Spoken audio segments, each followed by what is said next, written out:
There we go, now we're live. No, YouTube, it shouldn't take 2 minutes for me to go live.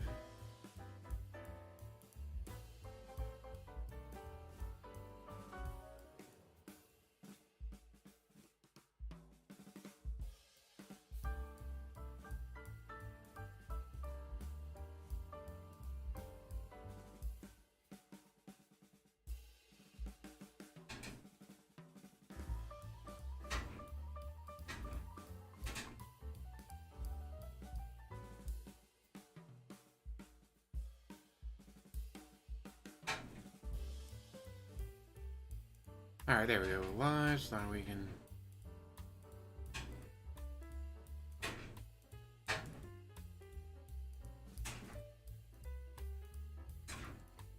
Come on, let me share.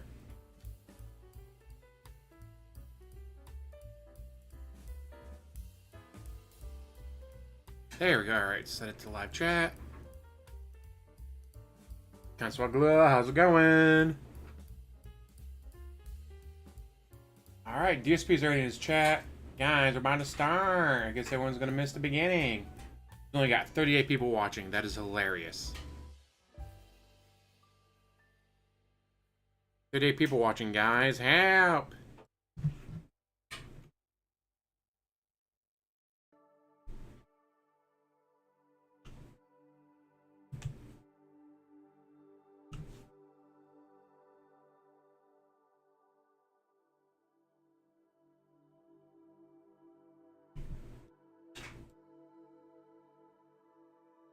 Oh, no, he's up to 47. 49. Ooh, he's a big baller now. Remember, over 200,000 subs. He's got 45 people watching. Womp, womp, womp. And of course, do not ever forget to hit that like button.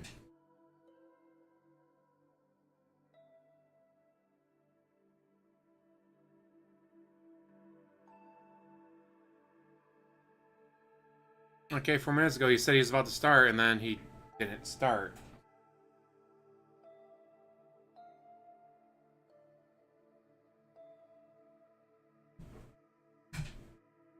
Oh, DSP gonna start or what? You're threatening everyone that you were about to start, and then nothing happened.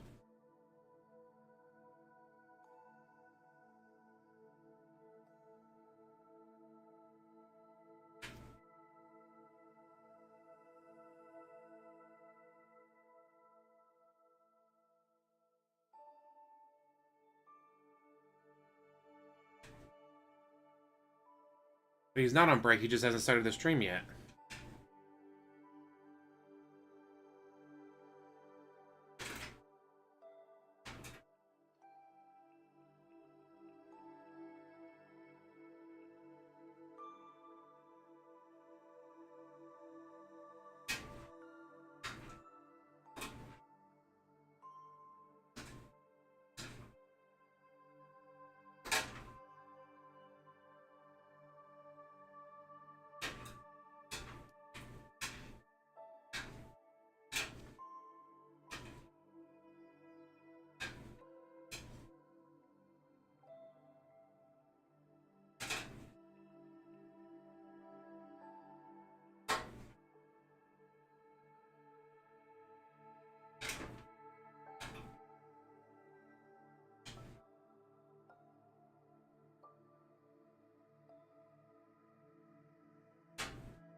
DSP, you said you were starting. Dr. P, how's it going? I guess he's just mad that he's at 47 people watching right now. Guys, I can't start yet. I'm only at 47 people watching. Got my laundry get ever fucking finish.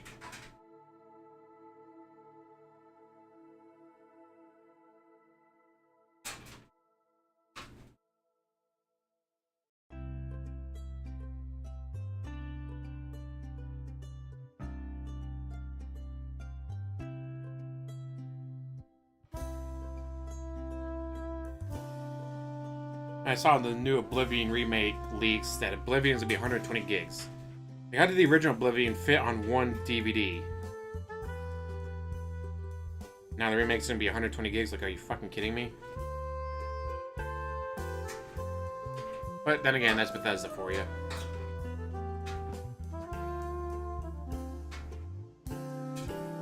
And I guess video games in general.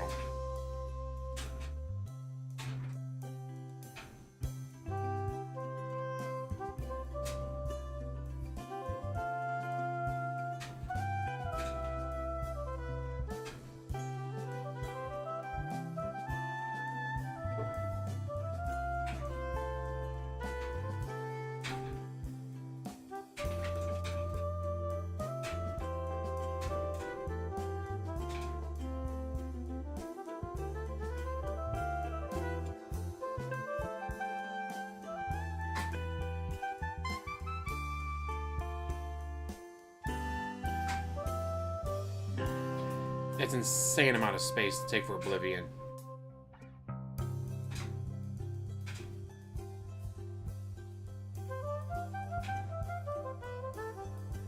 And I mean, not a lot you can do about it, right?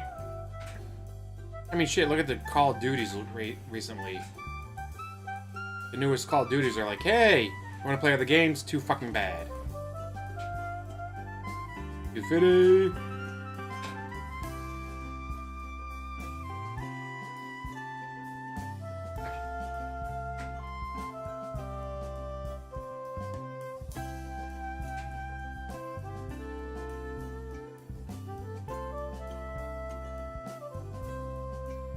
I mean, technically, isn't it an anniversary every year for them?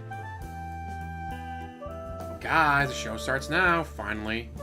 Said 8 minutes ago you were starting the show.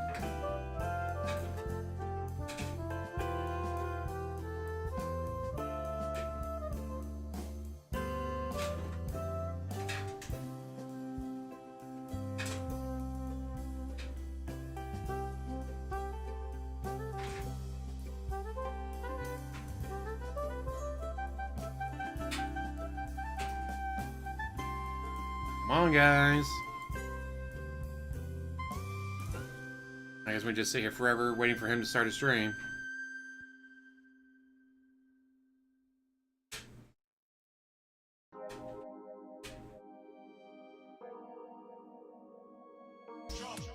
Good morning, everyone.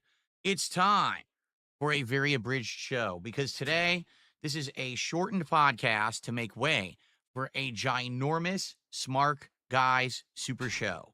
For the first time ever, I'll be doing wrestling commentary for a full 4 straight hours on today's show. And I'm very excited. I hope that you guys are excited as well. Good stuff coming up. Now, in regards to this, we have to have a very short show. It's only going to be about a half an hour to maybe 40 minutes long. Bullshit. It's going to be longer than that. You know that. For that. And then we're going to jump into wrestling commentary for the rest of the stream. So thank you all for watching. Let's get started with a very abridged but interesting episode of the Level 1 Podcast. Or we could not. But dude, he's got to wait until 2 o'clock Eastern to review WWE Wrestlemania, dude. Can't do it when it actually happens.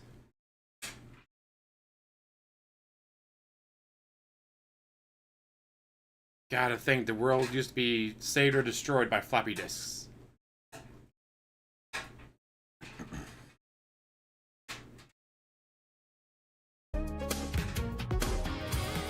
Okay, so like watch the old Teenage Mutant Ninja Turtles or Sailor Moon. It's like it's a floppy disk. We can save the world with it. A little confused. For those watching on YouTube, I have a question. Can you see the show? Here's why I'm asking. As I was starting the show, it says, heads up, we detected video in your stream belonging to someone else. Your stream may be temporarily blocked.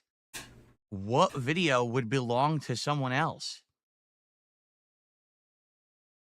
What are they talking about? I think it may be an error because the stream is streaming, correct? Probably matter there's only 75 people watching. Right? Okay, so yeah, really weird that YouTube said that because all I played was the slideshow. Snort. And then I played the intro clip, and then I played the show. But it said the stream was blocked, but the stream was never blocked, right? So I have no clue. I have no idea what's going on with that. When I refresh, it says it again. It says, heads up, we've detected video in your stream belonging to someone else. Your stream may be temporarily blocked. It's not happening. You guys can see me, right? It's some kind of a weird glitch on YouTube. Yeah, it makes no sense at all. Probably gigabyte. But it could be megabyte. I mean, the N64 games were pretty small. Yeah, I have no idea. It can't, guys, stop being stupid. Restreamers would not be in the YouTube content ID system. So stop with the bullshit right now. What a dumb thing to say. It must be one of your restreamers. Restreamers don't have the ability to load their content into YouTube's content ID system. Doesn't work. How do you know? Okay. So nice try, but How do you by the way, know it's gone that? now. It just cleared up. So what content is it trying to claim I played that matched something else? Right? And no, this happened before the intro. So the only thing, maybe one of the remix songs got claimed again. This has happened before where I use a remix song for 10 years, literally 10 years. And then all of a sudden, one day, YouTube decides to say that song is content ID claimed by another company. Hulk Hogan claiming that And shirt. then all of a sudden, we'll start claiming streams, blocking streams, and stuff based on that. I think that's what it would be. You want to test it? No, now it's saying it again. What are you talking about? WWE's coming I after think it may be a Wrestlemania. It says, heads up, we detected video in your Good, watch stream me. belonging to someone else. Wrong. Obviously, this is my own stream. And like I said, no restreamer detractor would be able to claim this first. It's live. You see what I'm saying? So YouTube is erroneously matching something on this stream to someone else's. It doesn't make any sense. It's an error. But what is it matching? It's matching content right now. So he's going to be doing this for the next 40 minutes. And then he's going to start Smart Guys. He's not going to get any of the so-called podcast in. Exactly, Hog. Suffer, Phil. Suffer. That's just me talking to you. So this makes no fucking sense at all. Zero. I don't even know what to do about that besides try to claim it after the fact. That's what I could do. I could try to after the fact. YouTube's matching as someone unclogging a toilet. Like dispute if they try to claim that this stream is owned by someone else or something like that. Yeah, very odd. No, it's not that. See, the way that people just don't understand how content ID works. Okay? Like the way you that content do. ID works is someone officially claims and owns a piece of content, whether it's a video, a song, or whatever. They then pay to have this loaded into YouTube's content ID system. The system then has this algorithm that runs. So when people are broadcasting or uploading, it checks content to see, oh, does this match something that's in our database? So for this pop-up to be popping up, it's trying to say that something on my stream right now is in their database. That's not even possible. This is my own original broadcast with my own office, my own voice. Guys, first the Pope dies, then YouTube starts trying to claim my videos. Guys, this is the worst day ever. The Pope dies and YouTube messes up my videos. Help! There's no way that you know The what I'm Dragon saying? Screwed Phil? That you can Yes. own it. So it doesn't make any sense at all. Fucking seems posting like it's that on an Twitter error. because that's funny. Maybe YouTube is having problems today with their streams. I don't know. You know, this would not happen on Kick, but it is annoying that this is happening on YouTube. I have no idea what's causing it, or how to fix it. Because obviously I don't have content in this stream that's somebody else's. Yeah, it doesn't make sense. Maybe the clips on the screen in the back. I mean, doubtful. These are fan-made clips made exclusively for this frame. All right. And I don't think anyone owns them or would load them into YouTube. Handmade? You mean you had nothing to do with them? Gee, imagine that. It doesn't even make sense. Sonic, how's it going? Yeah. This is very bizarre. There's no way to really tell either. So all I can say is, we'll just have to roll with it because it's still claiming this, and then it goes away, and then it comes back. I'm serious. Like, it just went away again, but then it seems to pop up again. What are you talking about? Biff got his hands on a time machine, Marty. Yes, there you go. Someone got in a DeLorean, went back in time, previously broadcast this live broadcast, and now somehow I'm rebroadcasting the live broadcast in the present day, right? All right. Anyway, I'll ignore it. It's an abridged show anyway. We have about a half an hour to 40 minutes for a podcast today. My apologies, because this is weird. I've never seen this happen before on a live stream of mine, besides when I used to do the React show. And when I did the React show, that was because I was watching someone else's clips. So that made sense. Those could be claimed on YouTube or whatever, right? Anyway, welcome to the show, everyone. I hope that you guys are in good spirits today, especially if you like pro wrestling, all right? Today is going to be a pretty crazy pro wrestling show, which just happened to my capture device. Text stream, text stream, text stream. We got ourselves a text stream. I'm not even kidding. Now my capture device just blinked. Dude, what is going on? My capture device turned off and turned on again, and I'm not even touching anything. Here, do you want to test this theory? Because some people are saying maybe it's the frame. I don't think so. Let's turn the frame off, and if the frame is completely off, okay, let's see if this continues, this claiming or not. All right, because right now it popped up again. But it's like all I'm doing is talking and standing here. So what could it possibly be? I don't know. We'll see. I don't think this is going to be the case, but we'll see. I'll say the owl's already on my wish list. So welcome to the show, everyone. Let me actually see now. Does this work? It does. Okay, because I don't know what happened to the capture device. It blinked there.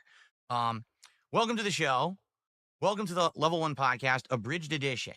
All right, so this show is a very shortened version. Today, DSP I only have a couple things to talk about. We don't do shit to them on the show. That's it. We don't have a lot, okay? Why? Because today I'm doing a massive 4-hour edition of Smark Guys. And that will not be broadcast here on DSP Gaming. That will be broadcast over on DSP Reacts. Okay? So I hope that you guys will join me over there. Starting roughly around noon. What we're going to do is, wind the show down and end it around noonish. And then we're all going to head over to DSP Reacts. And we're going to do this fun, long show over there. All right? So I hope that you guys are excited for that. If you like pro wrestling, it's going to be a full he might have a dog, so he has to take at least one break to walk the dog. Wrestlemania 41, which ended last night. And oh, no, he's at 135 viewers right now. Tons of wrestling. All right, and tons of stuff going on. But I have a lot to say. The thing is, I could sit here and I could start talking about it now, but that kind of spoils the whole idea of doing the super show of Smart Guys today, doesn't it? I know a lot of people want my opinions. What do you think about this? I'm just going to reserve them until that show. Okay? So if you don't care about pro wrestling, you're in the right spot. I'll try to answer. Care about pro wrestling? Well, after this show ends roughly around noon, in about 40 minutes, stick around. We're all going to head over to the React channel. Okay? Cool. Okay. So, what are we going to talk about on today's abridged podcast? Well, what I would like to do is talk about yesterday's streams, which were Minecraft and Disco Elysium. I'd also like to talk about the schedule for the rest of the week. We have an update because of Oblivion. That is right. The remake of Elder Scrolls Oblivion is coming out supposedly this week. At least that's what it seems like everyone is saying. I mean, once they introduce the whole, we're going to genetically modify dinosaurs to make new ones, bring people in, they can do whatever the fuck they want now. Will it work? Hopefully. But, man, can you imagine what they could come up with? I'm curious, when it'll come out. We're going to find out tomorrow. Because tomorrow there is an event, a digital event, and we're going to talk about it and probably react to it tomorrow live on the podcast. It'll give us some good content to do. All right? Yeah. So, we got to talk about that and how that affects things. Because it might affect the schedule. And our first crossover event will be at Money in the Bank in June.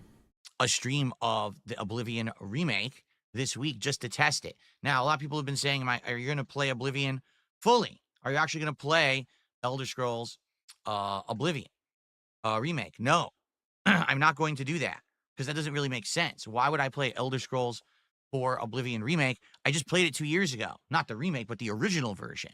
And But I you did didn't beat love it. it, except for the Oblivion gates. I feel like the Oblivion gates were absolutely tedious and annoying.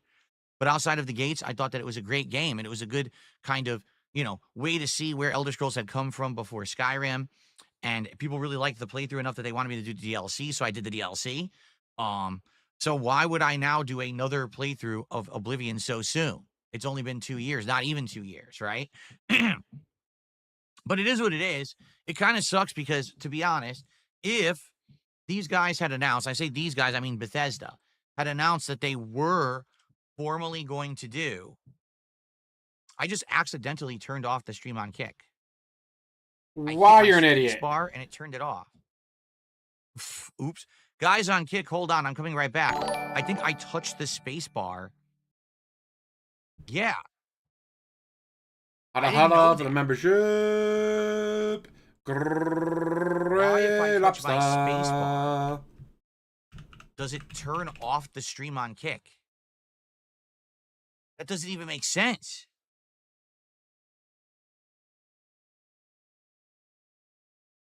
LA Park. I'm confused. I thought I had turned off all shortcuts. Boy, I'm having a lot of issues today.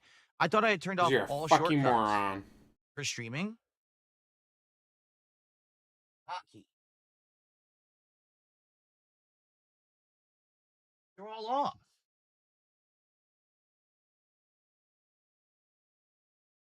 Look, there's none. This doesn't make any sense. I have all hotkeys disabled. Literally, every hotkey is disabled.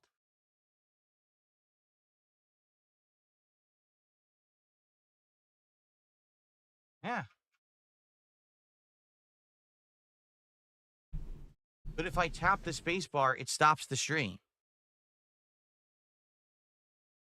Because that was an accident. I really didn't mean to touch the space bar. And then I did, and it stopped broadcasting on Kick, and then it started again. I don't even understand what's going on.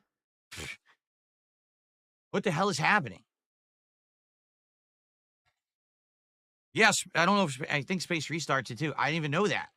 Because I swear I've typed on this keyboard before and never had an issue. So, by the way, it's confirmed it's not the frame because it's still saying that it's detecting copyright content on my stream. So it's definitely not the Devoom. I don't know what it is. What's gonna have to happen is, good thing this is a shortened stream. Take a sip. What's gonna happen is when this podcast ends, all right, YouTube will flag it and say, hey, this is the content that's detected as someone else's content. And I'm gonna have to see what it says and maybe dispute it, because I actually don't know what it is.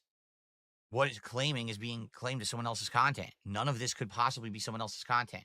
It's my original podcast. How stupid. So originally counts as everyone else. All right, anyway, good thing we're doing a shortened show. So let's talk. Let's talk about everything that I want to talk about, because now we only have about half an hour left on the show. We're so distracted by tech issues and all kinds of shit going on. We're not distracted by tech issues. You're distracted by tech issues. All right, so give me money. Today is Monday, the 21st of April, 2025. Yesterday, we did 2 fun streams. First, it was Minecraft. Then it was Disco Elysium. The Minecraft He probably won't say anything about AAA because he doesn't care was about it. eye-opening and very challenging. To say the least, I definitely learned about some distinct differences between modern Minecraft in 2025 and the Minecraft that I played 5-6 years ago. Notably, there was this cave update. And this cave update apparently made it so that caves are incredibly full of resources, which is a good thing, but also caves are essentially just constant enemy respawners, which is a horrible thing. Even going into this cave and putting up all of these torches and things, enemies just kept spawning all around me constantly, which is incredibly stupid. All right, so here's what happened in a nutshell. The game is stupid because enemies respawn. Good to know. Needed resources like iron and coal, and I wasn't finding that digging under my house. So I said, instead of strip mining, I'm going to enter this cave that I found right outside my home. And I went in there with a full body of armor, iron armor, a diamond sword, a freaking diamond pickaxe, food and all kinds of stuff. Tons of torches. I had like 100 torches, right? So I go in there and I start finding enemies. I start fighting them. I'm mining, and this is great because I'm finding resources and everything. And all of a sudden, enemies just start appearing like constantly. And I'm like, what the hell? So I am exploring and I'm putting torches up and stuff. And then finally, a bunch of more enemies keep appearing. And I'm like, all right, I'll start fighting them off. So I start fighting them. And there's a creeper like directly in front of me. I kill it. And then all of a sudden, there's an explosion. You died to a creeper. But I had almost full health. I had full armor. I was fighting every enemy that approached me. Where did the creeper come from? This doesn't even make sense. So I go back to the cave. Now, keep in mind, I had all these torches in the cave. I go back to the cave. The cave is absolutely full of enemies. Dozens. I'm not even talking like a couple. Dozens. So I'm trying to grab all my items. Dead again. I try to grab all my items again, dead again. I try to grab all my items. I do better this time. Oh, a witch is here out of nowhere, throws and hits me with a potion, poison, dead. Good. This is a cave at the beginning of the game. This isn't like, oh, you're in the nether or you're deep into some crazy, mine system. It's just like an endless army of enemies at the cave next to where I spawned at the beginning of the game. Like, what is going on? Okay? So Guys, what people are play the explaining to me game. is that they have completely changed the way that caves work in Minecraft.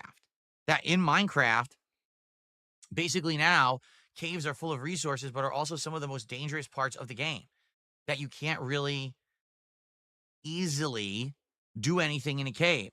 You will constantly get bombarded by enemies. And I was like, what? What? Yeah, I had to play the game? True. Like, just nonstop waves of enemies keep coming at you. And there's nothing you can do about it besides go in there and just put down like an insane amount of torches. And I'm like, so what do you expect me to do? Like, play go the in and just fucking go game. Torch every 5 feet. Torch. But even then, okay, how's it going? there's dark edges of the cave. The enemies can still keep coming out of there. And the other thing that's really annoying to me, what seems to be happening is the enemies only spawn outside of your field of view on purpose, because if they spawned in your field of view, it would look really stupid if it just popped and appeared, right? So I think what's actually happening, it's the torch came from excuse me, is it's actually trying to make it so that when you turn around, enemies start spawning behind you out of your field of vision, which is atrociously bad. Okay? Like, that's not even fair. You can't even see what's appearing behind you.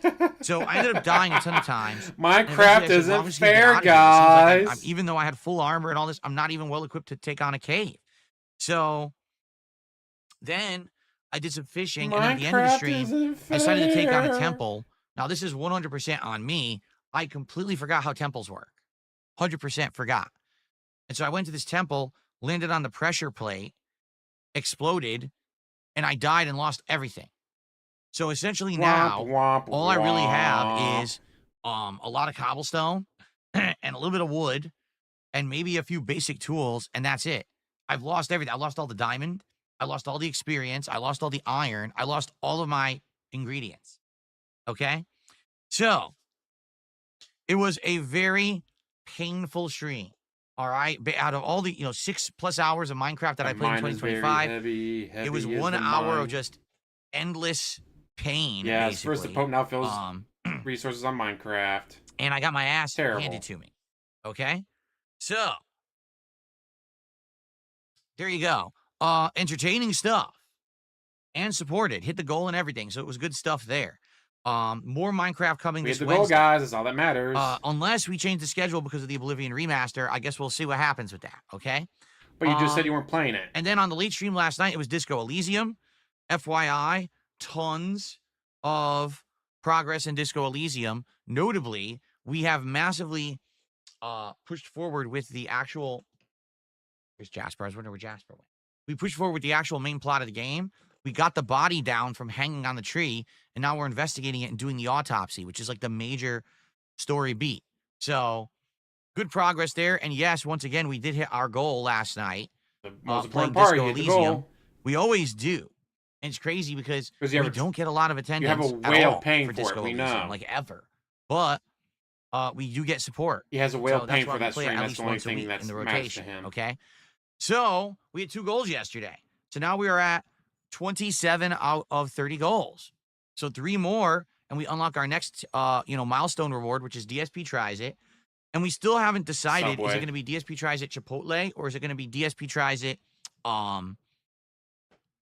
Wendy's and their new menu with this new chicken I thought they were gonna do sandwich, Subway because they had new full-on lemonade, cookie. and new Frosty. So let's keep talking about that today and tomorrow. It's very possible maybe tomorrow we'll do it. If not, it might be Wednesday. Okay? So let's play it by ear and let's see how it goes and go from there. Okay? Cool. So that was yesterday. Let's talk about today. Today, I am on this podcast for about another 20, 25 minutes. Then it's over, and we're getting set up, and we're going to go They do get to watch Smark him eat guys food, don't you know? over on DSP React. And the earlier you hit the goal, Okay, the so I less hope he that has you to guys beg will for join it. me for Except that. they need to That's beg going to for be the next fun. goal. 4 hours of WrestleMania Super Show That's all I see. recapping. All I see is Basically, the what I'm only going to do way is for about a left, half an from what I hour, 40 understand. minutes, talk about WrestleMania myself. Then our first guest, Ethan Ralph, will join us for about a half an hour to 45 minutes. Then I'm going to go back and talk more about WrestleMania myself. Then Cypress TV has Going provided back, me with his going thoughts on back, the major matches of going back WrestleMania in that he cared about. time. So we're going to go through that. And then a small break. Then, A small break. excuse You me. gotta walk the dog. Then it's going to be of a final recap and kind of me giving my final thoughts about WrestleMania. And then our final guest will join us, Gahul, to end the show. So it's going to be a super show by all means, around 4 hours of wrestling commentary Yes, we covering want the entirety of PWR. WrestleMania. PWR, the only All guest right, we and I hope that need. you guys will join me for that. It's going to be fun, but at the same time, it's going to be a lot of wrestling. So I hope that you like wrestling, of or else wrestling. probably not your thing. All right, so that'll be broadcast on the DSP Reacts channel as well as on my Kick channel. Okay.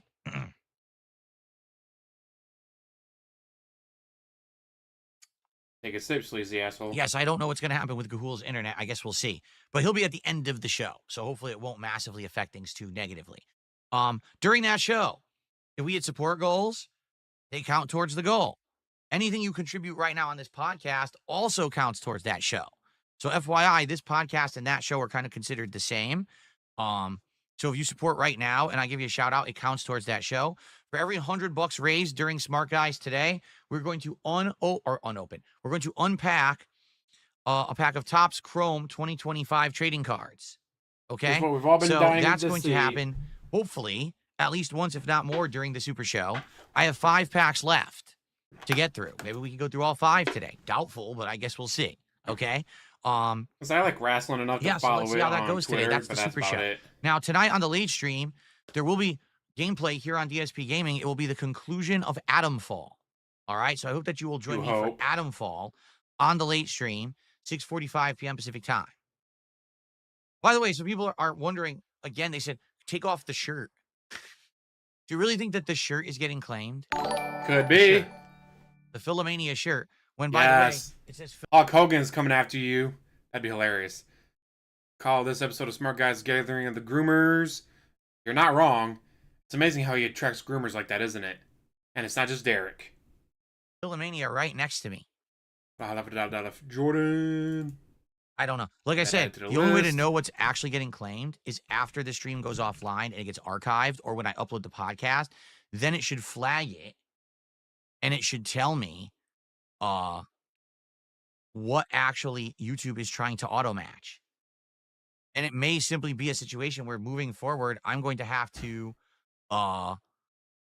like after the fact of a stream, I'm going to have to basically like dispute all these claims because YouTube is erroneous and screwed up right now. I don't know. Okay. By the way, It's can erroneous, anyone guys. super chat?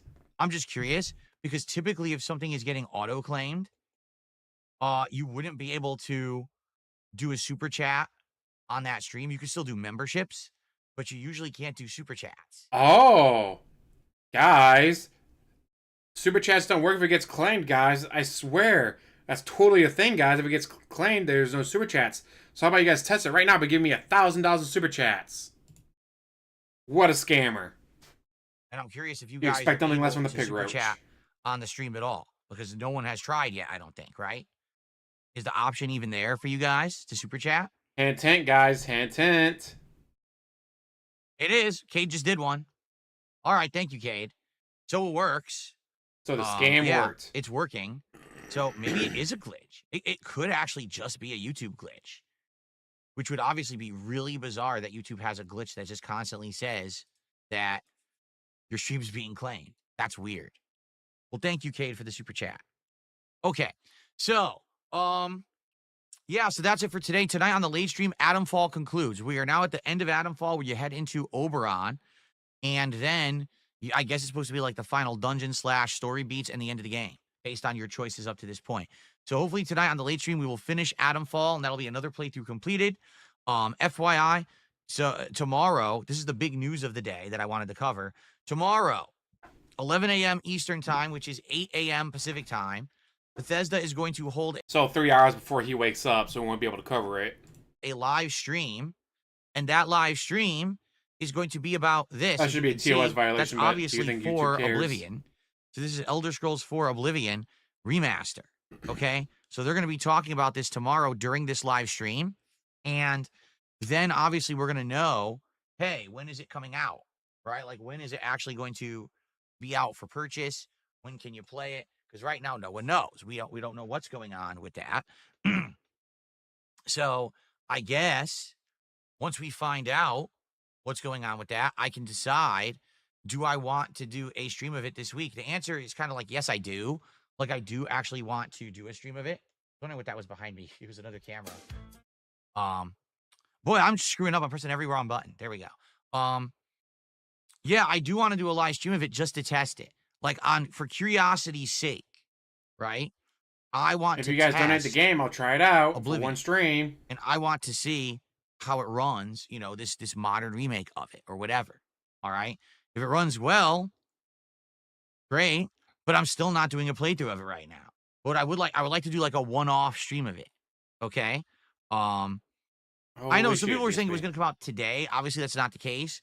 Some people are now saying it's going to come out like on Friday. I don't think anyone actually knows. We'll find out tomorrow morning. All right. And so I may schedule a special stream just to test the game out and see how it goes. Okay. But he won't be playing it, guys. He won't be playing it. Just for one stream, though. Give him money. And by the way, for the record, the stream is still hitting me claiming it's detecting copywritten content. I'm literally staring at Twitter. It's just me and Twitter. So obviously this is something stupid. How could YouTube be detecting copywritten content right now? It doesn't make any sense. 2 hours of create a character, guys. Real King Michael, what's going on? He's doing multiple highlighted messages over on Kick. How you doing, man? Good to see you. So tomorrow this will happen. And what I will do is tomorrow, all right, during my live stream of the Level 1 podcast, we will probably live react and see, what happens with this event, this announcement. Okay? I'm excited. I want to see what happens. I want to see if it's, when it's coming out. It's coming out this week. How to communicate with maybe Jasper. we can do this Friday. I don't know. Hey, Jasper, think about it. But I'm definitely thinking about, covering it this week when it actually does release. So we'll see. Okay? Outside of that, all right, here's the schedule. So, as I said, Smart Guy Super Show today, then Adamfall. Tomorrow, more Blueprints on the day stream that I'm excited for because Blueprints has been a great playthrough so far. Looking forward to more future runs and more unlocks. Black Ops 6 multiplayer Tuesday night, so for some multiplayer action. Wednesday, Minecraft Chill. All right, that's our next Minecraft stream of the week. Wednesday night, the return of Lego Night. That is correct. We are bringing back Lego Nights. It's going to take them a month to finish a new Lego set. And we're going to start the Piranha Plant Lego on Wednesday. So that's going to be a nice late night chill stream. Now, remember, if we do well on those streams, if people show up, engage, and support, then I will continue to do them. If that doesn't happen, if it ends up being dead, then we're probably just going to build the Piranha Plant, and that'll be it. That'll be my last Lego build. But when I was building the Succulent Plant, you guys showed up and supported. And building the Minecraft set that's in my background now on my birthday also worked really well. So let's see how it goes. Okay? And then Thursday, Clear Obscure Expedition 33 is premiering. And then Blueprints on the late stream. And then Friday, more Clear Obscure. And like I said, I don't know, should I do Friday Night Fights? Should I do Black Ops 6? So the good news is now, if Oblivion Remake is coming out this week, which it very well might be, we could possibly have it be one of those streams. Okay? We'll see. We'll figure it out. But it could be one of those, maybe those late night streams at the end of the week. Okay? There we go. So by the way, yes, it's still getting claimed, the stream, and then it's going away, and then it's coming back, and then it's going away, and then it's coming back. Does anyone This is fucking care very about bizarre. this besides you, DSP? Like I said, I really do feel like this is a glitch. Because here's the truth. If this were real, it says your stream may be temporarily blocked, but as you guys can see, my stream's not blocked, right?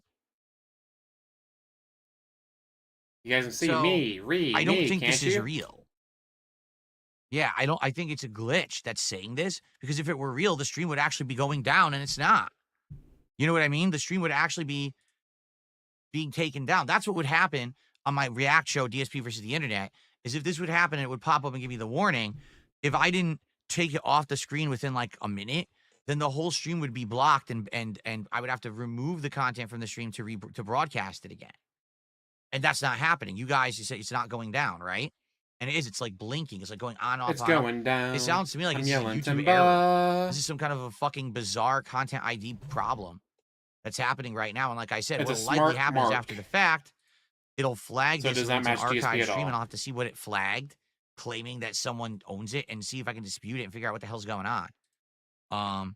Obviously, I hope this doesn't affect Smark guys, but it very well could, because I don't know what the cause of this is right now. Should I? YouTube all right, how hates about you. this? That's what's For causing the sake it. of argument, I'm going to change my shirt. Seriously, just for the sake of argument, I'm going to go change my Oh my shirt god, this quickly. is amazing Put on a content, different guys. He's shirt, changing his shirt now. because that's the only factor that I can think. But the thing is, we have it right here every day anyway. So why would it all of a sudden be getting claimed now? It doesn't make sense, right? All right, so give me a second. And mind you, I'm not getting shirt. these When we issues. come back, we'll do shout outs. It'll be the end of the show. I'll just do shout outs for you guys. I just looked. I'm not getting these and issues. then we'll adjourn and we'll get ready for Smart Guys. But I'm curious. Give me a second here. Stream health is excellent. No claims. So yeah, I've gotten 0 issues, and I'm restreaming him. It's the same thing as him. Maybe it's because Space Cat's saving the day. Now, guys, I don't know if you know this or not, but the best way to support the stream is to hit that thumbs up button. If enough of you hit the thumbs up button, we'll defeat the communists and the terrorists. And if we hit 100 goal, the 100 likes goal stream, then we'll also defeat the British. So we need you, yes you, to step up and press that like button right now. Right about meow. Press that like button. Check it out, meow. Press that like button. We're gonna say I'm easily amused. Yes, I need you. Yes, you. To hit the thumbs up button. Or else the terrorists, the communists, and even worse, the British win. And no one wins when the British wins.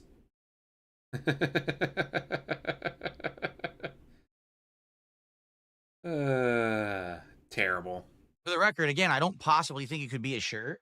And by the way, I was just gone for about a minute, 2 minutes to change shirts, and it still says that content's being claimed. So, As one should, yeah, Louis. I don't As one know. should. But I have to figure this out.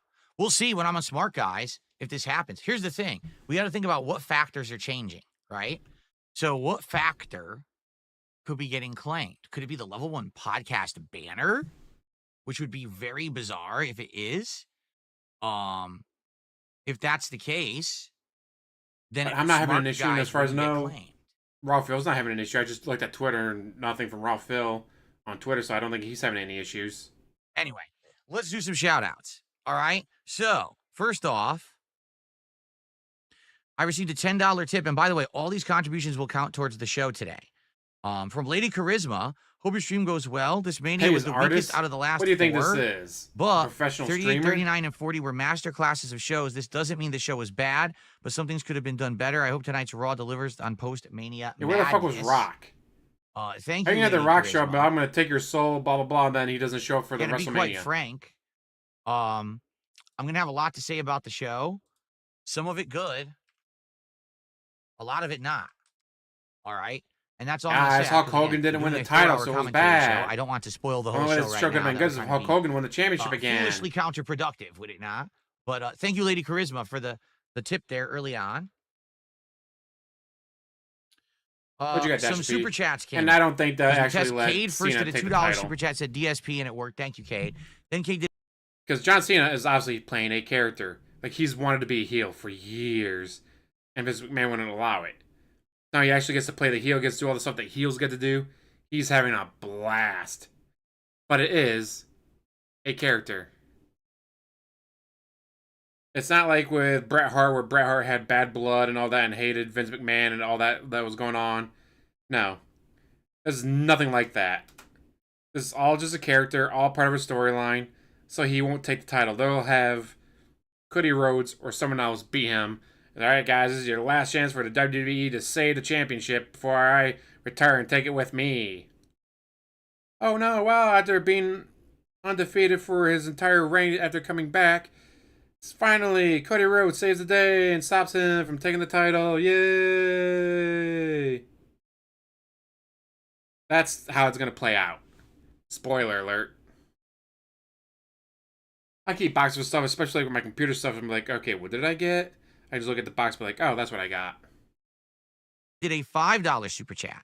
I hope the YouTube issues I did not get watch the Pat resolved. McAfee show Seems today. the I was universe is sleeping. always fighting you, but as always, I you was at someone's prevail. Did you house. ever try Last Epic? It's pretty popular. I'm not sure what Last Epic is. What is Last Epic? I've never heard of it.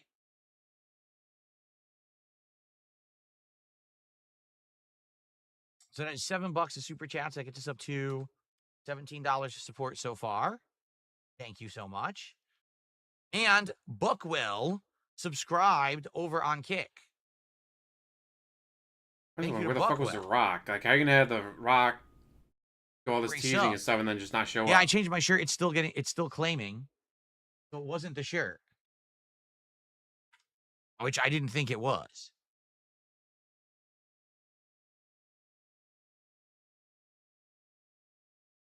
Okay.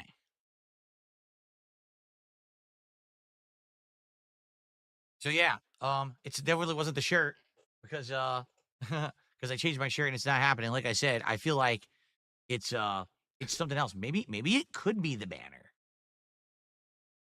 That'd be bizarre. What would Nintendo have just loaded in the 16-bit sprite of Mario this morning? I don't know. We'll find out after the show ends. Because like I said, then YouTube will process it and tell me exactly what's getting claimed, and I'll be able to figure it out. Let's see here. Big Barb over on Kick doing a highlighted message says, it'd be great a goal reward to have a show and tell for your statue and collectibles. I don't have any statues or collectibles anymore. Yes, you do. The statues and collectibles that you're thinking of are ones that I owned when I lived in Connecticut over a decade ago. I did bring them with me and put them into storage and got rid of them many years ago. No, I you haven't didn't. had any statues or collectibles No, you didn't. in many years. What you saw in my closet when I did the closet clean out 2-3 years ago, that's all I have. And it's very little. It's basically little knickknacks and decorations I can put behind me for the shows. Bullshit. Bully bullshit. And a small games collection, right? There is a small gaming collection there of like Sega CD, NES games, stuff like that. And that's it. I don't have anything else. Bullshit. Excuse me. Dio Brando, celebrating 4 months as a member here, says, excited to see your reaction to the Oblivion preview. Me too. Having played Oblivion, a couple years ago, I liked the playthrough, except the Oblivion gates, but everything else was good. Actually, a lot of people said the factions in that game are better than the main quest. I think they were kind of right. Like, the factions were super fun. So I'm looking forward to finding out what this remake will be like. Okay? Cool. Firefighter did a highlighted message on Kick. Did you try emailing Kick to get at DarksidePhil since you do more gaming on this channel? Oh, so wait, you're saying at DarksidePhil? So don't do DSP Gaming, but get DarksidePhil? No. When I started on Kick, DarksidePhil was taken. DSP Gaming was taken. They Call Me DSP was taken. Like, every variation of my name was taken. Good job, trolls. Good job. Okay? So basically, I was like, well, I'm just going to give up on this. Good job, and trolls. I kind of gave up on it. And then it was like, that's very false. I was just going to go with DSP Gaming Real, and I just used it since. And so I don't really care. Like, to be honest, right now I could probably get DSP Gaming. I could probably get DarksidePhil. I mean, not only am I verified, but I'm in the Kick partner program. I probably have more clout than some random asshole who stole my name essentially, right? They stole my name, guys. They but stole I my don't know. name. I don't know. I guess we'll see. By the way, knock on wood. And not only that, but trolls went over like Rumble and other sites like that to make sure that they could steal his name. So if you try to go to Rumble or something, you wouldn't be able to because all of his names are taken. Womp, womp, womp. The stream is now saying it's not claimed anymore. Nope, never mind. As soon as I said that, I did it again. As soon as I said that, I did it again. Never mind. Okay. Parasolo, 47 months as a member. He says, I never played Oblivion. I'm hyped for tomorrow. If you never played Oblivion, the remake should probably be pretty good. King Michael says, can you type your name in chat? Yes, I can. Willie Bowonka with a highlighted message on Kick. King, thanks for your content you're putting out there. You deserve all the best. Much love. Thank you to Willie Bowonka. Appreciate that. Take it seriously, you asshole. Okay. Well, here's the deal.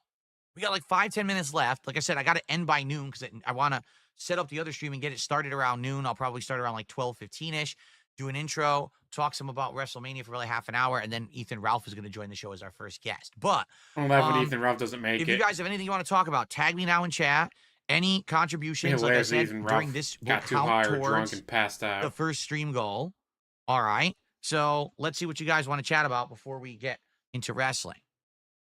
Try hiding the banner, says Archmage. Again, why are you guys this is on my stream every day. You realize that, right? Like every single day. I don't think it's the shirt or the banner.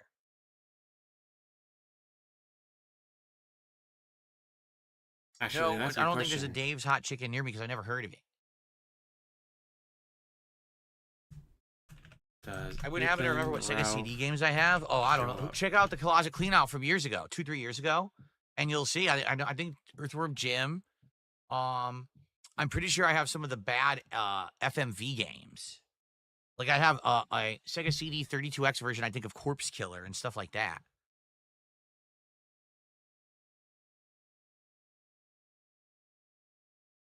Why only one guest at a time? Well, just on logistics. For example, Cypress TV couldn't be here live at all. Gahul could only be here near the end of the stream. So it wouldn't make sense to try to cram in 2-3 guests at the end of the stream for only half an hour. This way, everyone, Ethan could get on the show. Well, then have Ethan Ralph stay on. His likes, dislikes. So you have Ethan Ralph and Gahul on at the same time, jackass. Do that for about half an hour, 40 minutes. Right? Then, do some more recapping of WrestleMania, see what Cypress TV has to say about it, then moving on again. You see what I mean? It makes more sense to do it this way than rushing it all together.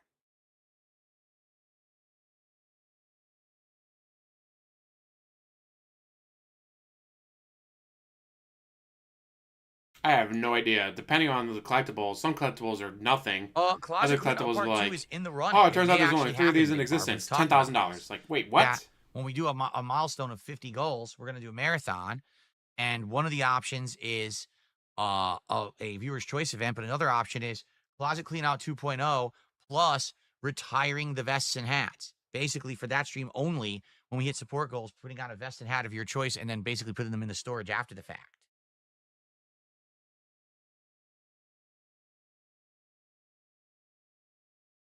Maybe $500. Depending, like I said, you get some collectibles that are worth nothing because they made 10 million of them, and other collectibles, they only got 10 in the world. We're bleeding ad revenue by the minute. We need to step up the momentum with super chats, tips, and get the subs. Well, I could create other shows because Smart Guys was successful. See, exactly, Dash. Got ponies that are talking worth about gaming with a co-host. $1,000. Like, holy shit. At this point, no. It's not in the cards. First of all, I don't know if I'm continuing with Smart Guys or not. Like I said, if Smart Guys goes well today, if this super show actually does well, all right, I'd be okay with continuing on and doing the show. I don't know if it would be every week. I don't know if it would be, every few weeks. I'm not sure. But I would consider continuing the show. All right. But if it doesn't do well today, all right, and I'll just give up like I do on everything else, guys. And he loves to give up on stuff. Retire the show, and maybe I'll look for other ideas. I don't know. I feel like we're gonna start heading into a heavy gameplay time. Ace Man, how's it going? Yeah, we got Scoreboard podcast before Smart goes. Oblivion remake that I'm probably not playing now, but in May I feel like there's a bunch of games coming out that people want to see. So I feel like I'm going to be kind of caught up in a lot of games for a bit. And then maybe when that dies down, then we could look towards other things. Okay. All right, guys. Well, I apologize for a very weird podcast. Obviously, this one didn't go according to plan. Getting this claiming message popping up the entire time, That and only some you technical issues, see, but so no one else it fucking was a nice cares. short one. All right. Thanks to those who did support. No one else cares, a little dude. bit there. We got a little bit of a head start on our. Excuse me. We got a little bit of a head start on our Smart Guy Super Show. I'm going to end the show. All right. So, folks, tomorrow we get back on track with a full length podcast. Tomorrow, it's going to be me reacting to this Oblivion presentation that they're going to have in the morning. I'm going to react to it. Okay. So I hope you will join me tomorrow. Join me, guys, and give me money for that on the podcast, plus a full day of gaming tomorrow. Okay, guys? Sorry for the abridged show. Thank you very much, and I will see you soon. Okay. So, folks, that is it for the podcast. Very short one, like I said. I'm going to turn off the stream entirely. I'm actually going to use the restroom. Then I'm going to turn on the Smart Guy stream, and I'm curious to see. Actually, you know what? Hold on a second. Let me just broadcast right now from here. Because if it doesn't get claimed now, it actually means it was the Mario stuff at the top of the screen. That'd be hilarious. Nintendo, but I feel like this is a YouTube error. I really do. I feel like this is some kind of a weird YouTube error. Yeah, it popped up. It says it's getting claimed again. I think it's some kind of a weird YouTube error. We'll have to see. They probably, once again, flicked the switch. A YouTube error only you see. On a new content ID matching thing on YouTube, not testing it, and it fucked everything up. That's my guess. Anyway, what's up, Game Boy? All right, guys, I got to get out of here. Thank you for watching. Stick around. I'm going to use the restroom, and then within a few minutes, it's going to be Smart Guys Super Show over on DSP Reacts and also here on Kick, okay? I will see you in a few. Thanks, guys, for watching, and see you in a bit. How about no? How about instead, I got a surprise for you. Wasn't planning on doing this because it didn't happen until just recently. Mind you, he left at 11:57. Oh, there it is. There's Twitter.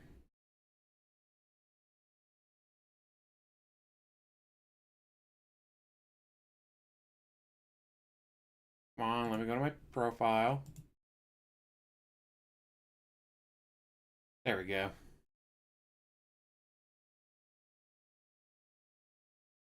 And then show.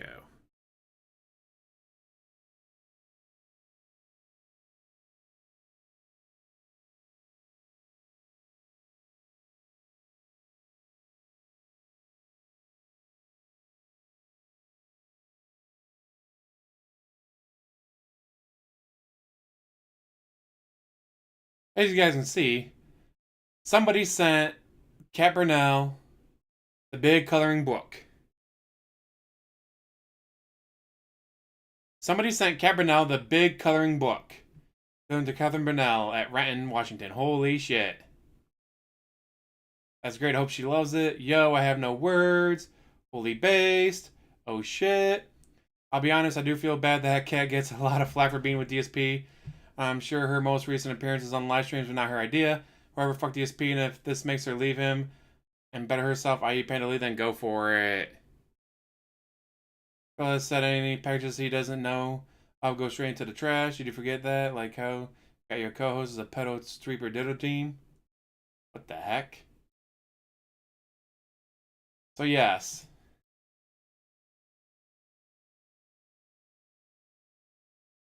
That is fucking hilarious.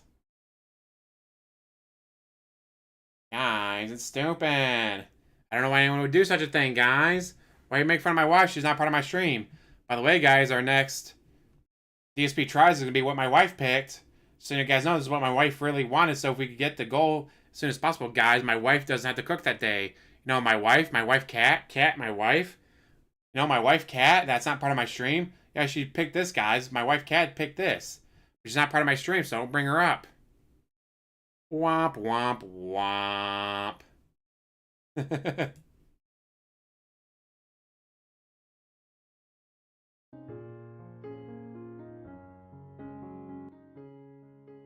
Let's see. And again, he left at 11:57. It's now been 5 minutes. 5 minutes now, guys. 5 fucking minutes, and guys, gotta walk the dog. I mean, there's no dog, guys. I must not eat thy crayon. How's that coloring book go unfinished? He would eat the crayons, wouldn't he? Actually, you know what? I'm guessing those paws are supposed to be kitty paws, but they could be doggy paws. More evidence he's got a dog.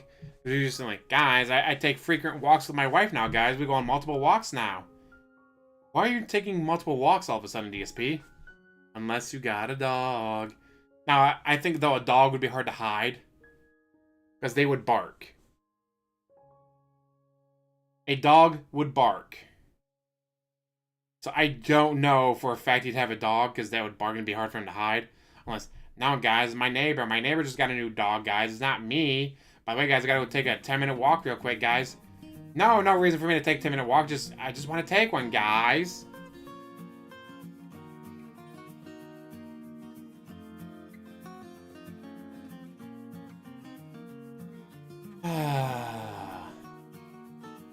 I can't believe the trolls did this.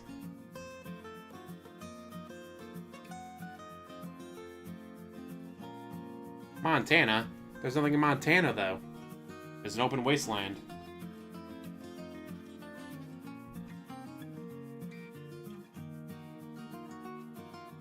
Ew, French bulldog farts. Now, guys, while DSP is gone, I just have to say, we need those likes. We really do. We need those likes to defeat the terrorists, and the communists, and the British.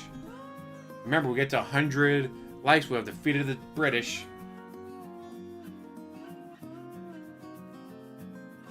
I say, DSP used to travel a lot. And then all that money went away. It's like, well, what happened? He's making the same amount, if not more, in some years, but he doesn't have any money left. Oh, he got into WWE champions. Which I think another reason why Panda left him. When he was with Panda and they were taking trips to Florida, California, going out and about, taking, you know, staycations in Seattle. She liked that. And all of a sudden, no, Panda don't have any money left. What do you mean you don't have any money left? We haven't done anything. Our bills haven't gone up. Nothing's come up that would require you to pay more money. I just don't have any money, Panda. You don't understand. I don't have any money left. By the way, guys, I just spent another $1,000 on WWE Supercard. And I still didn't even get my new Supercard, guys. It's bullshit. Spent $1,000 on Supercard and I couldn't get my new Supercard, guys. It's bullshit. No, Panda, me spending $1,000 on WWE Supercard has nothing to do with why I can't take you on vacation anymore. Which would be hilarious. I just cannot imagine.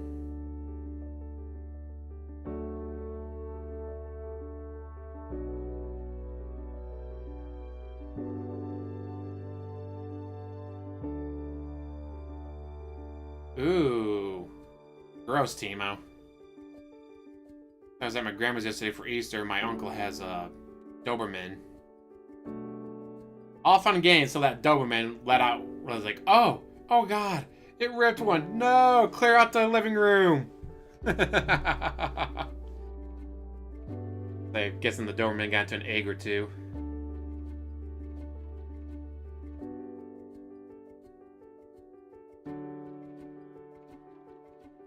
Alright, we're going on 9 minutes now, DSP being gone.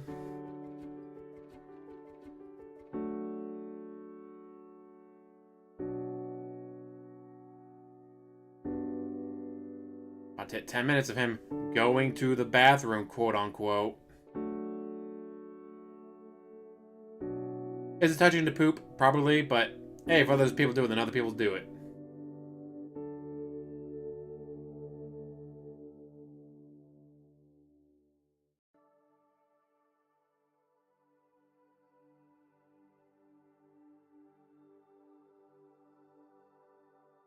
Oh, he's already back down to 97 viewers. Oof. Under 100 viewers, guys.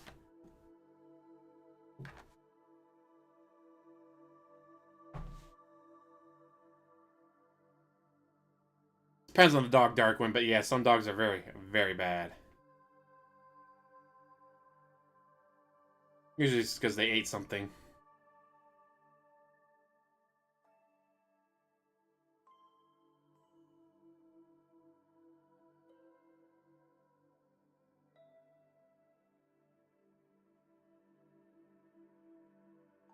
Alright, DSP spent 10 minutes since he had to use the bathroom.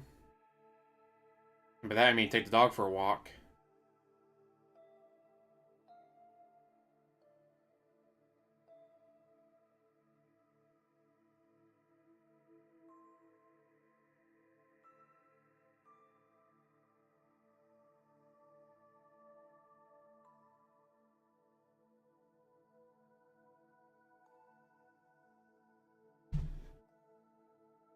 Guys, DSP died like the king on the throne.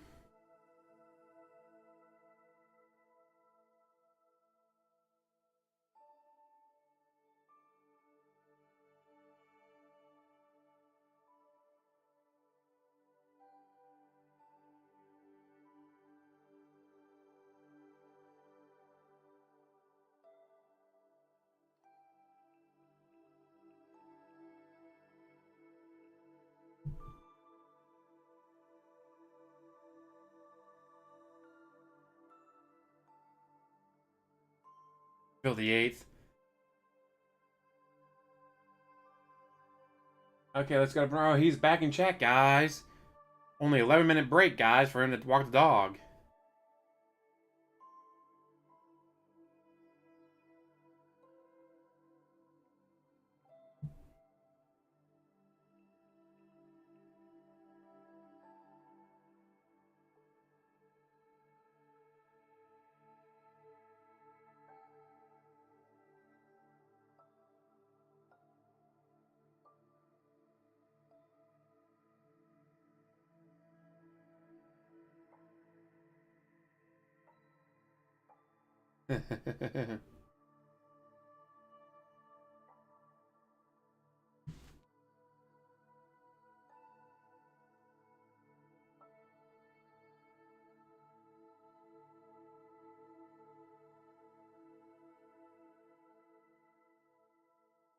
Alright, DSP, it's been over 12 minutes. You gonna start the stream?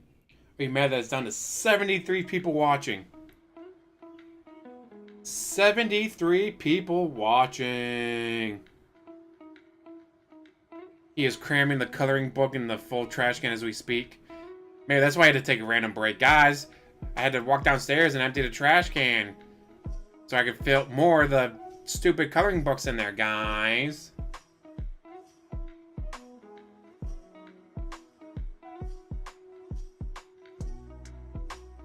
Well, again, guys, just before he comes back from his break of walking the dog and stuffing the coloring book in the trash, don't forget to hit the thumbs up.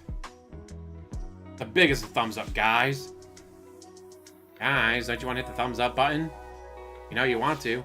All the cool kids are doing it. Peer pressure.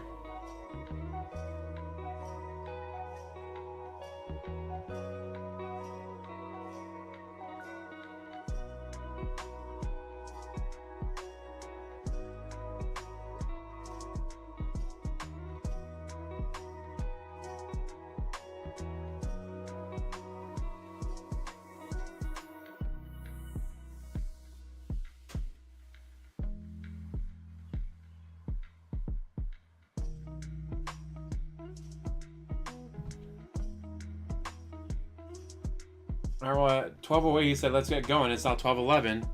At 3 minutes, they say it's time to get going.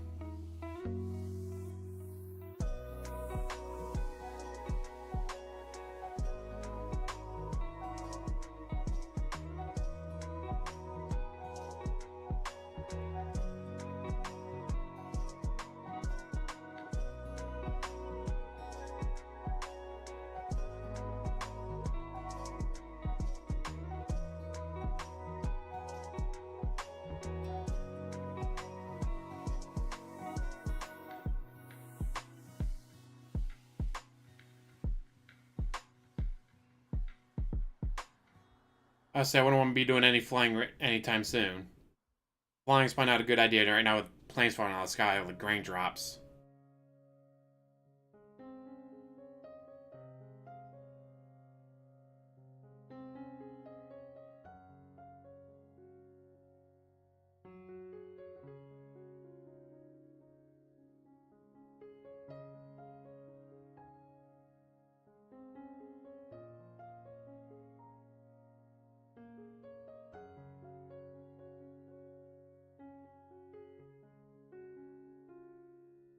Wow, DSP, this is amazing content right here. It's only been 4 minutes and it said, let's start.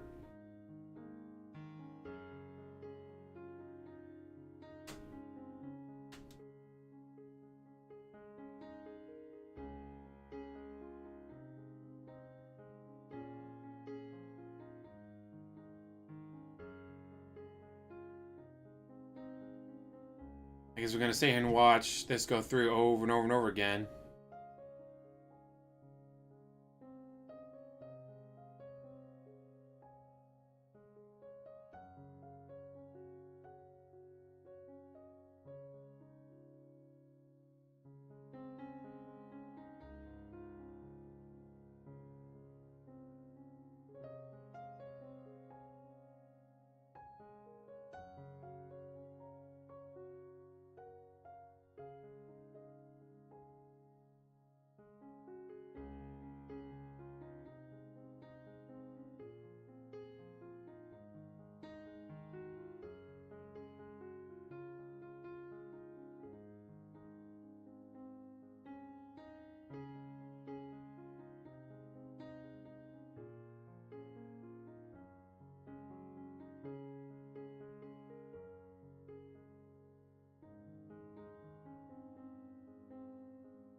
So it's gonna be this for the stream, huh? Good to know. Toothman is not showing up. Toothman's gonna be written in, like he sent an email to him. Oh wow, DSP only took you 6 minutes after saying you're starting.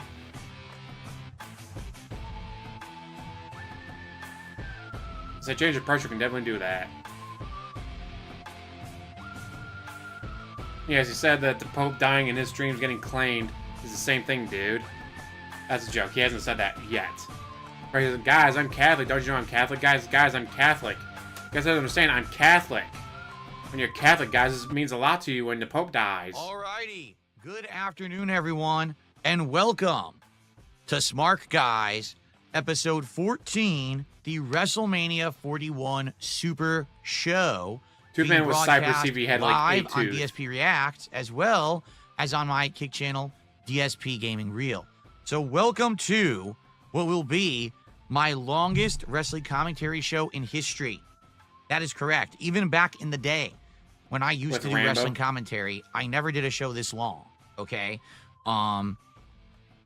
So let's really talk a little bit. All right. Today is Monday, the 21st of April, 2025. I'm DSP.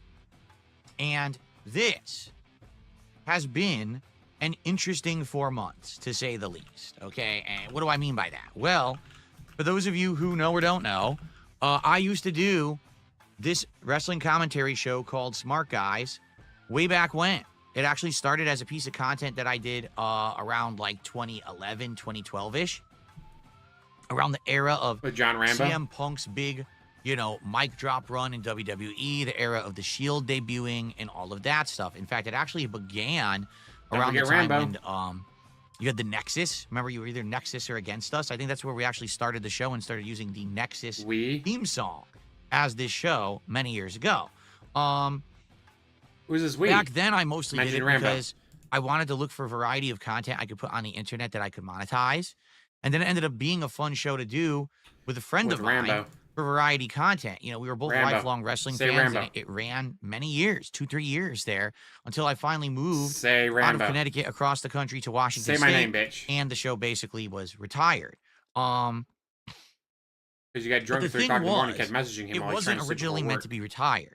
Okay, the show was meant to continue, but it just didn't work out that way. So for many years, people said, DSP, will you do wrestling commentary again? Will you ever get back into it? And I always answered, I don't know, maybe, maybe not. I don't know how the show would feel without having the original host on and stuff like that. Holy shit, say his fucking name. I continued to play pro wrestling games and things like that, but I didn't really do much else. Now, fast forward to around 2020, COVID hits, and basically pro wrestling now ends up being without a crowd. It completely turned me off. And so for a 5-year stretch, I didn't watch pro wrestling at all. Seriously, I just stopped entirely. I stopped playing the games. Like, pro wrestling stopped being a part of my life for a good, 5+ Except WWE years of champions time. and And so Supercard a lot of and people kind of moved Immortals. on from me doing pro wrestling content. Didn't really care anymore, or anything like that. Now, this year, 2025, a year of interesting ideas and reinvigoration, I decided to bring back this show starting in early January With to PPP. coincide with the premiere of Monday Night Raw on Netflix. A rebranding. They redid the show. They made it look Lee, how's better it and going? everything. And so I was very excited Because you got to to kill try to time. cover Because pro there's nothing else wrestling to talk again. about. But I wasn't sure how it was going to go. I didn't know if having a new co-host was going to work or not. I didn't know if the show was going to garner any kind of audience or attention. And so the entire time that I've been doing Smart Guys since January, this 3.5-month kind of odyssey that I have had, this journey, Hopefully, Bro really enjoys was it. a test. If DSP were to actively watch and cover wrestling again, would anyone care? And, the show has definitely had its highs and lows. I've now had 4 different co-hosts, drama segments focused solely on pro wrestling. I've unboxed WWE Topps trading cards, right? And basically done a whole lot of commentary on Raw, SmackDown, and that one time when I actually watched and talked about AEW. And basically, the attention span has been interesting. Sometimes people show up. Sometimes people don't. It all depends. And I would argue that Hey, yes, was in to give me more money. overall, this has been a success, okay? But But when I if say you don't give that, me what I enough mean money is, right now, it's we over. get some good attendance, maybe a few hundred people watching between my YouTube and Kick channels, and that's good. And we've got some support, some weeks better than others. I feel like some weeks people were here only watching because of my former co-host PPP, while some weeks people have been here just for me, and then other weeks people are here because they want to watch and see who's the new co-host, who's the co-host Phil has this week, right? So it's been interesting. It really has. And I've been thinking about this for 3.5 months. Is this something that I want to continue to do or not? As long as you give him money? I've had fun doing it, but at the very same time, to Yeah, be frank with all of you, it's a missing. lot of time investment. It's a lot of work. And quite frankly, Sitting on it your can ass watching prove wrestling. pretty frustrating when not a lot is going on or I'm not enjoying myself. Okay. Now, It's a lot to of be work when I honest sit here and here, watch this TV weekend, guys. watching WrestleMania 41, almost 8 hours of pro wrestling that I had to watch this weekend in order to be able to review WrestleMania 41 for you on this super show that I'm about to perform. It was a lot of work, and it was a lot of time investing. And I was a lot of work. You don't do anything. Last night, after finishing WrestleMania, I was like, good Lord. If I didn't have to cover this on Monday, I probably would have stretched it out and watched it more casually. But, I had to watch each show each night so as not to be spoiled and to be talking about it fresh the day after. Okay. But, dude, it has been a hell of a journey, and it has been a hell of a arduous task, to say the least. Arduous task. Watching so here's the deal. Wrestling. Today's show will be the longest pro wrestling commentary show I've ever done. The purpose of this broadcast right now is to cover WrestleMania 41. Is for you I'm going guys to talk to give me about money. each match, what I think about it, some play-by-play. I'm going to talk about what my favorite match was, what my least favorite match was, overall what I thought about the event. But we're also going to have all 3 of my special guest co-hosts chiming in. First, Ethan Ralph will be coming on the show live as a guest via Discord. It's more and we're going to see what his opinions are. Then, about halfway into the show, DSP got paid I'm today. actually going to tell you what Cypress TV thought about WrestleMania. Sadly, he cannot join us live today, but he did give me his opinions, and we're going to review those as well. And then lastly, at the end of the show, he'll give up after this. to close out, we are going to have Gahul give his opinions on WrestleMania. So we're going to have all 3 people in some way, shape, or form chiming in and being a part of the fun today. Okay? And none of them get a cut. It's going to be a lot of wrestling talk. And none of them get a cut. There's going to be no drama today. Repeat that. No drama. We've got more than enough things to talk about in regards to WrestleMania then we don't have time for this nonsensical spit up more drama. than you can Instead, chew, it's but going to be covering the show. All right? Now, I'm excited. I hope you are too. But people have been asking me for weeks, Phil, are you going to continue doing Smart Guys? Is this a show that you think was good? It worked out now that you've done this, 3.5 months. Well, the truth of the matter is the entire plan for Smart Guys was to start it with the relaunch of Raw on Netflix in January and to go through WrestleMania. And basically by the end of WrestleMania to determine, is this something that worked well enough in my schedule that I feel like it's worthwhile and it's something that I want to continue doing. Okay. And I'll be honest with you guys. I think that sometimes it really is fun.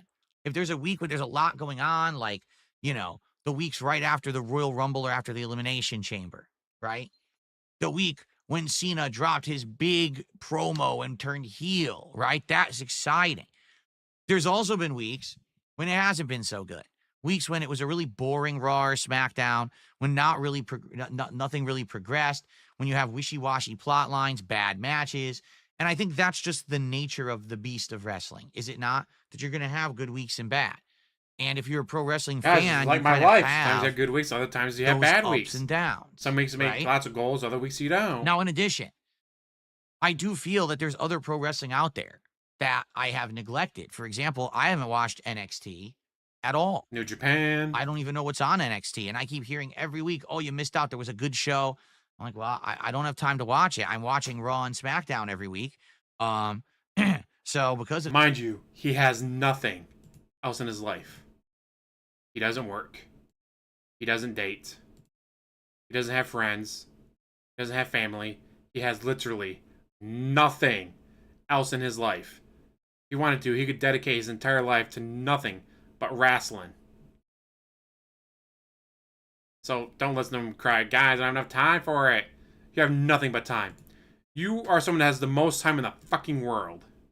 Of that, I don't have time Get downstairs crying, to watch another show. coloring. There's also AEW.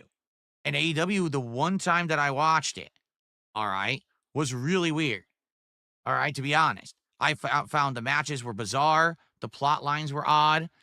But it's kind of fascinating because people still talk about it from time to time. And I wonder, gee, should I give that a shot? Okay? So, to be frank and honest, it's been fun some weeks and boring others. I do feel like some weeks it's worth my time and others it's not.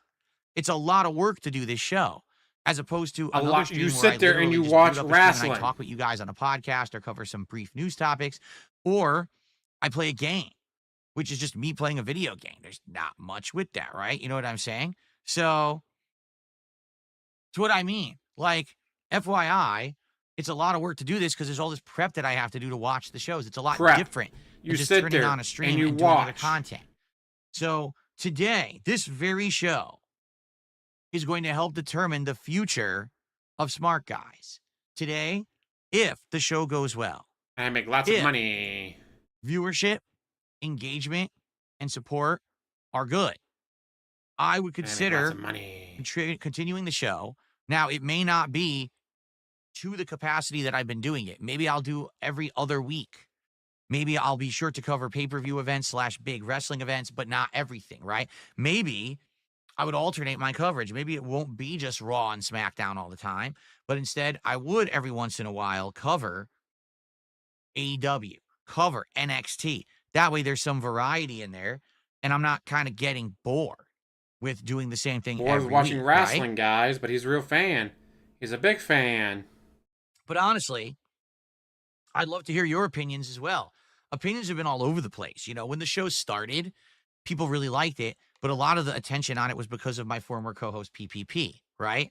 A lot of people complained, too much drama, too much nonsense, too much e-begging. Why aren't you talking about wrestling more? That's supposed to be the point of the show.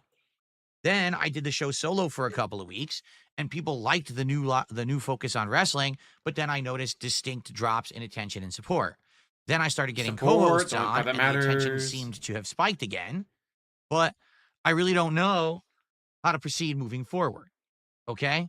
There's been some interest in possibly having a rotating cast of hosts, that maybe one week I have one host, and then the next show we have a different host, and we try to spin it around so that way it's not always the same person, okay? let's see what happens today and go from there. All right. So thanks for being here for episode 14 of Smart Guys, the WrestleMania 41 Super Show.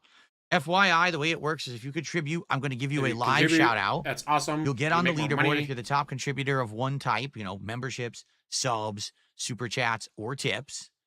We're going to, have a running goal of $150 for the stream. If we hit that, great. If we exceed that, even better. Okay. For every $100 raised on the show today, I'm going to open a pack of the Topps Chrome 2025 cards, just like I've been doing in previous shows. We have 5 different packs of cards to open. So we can basically get up to $500 of support, up to 5 packs opened on this very show. I said that And in one of those packs is the rare numbered card. which is Don't know if surprising. it'll be good. Like, for sure example, was the gonna win it. Nakamura card that I got that's numbered is great. The other card is some wrestler, I don't even know who she is, Alba Fire, and the card looks awful. So it could be great. It could end up being a actual autograph card, which is one of the rarest cards that they have. Those are randomly inserted into the packs. We don't know. I don't know what I'm going to get. All right. So let's get some support rolling for Smart Guys. This will be one of the determining factors of if I decide to continue the show or not, if the show gets support today for the amount of effort that I'm putting into it. Okay? All right. And so, before we start talking about guests and the like, allow me to tell you the best way to give me money. give you my overall thoughts on WrestleMania. Okay? WrestleMania 41 took place this past weekend on April 19th and 20th in Las Vegas, Nevada. Okay? 2-night event each night, roughly running around 3.5 to 4 hours, depending. Each night was a little different. Interestingly enough, attendance on night 1 was lower than attendance on night 2. Why is that I know strange? that sounds a little weird, but yeah, it is true.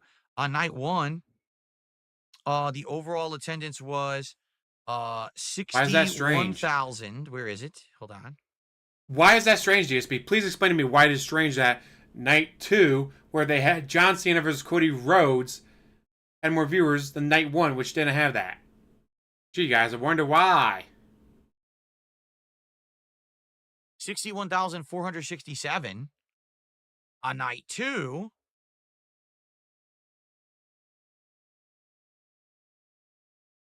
The attendance was 63,228. So a 2,000 person difference, but they announced that WrestleMania had been sold out. So does that mean that just 2,000 people didn't show up night 1 or were delayed in travel or something? I don't know. Pretty weird. Okay. But overall, They bought tickets, but they didn't care about night 1. They WrestleMania want to watch John is Cena. the biggest spectacle that WWE puts on every single year. All right. The biggest sets, the biggest stakes, the biggest matches, titles, DSP all just on broke the 200. line, etc. Congratulations, DSP. You now Now- have 1% of 1% of your viewership. First off, the set of WrestleMania 41. All right. They're in Las Vegas. And you think they're in Vegas, right? That means that it's going to be some kind of crazy set where it's probably going to have to do with gambling, maybe cards or something. No, not at all. The set that they chose for WrestleMania 41, in my opinion, Tiffany Stratton coming out in the Mattel Barbie box was fantastic. They need to do that again with her. was incredibly bland and boring. Like, I was watching, the first thing I noticed, was that the set felt very underwhelming and not really appropriate for, in my opinion, to the location and the event. It just looked like a bunch of doors opening on the front of a big major glass building. Like, think New York City and like a big towering skyscraper. And it has like that front, has like a sign or a fancy front, like awning. And then the big doors, double doors at the front of the building. Like, that's what the set looked like. Yeah, it's like Phil's background. And I was like, what is that? Like, I was staring at it like, what is it even supposed to be? What does this have to do with Las Vegas? I was incredibly confused. I don't know if they were trying to say it was supposed to be a casino. It didn't look like one. And there were a couple times where I do feel like the set was utilized nicely. Notably, there were 2 different matches on night 2 where there was a mystery person. First, there was Joe Hendry. a mystery opponent for Randy Orton, and then there was Joe a mystery Hendry. tag team partner for Lyra Valkyria for the women's tag titles. Each time, they kind of focused in on the doors, which were very generic LED doors, and then they would open, and then there would be like, ooh, like light would shine through, and then boom, the big presentation for whoever the mystery person was would play, and it was kind of cool in that regard. But outside of that, it just wasn't that good. Like, I thought that the set was very underwhelming. You know, a lot of the times the WrestleMania sets are actually utilized for special spots and special parts of matches. No, it was not at all. So it was quite disappointing, in my opinion, that that happened. And that it was just kind of a very generic setup. I think back to WrestleMania, the WrestleMania that I went to in person, where it was supposed to be New York, New Jersey, and it had all different things from New York and New Jersey on the set. Or the year that it was like pirate themed, there's a ship and everything, and they kind of had things themed to that, right? Yeah, so that was back So, when Vince McMahon was in charge. Just in general, Triple H doesn't I seem to felt care about that, though. that the presentation of the pay-per-view was underwhelming, and just it kind of immediately when you look at that set, you're kind of like, it doesn't look that good. You know what I mean? I don't know what they were going for.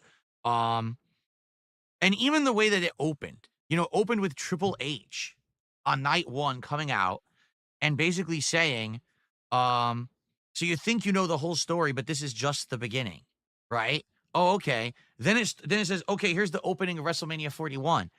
And it starts playing this fucking awful, awful Travis Scott song. Travis Scott, black rapper. Gee, I wonder why DSP hates that song. I wonder why DSP hates Travis Scott. Black rapper playing music. DSP hates it. I wonder what it is about Travis Scott and his music that DSP hates. If only I could put my finger on it. I know I'm right there. I know I can think of it. Just, guys, give me like 10 minutes to think about why DSP thinks Travis Scott's song was terrible. What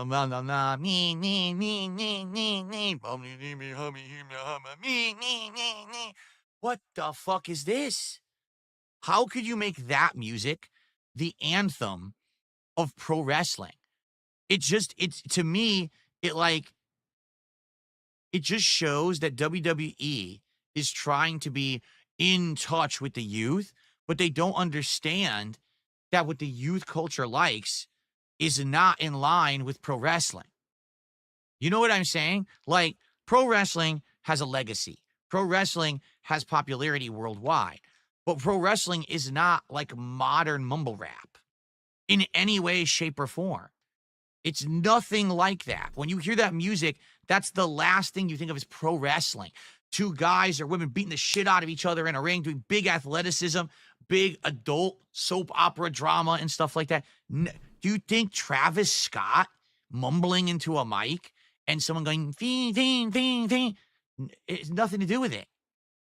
Now, I get it that they want to, again, have that kind of connection, but if the connection disconnects you from the product, okay? And how did it then disconnect you fails. other than the fact that he's And I black feel and like you hate that's a black running people? theme that you saw throughout all of WrestleMania 41, that they were attempting to connect modern pop culture with modern pro wrestling, and every time they attempted to do this, it failed miserably. I mean, right in the middle of the center of the ring for the entire weekend was Fatal Fury City of the Wolves. The first thing they did at the beginning of the show was that the doors opened on the set and the DJ Salvatore Gagnacchi was playing music. The entire crowd was like, what the fuck is this? Who is this asshole? We've never heard of this guy before. What the fuck is he doing here? Because they don't know that that guy is a guest character in Fatal Fury City of the Wolves, a fighting game that comes out today. They don't know what, like, A fighting game that comes out today and yet you're not playing it. Mr. FGC, Mr. 4th place at EVO. Brand new fighting game connected to WWE. Nope, can't touch it. they're like, what is this? They're all completely confused. The crowd is dead silent, not excited at all for it. Like, what is this shit? And the truth is, almost no one knows who this fucking guy is. In the fighting game community, it was the same. When they announced he was going to be a guest character in Fatal Fury, no one knew who the fuck this guy was, and they all criticized the game. What are they, stupid? And by no one, he means himself. He doesn't know, so that means no one else knows. Did they take a giant paycheck? Are they selling out to have this jackass in the game? Because we don't know who he is. Now, the thing is, I'm not saying that the guy's actually a jackass. Maybe he's a great DJ. But what the fuck does he have to do with Fatal Fury? And what the fuck does he have to do with pro wrestling? Salvatore's Gnocchi. That's what his name should be. He went to an Italian restaurant. And it was the special of the night. So, yeah, I mean, that's how they start the show. Terrible Travis Scott music, an underwhelming set. Triple H saying this is just the beginning of the story. Well, if it is, maybe I don't want to hear the rest of the story. And then a DJ no one's ever heard of coming out and playing, and no one knows what's going on. You've never heard they cut of. to the ring, and it's Fatal Fury, City of the Wolves. Like, what is this? Why is this the beginning of a fucking WrestleMania? It's the most bizarre, disconnected, just disjarred shit. It really is. Like, it's just odd. Like, why is this part of it? And again, I get it. They want a payout, right? They want to make money. They want to have a fucking sponsored. They want to make money, guys. How dare they? Now, the best way to support the stream is to give me money. Yeah, DSP, we know. We know the best way to support the stream is to give you money. How dare WWE try to make money?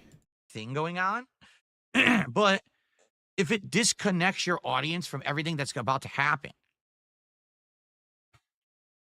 is it worth it? So WWE took the payday, but immediately deflated everything that should have been hype about the beginning of the show. Okay? Really, honestly, I feel that. You could disagree, but I just don't. You're wrong, feel and I'll ban you if you say that in like chat. this makes any sense at all, that this is part of the show. And I think that they need to reassess, because what's happening is you are going to get attention. Like, for example, I feel like they will sell maybe a couple thousand extra copies of Fatal Fury. Seriously, like, that game will actually sell. But does this help WWE? I say anyone who doesn't besides believe in cheap Joe payday? Hendry is a I don't loser. think so. And I feel like You it must believe in deflates Joe the beginning of the Hendry. show. It really did. Like, the whole first 5 minutes, I was like, what am I watching? That's This gonna be is a new pin. WrestleMania? Like, what the fuck? Anyway. So then, over the course of the 2 nights, preceded a series of highs and lows. And I'm going to be honest, in summary, I feel like there were many more lows than highs. Okay? I feel like They there have was a lot minorities more on the screen, disappointing guys. moments, Don't they a know lot I don't more like minorities annoying on the moments, screen? Like Travis a lot more Scott? things that fell flat than things that were good. Surprisingly enough, I actually thought a lot of the stuff that I thought was going to be the worst ended up being some of the best, but that's not a good thing, because the things that should have been the best ended up being the worst, or just not as interesting as you would have hoped. Okay? Notably, if you've watched Smark Guys over the last month, every single co-host that I had on here, whether it was Ethan Ralph, Cypress TV, or Gahul, kind of predicted some of the outcomes of these matches way ahead of time. And that's not good. DSP. Let's say it's the Super Bowl. You have 50,000 people. 25,000 say this team's going to win. 25,000 people say that team's going to win. Guess what? 25,000 people were right. Unless, an asteroid hits and wipes out the stadium. But other than that, wow. They predicted some of the matches correctly. Well, yeah. All right, either this team wins or that team wins. This wrestler wins, that wrestler wins. Wow, we were right on some of the matches. Well, yeah. No matter what, you're going to be right. It's a coin flip, 50-50. Or 33-33-33 if it's a triple threat. But still, yes, someone is going to be right. If you have 1,000 matches and you predict all 1,000 and 200 of them come up correct, well, hey, then you were correct on 200 matches. Congratulations. Idea is, when you're going to have a big event like this, we all know that pro wrestling is scripted. We're not stupid, right? But you want to at least have an air of mystery of, I wonder what will happen in this match. That happened a few times, but almost all the matches were completely predictable outcomes, and that's not good. In addition, one thing that you're going to see as we start going through the match-by-match results is that this year, predominantly heels won everything. Yes. Seriously. Go Like, heels. there was very few matches where the face went over. And compare that to, say, last year, where you had the biggest WrestleMania main event in ages, you know, finishing the story. Cody Rhodes' culmination of his journey in WWE for many years, trying to chase Roman Reigns and finally defeat him and become the new undisputed champion, unseating this guy who has the longest streak ever. Compare that with most of the match outcomes this year, and every match was like, oh. And in fact, guys, Iron Man didn't win every fight. This is bad. This was bad watching this because Iron Man didn't win every single fight.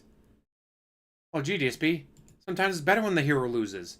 Because then you build up more hype. You build up more tension. You build up more drama. When the hero doesn't win every single fight. Gives him a chance to fight back. If Cody Rhodes had won at 39, then they wouldn't have had WrestleMania 40 outcome. But because he lost at 39, he had a bigger outcome at 40. So if Cody Rhodes loses at 41, meaning he'll have a bigger outcome when he wins it back at SummerSlam.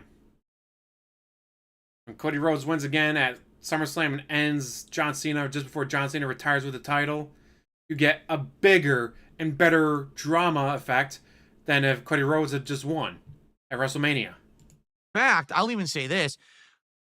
I felt that the scripting of the matches and the outcomes was actually so cliche with this theme that the heel is going to win 90% of the time this WrestleMania. But the end of WrestleMania's second night, the crowd actually flipped and started cheering all the heels instead. Because I think the crowd finally kind of wisened up to it, what was going on. And they were like, well, screw it then. We're actually going to cheer for the people who normally we would boo because we want to get into this. And right now, cheering for the faces just seems like a complete waste of everyone's time. That's incredibly annoying and disappointing. Seriously. So, yeah, I'll be honest. I think it was a really odd booking decision. I think it was a deflating weekend overall. You know, you go into WrestleMania, you want to feel like there's going to be major progress and good positive outcomes. By the end of ESP, it is very, very positive that John Cena won. John Cena had to win. This to be his retirement year, his retirement tour, him going away forever. This is last WrestleMania. Yeah, he had to fucking win. And it's good. So when Cody Rhodes beats him at SummerSlam, it's a bigger win. Into WrestleMania, I think a lot of people were just shrugging. What just happened? Why did we just watch that for 2 nights? You know, overall, predominantly negative. There were some good moments. And actually, like I told you, you're going to be shocked at some of the things that I liked because I was shocked at some of the things that I liked. But at the same time, predominantly negative. You know what I'm saying? DSP being negative. Okay. Imagine that. So, FYI, I'm going to reach out to Ethan Ralph and see when he wants to come on. Basically, if he wants to come on like right now, we can get him on the show. I think he said he was going to be broadcasting. I think he might be broadcasting his own show right now. And he said that he wanted to co-stream, which I told him that's perfectly fine. That if he's on now that, you know, he could co-stream, he could stream his perspective on his stream and mine for mine. Sit with the heart touch. And go from there. So let me first of all see signals to his fans. if I can get him here. Guys, let's see if Ethan Ralph is still awake and didn't pass out from drugs and alcohol. If he doesn't respond on Discord, I've been talking with him on X a lot. So let's see what he has to say. Guys, while we wait for this to happen, never forget, today is the only day we have to defeat the terrorists, communists, and of course, British. So if we can get there, if we can get 100 likes to defeat the British, it'd be great. Let's continue. But he'll be my first guest. And what I like to do is see what he thought about WrestleMania overall. You know, what were his favorite matches and the like, and what he hated and stuff like that. All right, he says he's actually ready. Cool. So let me get my headphones on, which I haven't had on yet. So this is the first time ever on the fly that I'm attempting to get a guest on live, and I didn't set it up ahead of time. It's Alpha All right, so just to forewarn everyone, if we have Ralph tech issues right now, I hope that you guys will forgive me. You know, doing this on the fly is a lot different than trying to do it with predetermined setup. All right, so we may have You've some been doing this for technical how issues long here. now, DSP? And you still don't got this shit But let's figured see if we out? can get Ethan Ralph on the show. I'm very curious what he thought about WrestleMania. Let's see here. Let me get my Discord open on my PC. Sure. Okay, good. Here. And the microphone should be working already with Discord. I hope it is. All right, I'm going to try to call him. You guys may or may not be able to hear him as soon as he gets on here. We'll see.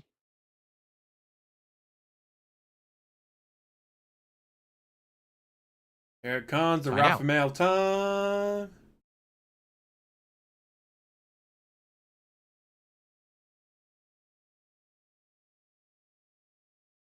Ralph Mail.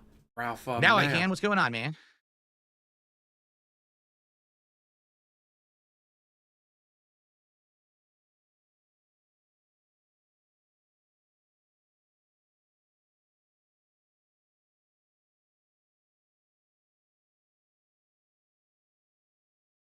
Guys, you expect me to do something with OBS to figure that out? No, you're supposed to tell me if you can hear him or not.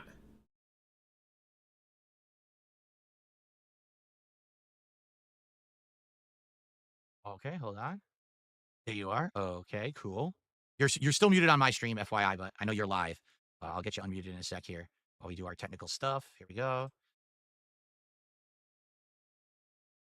Let's see here. Come on, DSP. Find a way to fuck this up even more. We want more tech issues. More tech issues, the better. All right, let's see if I can like zoom in here. Probably can. I tried watching Bleach in the past. I couldn't get into it for some reason. All right, let's see. I don't remember how to resize. It's definitely a show I should be able to get into, but I just couldn't, which is kind of annoying. That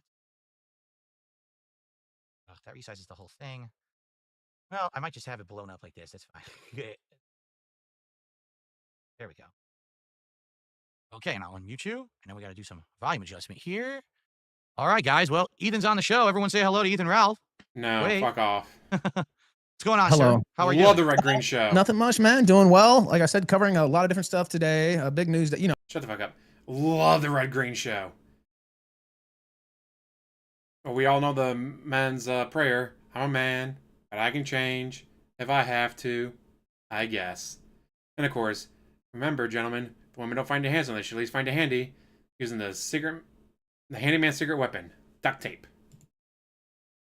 my show, we cover a lot of different news topics. Pope, yay, said some things that were pretty controversial. And another guy, you saw it, didn't you? No, I didn't. I've been running around getting this show ready and doing the wrestling stuff this morning. So I heard about the Pope, but I didn't hear about anything. I heard about the Pope, guys. Yeti, I, the Catholic, the guys, I'm a Catholic guy, so we got a Catholic. I'll just oh yeah, the Pope died anyways. On your own. It's Good to know you're very, very Catholic, DSP. But So yeah, Catholic, what did you think about the Pope WrestleMania? died. All right, so I was just telling my audience. All right, I feel like this year they went for a different vibe entirely. Like if you actually follow the entire show from start to finish and you look at the match outcomes, in general, most matches went to the heels. Like a lot of them went to the heels, and there was a lot of like title changes to a heel, or heel is now leading this plot line moving forward. And I think that's kind of jarring for the audience because last year you had this culmination of the giant Cody Rhodes plot line, years in the making, defeating the undefeated streak of Roman Reigns. And now you've got the opposite this year, which like everyone's deflated. Cena now has everyone hostage. Seth has become the big villain on the other side. And every show kind of ended on like a bad note. So I think overall, it kind of gets people guessing like what's going to happen next, but it kind of makes it feel like a negative thing. And I also feel like this show was so commercialized. And yes, it gives the heroes something to fight back for. It means that the heroes gotta come together and fight back instead of just always having to win all the time. Travis Scott music playing constantly. Stupid Fatal Fury ad in the middle of the ring. Freaking DJ at the beginning of the show coming out. No one knows who the fuck that guy is. It was just such a overly produced, commercialized show to try to make money. That in a lot of cases, dare they try to make money, guys? Only I'm allowed to make money. Good thing. Me, Especially when I don't feel like the stuff that they me. took paychecks for was in line with pro wrestling. Like, I'm sorry, I just don't think Travis Scott's mumble rap Only music I'm allowed to make is money. pro wrestling music. I don't find that it makes Only sense. I'm allowed to make money. As part of that product. Me. But overall, I just was not really enjoying it. There were a few things that I liked that were shocking. Like there's a couple matches there I thought I was gonna hate, and I actually really liked. But most matches were kind of boring. A lot of them were rushed. very predictable outcomes, like very, very predictable. You kind of could know what was going to happen 90% of the time in these matches. And when there's no real shocks, then it's kind of like, why did I sit around watching 8 hours of wrestling this weekend when I kind of already knew it was going to happen? So overall, it wasn't awful, but it was nowhere near as good as say last year's. And I was kind of disappointed and bored with a lot of it and didn't really like it overall. Well, I'd have to. If it was me, obviously would have had The Rock come out during the Cena Cody Rhodes fight, and then have Stone Cold come out, drop a couple stunners. Can you imagine Stone Cold comes out, drops a couple stunners to stop The Rock from interfering? Yeah, that would have gotten some butts in the seats. Instead, for some reason, no Rock. Stone Cold did come out, but crashes ATV, may have injured someone. And you know what? Even if I'm not injured, I'm like, OMG, I fell down. The only way to cure this is to give me free tickets to Monday Night Raw. And some merchandise, autographed. Fuck you. I guess I'd give it. I hate to give it a thumbs down, but like it's very close to full thumbs down territory, really. There were some great matches. The triple threat on night one, that's contender match of the year probably. With CM Punk and Rollins and Reigns, that was a great match. That honestly, blows the the Cena Rhodes match just completely out of the water. That was a total disappointment. I didn't even see that live. Like I stopped watching and then went back and rewatched it later on because I was just like, okay. And it was worse than I thought it was going to be, actually. Where's The Rock also? Like, I have no idea why he was even involved with this. If he wasn't going to show up at Mania, Travis Scott's there, but The Rock's not there. Right. It makes no sense to me. The finish itself was kind of weak with Rhodes. I mean, I get it. He wasn't willing to do the heelish thing to keep the title. And then, Cena kicks him in the nuts again, which he should have seen coming since that just happened, a couple months ago, right? So he kicks him in the balls again, hits him with the belt, 1, 2, 3. He did have the clean visual pin on Cena with the crossroads, but there was no ref there to count it. So, like, that's a thing in wrestling where, okay, really, he won the match, that in that way. But as soon as I saw that Orton's face was on the poster for Backlash, which is their next pay-per-view, I knew for a fact Cena was going to win because Orton Cena, they have a long legacy of feuding and, one of the classic feuds actually the last 20 years. So, right. My major problem, like Dominic you just said, versus is that Penta for it was Travis whoever's Scott match, getting that'd be involved awesome. instead of The Rock. What in the holy hell were they thinking there? Like, that was such a huge disappointment. That crowd 100% was waiting for The Rock to come out and get involved in this match. I mean, he's the one that got the whole plot line started with Cody saying that I want to own your soul and all of that. And it's like they forgot all about that fucking plot line. Like, where is it? It doesn't even exist anymore. And to have Travis Scott be the one that causes all the commotion and the cheating is so lame. Again, Travis Scott is a mumble rapper, and I get it. All the kids like him, right? But he's not wrestling. They want him to be wrestling, but he has nothing to do with this. He just comes out. It's intrusive. If The Rock came out, no one would have cared. They would have loved it. But they went the payday route, and it kind of spoiled the whole end of WrestleMania night, too, but for me, at least, because of that. Having a minority on the screen kind of ruined WrestleMania for me, guys. I agree 100%. And even if you bring Travis Scott out, The Rock needs to be there with him, right? Like, I'm fine if you have The Rock there as well. But just Travis Scott, they did have the Stone Cold. I thought there was a possibility that if Rhodes did retain, which very small chance of that happening, that Stone Cold was going to save him somehow. Dribble 69 on Rumble. I'll let that go through. DSP, I don't what are think. your thoughts on I don't think he PWR has any and his hot thoughts on young that. dude army? Yeah, I don't think he has any thoughts on that. I don't either. But they had Stone Cold come out and he ran over somebody with his ATV. That was funny. He hit the wall and the guy's like, oh shit. Yeah, suddenly they're gonna get a big fat check, I would imagine, from that. But I think it was a woman actually, and then all of a sudden she had to leave the arena. My neck, my back. I'm sure that's what I'd be saying at least. But yeah, I thought it was lackluster. I did like the opening match was the best match of the night. Let me go back. Io Sky and Ripley and Bianca Belair. They made the right call. Io Sky, the face went over. I was shocked. I was shocked they went that way, but that's what I wanted to happen. But I was like, holy shit, they actually let her keep the belt. Now maybe she'll get a real title reign because let's be honest, this has not been a real title reign. It's just been her wedged into this triple threat plot line to get Rhea and Bianca to go at it. But now maybe she'll finally get some recognition. Agree 100%, and she deserves it too. And so I popped for that one live because I was like, yes, because I was almost certain they were going to give it to one of the other two, and they didn't, and it was a great match. I liked the Intercontinental Championship match as well. They made the right call there too with Mysterio going over, even though he's a heel. Although I think, I don't know if they're going to turn him face or turn Balor face. Like, I'm not really certain. Well, the weirdest part about that was the crowd reaction because, as we know, the crowd has really gone nuclear for Dom every time he comes out. He can't even talk. They love Dom. The boos are so overwhelming. And now they turned on him in a good way. They were cheering for him. They wanted Dom to win this match. He became like the underdog hero, and they went crazy when he won. So now you're right. Could this be like now Dom will flip and he'll be a face, and people will want him to lead Judgment Day over Finn, and maybe that'll be the plot line moving forward, and Finn will be the heel moving forward? That'd be kind of interesting. Yeah, and originally I thought it was going to be Balor was going to be the face going forward, but now after that, I don't know. They could go either way with it, and it would be good. I think they made the right call on putting the belt on Mysterio. It's time for that. He's been one of the hottest acts over the last year and a half, and he deserved it. And Braun Breaker still came out looking like a beast. Yes, so it's not like it was bad. And it was a fatal 4-way anyway. So it worked out. He didn't take the pin either. I will say, you mentioned something earlier. Usually the faces go over at WrestleMania. Well, that's the whole point of WrestleMania, really. With rare exceptions, the faces are almost always. That's been Vince's theory. Right. Now Vince is not there now, but like that's. Exactly. Right? Vince isn't there. Go over. So they got to do something different. But that's kind of the point of WrestleMania. Faces go over.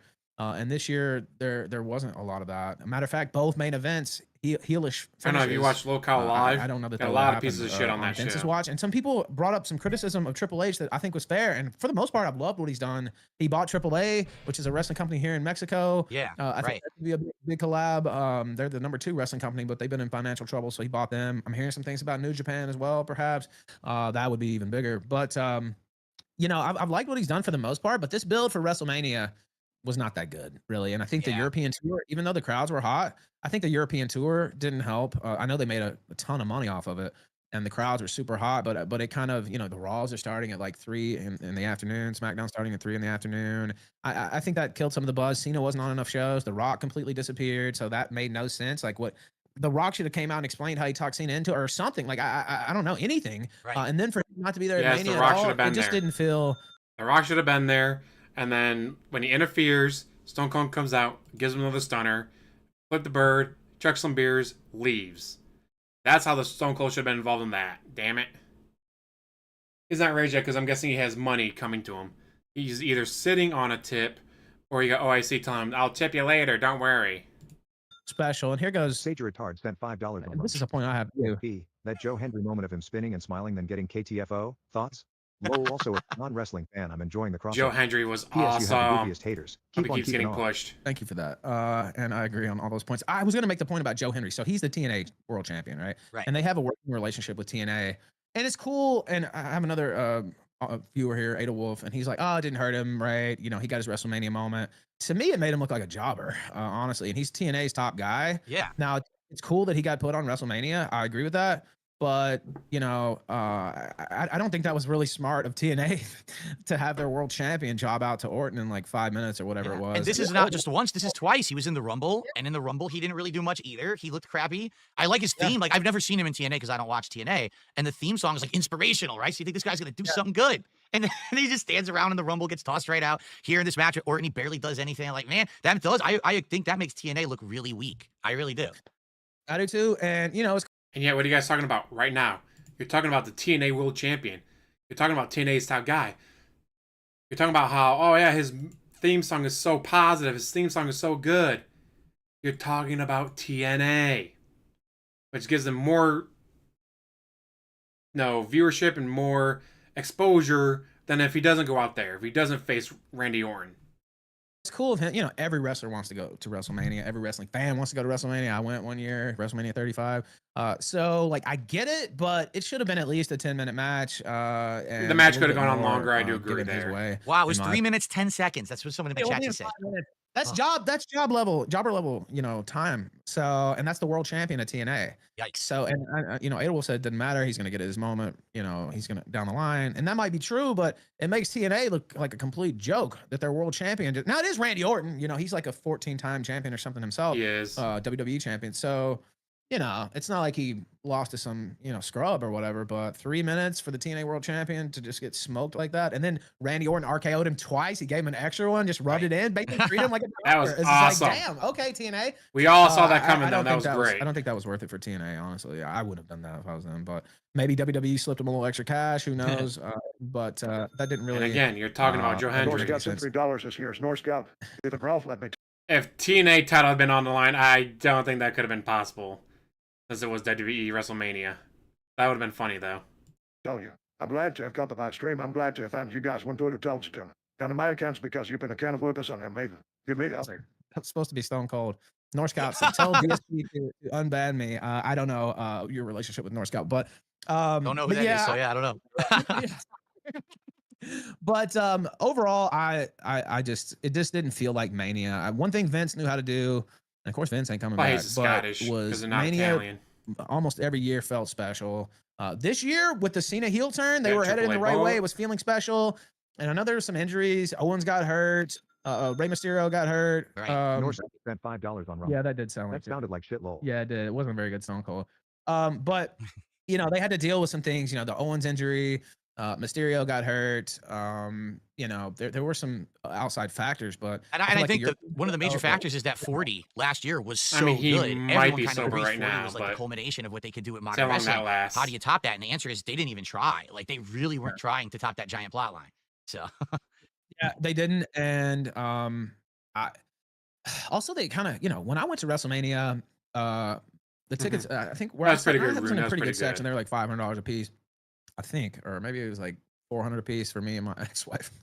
We went to WrestleMania, but this year the prices were insane. yeah, I Like heard that. saw Yep. people complaining about I don't know, that. AEW. And you know, if it's They got the money to buy the rights to WrestleMania, anything, but you know, for some it better reason they be don't do worth that it, all the right? time. And you had people paying, you know, having to sell a kidney to go to the show, and it with a few exceptions, it really just didn't have the Mania feel. You know, they had the big stage, they had everybody there. The crowd night one was kind of dead. I'd say they're a little bit more lively night two, but also Because night two Attendance was was much seen higher on. night too. It was like 2,000 or 3,000 more Bro, people. I guess they just didn't even dumbass. show up for the first night.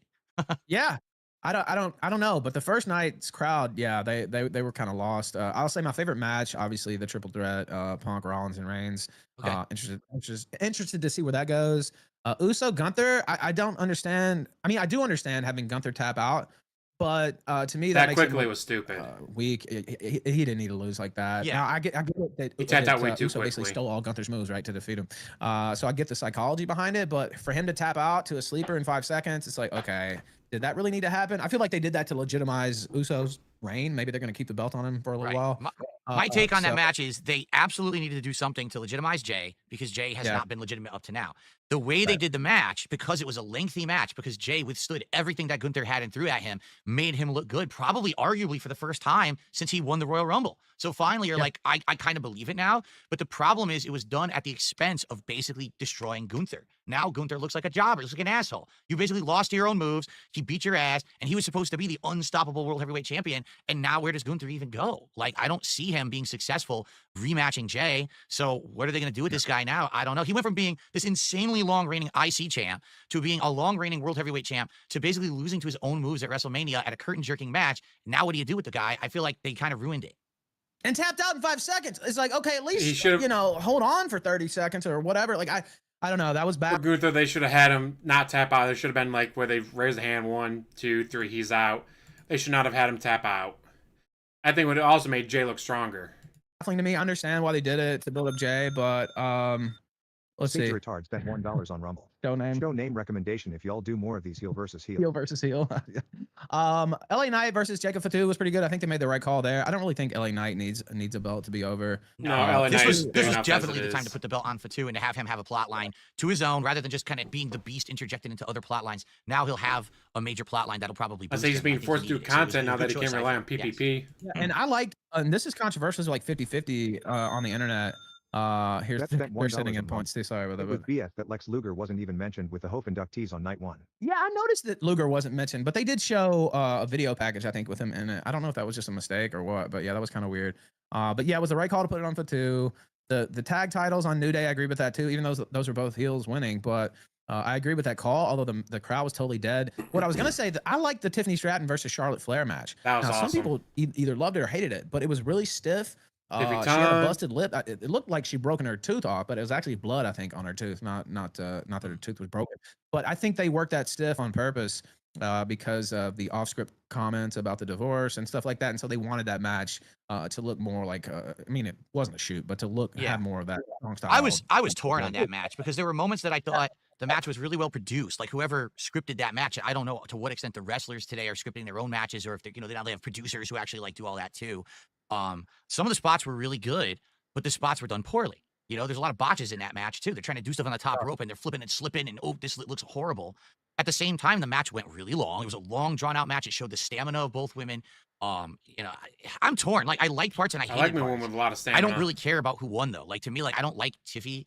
Didn't want Charlotte to win. So I was like a passable match Anyone who doesn't like Tiffy time is an idiot. Shut the fuck up, DSP. for me. I didn't really love it. Yeah, and well, there are some points where people were pointing out that Charlotte Flair was actually reminding Tiffy of some of her spots that she was forgetting.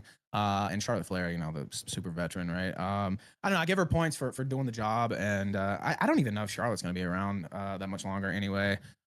So I think she did the right thing. Say with injuries and all it was a that stiff match, piling but up on I don't know. her. It's very controversial, Probably like you not. said. Yeah, people pointed out a lot of the botches too. There were definitely some there. I'm looking at the rest of night one. Nothing else really stands out, honestly. Nadal will spend $2. Cornette said he'd come out of retirement only, and if only Jacob Fatu wanted a manager. We need to meme this into existence. Well, Fournette needs to be in the Hall of Fame. That's a totally separate story. But and then you know, honestly, I enjoyed night one more than night two. Really. Yeah. I think so. So- I think I agree with you there too. I think No. that overall, Night 2 had some Cena of and the plot Rhodes. lines coming to culmination, seeing some of the titles change, going the right way, and that main event, the main event of night one was much better than the main event of night two. Oh, yeah. So overall, it felt like a better night. And then you start watching night two, and it's kind of like, oh, I started to feel tired. Like I'm getting fatigued watching the second night of this because there's not a lot to get excited for here. You know? I literally fell asleep and then went back and watched the main event. So that's not a good sign. And then I went back and watched it and I was like, I could have just skipped this. Huh? Like, I mean, it wasn't like the worst match I've ever seen, but it's not WrestleMania main event level caliber, right? Right. And we already discussed all It the so reasons was. it didn't make Shut any the fuck up. sense. You guys were wrong. I do think Cody will probably get the belt back by the end of the year. SummerSlam. And Cena, as the year goes along, I think he's going to turn back into a face probably before he officially retires. But we'll see. I could be wrong on that. But yeah, from night two, I'll say the opener was amazing. I love the triple threat for the women's Yes. world championship. That was my favorite match of night two by far. These guys crying about the heels winning. Dude, you need the heels win sometime. Also, yes, as they've also said, Vince McMahon always wanted the face to win. If it's WrestleMania, the face has got to win. The face has got to win. Well, Vince McMahon ain't in charge anymore. For a very good reason. But you know what? They're going to do something different. Oh no, the heels are winning. So that just means you have more for the faces to fight for throughout the year. It also makes it more unpredictable. Before it'd be like, oh, it's WrestleMania, face wins. What's the point of watching? But when you switch things up like that, fucking great. Far was the Yeah, opener. yeah. Same here. The Fatal 4-Way was really good too. The women's tag team championship, the only thing cool about that was Becky Lynch coming back. The match itself, you know, I didn't really think too much of it. But What Becky about- I Lynch didn't I wanna expect ask Becky you, Lynch to win that, though. The outfits that the War Raiders and Drew McIntyre were wearing. What did you think of these outfits that these guys were coming out in? I'm just curious because I have a very interesting thought process, but what did you think with what these like I don't armor know. they were coming out in? When they come out in Clash of strange to me. Clans. Yeah, what is your theory on it? I really didn't give it much thought. But Dude, I it did looks know- to me, it looks straight up like He-Man Masters of the Universe shit. Like it looked like toy accessories. And I'm like, the thing is, you know, they probably paid top dollar for that shit. And I'm looking at it, I'm like, that's not even good enough to be in like a B movie. They were This is dressing what they're like wearing that at for the Clash of WrestleMania. Clans Why? promo. Just wear your normal shit. Seriously, like why spend all that money and stuff to come out and look like stupid? It looks like it's Did you not pay attention? They mentioned during the match or during the show that, yeah, it's to promote the Clash of Clans, Wrestle Clan or Wrestle Clash, whatever the fuck they want to call it now. cheap plastic. Yeah, and if people don't know, the wrestlers pay for their own costumes. Like that's not provided by WWE because they're independent contractors. And so, and there's a few, you know, people who basically make almost all the costumes, right? And so, yeah, they pay for that out of pocket. But the rest of the night, I mean, Yes, Priest He-Man versus all day, McIntyre every was day. pretty good, but you know, it didn't blow me away or anything. But I'm looking at the rest of the card, and I'm just not seeing it. What about North- AJ versus Logan Paul? What did you think about that Well, match? Logan hold Paul I'll should read have this. lost. I'll read this out in a second, North Scout. Just give me 1 second. AJ Logan Paul, I hated it. And nothing. I loved Karrion Kross's promo after the show. I don't know if you saw that. No, I didn't see that. Yeah. Yeah, so he cut a hell of a promo after the show, and basically pipe bomb style, CM Punk pipe bomb style after the show, about how he called him Allen because that's what the A and AJ stands for. And then started shooting on the creative team. He shot on Triple H. He told the guy in the production truck with the suit on to go F himself. And I'll say that since we're on YouTube, I'll try to not take It's all a good. little sometimes. But yeah, so that I would suggest watching that. But of course, that was after the show. Okay. I Dale Gribble 69 I'm said gonna $1. skip that, but thank you. Now I I don't know. It just didn't feel like a great WrestleMania, and they had a hard time following up on last year's. So there's a lot of ways they can go from here, but with a couple exceptions, the triple threat the night one and the triple threat the night two, those were two ace matches. Logan Paul versus AJ Styles. I hated it. I thought AJ should have went over there, honestly, but But on the other hand, AJ Styles is getting up there in age. AJ Styles has had a lot of injuries. Do you have the guy who may not be there for very long win? Or do you have the guy who might be there for another 5, 6, 7 years? It's like, on the other hand, yeah, I wanted AJ Styles to win, but it might make more sense for the younger, less injured guy to win. Same thing with Charlotte Flair versus Tiffy time. It's like, oh no, I should have been Charlotte Flair. Charlotte Flair should have won. Like, why? So you can have the person who's been injured so much that she may not even be there by this time next year? All the injuries she's racked up, she may not be there next year. Well, then, that means she needs to get one last WrestleMania win before she retires. Yeah, but I think it's better to push the younger, less injured talent. I don't know about you guys, but I think the talent that's going to be around longer might need a push better than the person who's going to be there for another 6 months before they give up because they've been injured too much. I knew he wouldn't. And, that was Karrion Kross's point, was he wasn't willing to do what it took because he tried to help him win or whatever, and he wasn't willing to cheat. No, they'll probably have a feud now if I had to guess.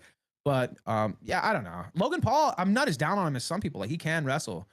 But, Karrion Kross in that promo, he's like, maybe I should have just started a YouTube channel and taken a shortcut. And, I think all the weddings and all the funerals and everything else I miss being on the road, 300 days a year and this and that. And so he could go in a feud with him, too. Either way, they need to do something with Karrion Kross because this guy is. Yeah, Karrion Kross needs to be doing more. And puts a lot of thought He's got his ass back on the TV. screen. So that's one thing I could see coming out of this. But yeah, I don't know. I didn't want to see Logan Paul go over, even though I knew he would. So yeah, for me, like, I thought the technical aspects of the match were good, but I don't know. It's just sad because we all know AJ. We know his history. We know he's one of the best to ever do it.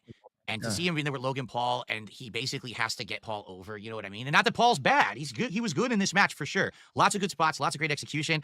But it's kind of like, in reality, do you really want to see AJ Styles lose to Logan Paul? And now, Logan Paul disappears. He's not going to be around for a while. He'll come back at like SummerSlam or something. And we'll have the AJ and Karrion Kross, feud, which I enjoy. But the whole match just kind of feels like it was a way to segue into the Karrion Kross feud rather than it being an actual interesting match. And I don't know. I thought it was just okay. I didn't hate it, but I thought it could have been better if it had. If AJ Styles wins, then there's no Karrion Kross rivalry. No Karrion Kross rivalry. You don't get Karrion Kross on TV. So you know what? I changed my mind. I'm very happy now that Logan Paul won. Better story. The story was so rushed, so shitty the way that they put it together, and then didn't really care about the outcome because you knew it wasn't going to last anyway. Yeah, and that's the problem. The build to Mania, I'm not the only. It's not an original thought. Pretty much everybody's saying this. Just didn't feel right this year.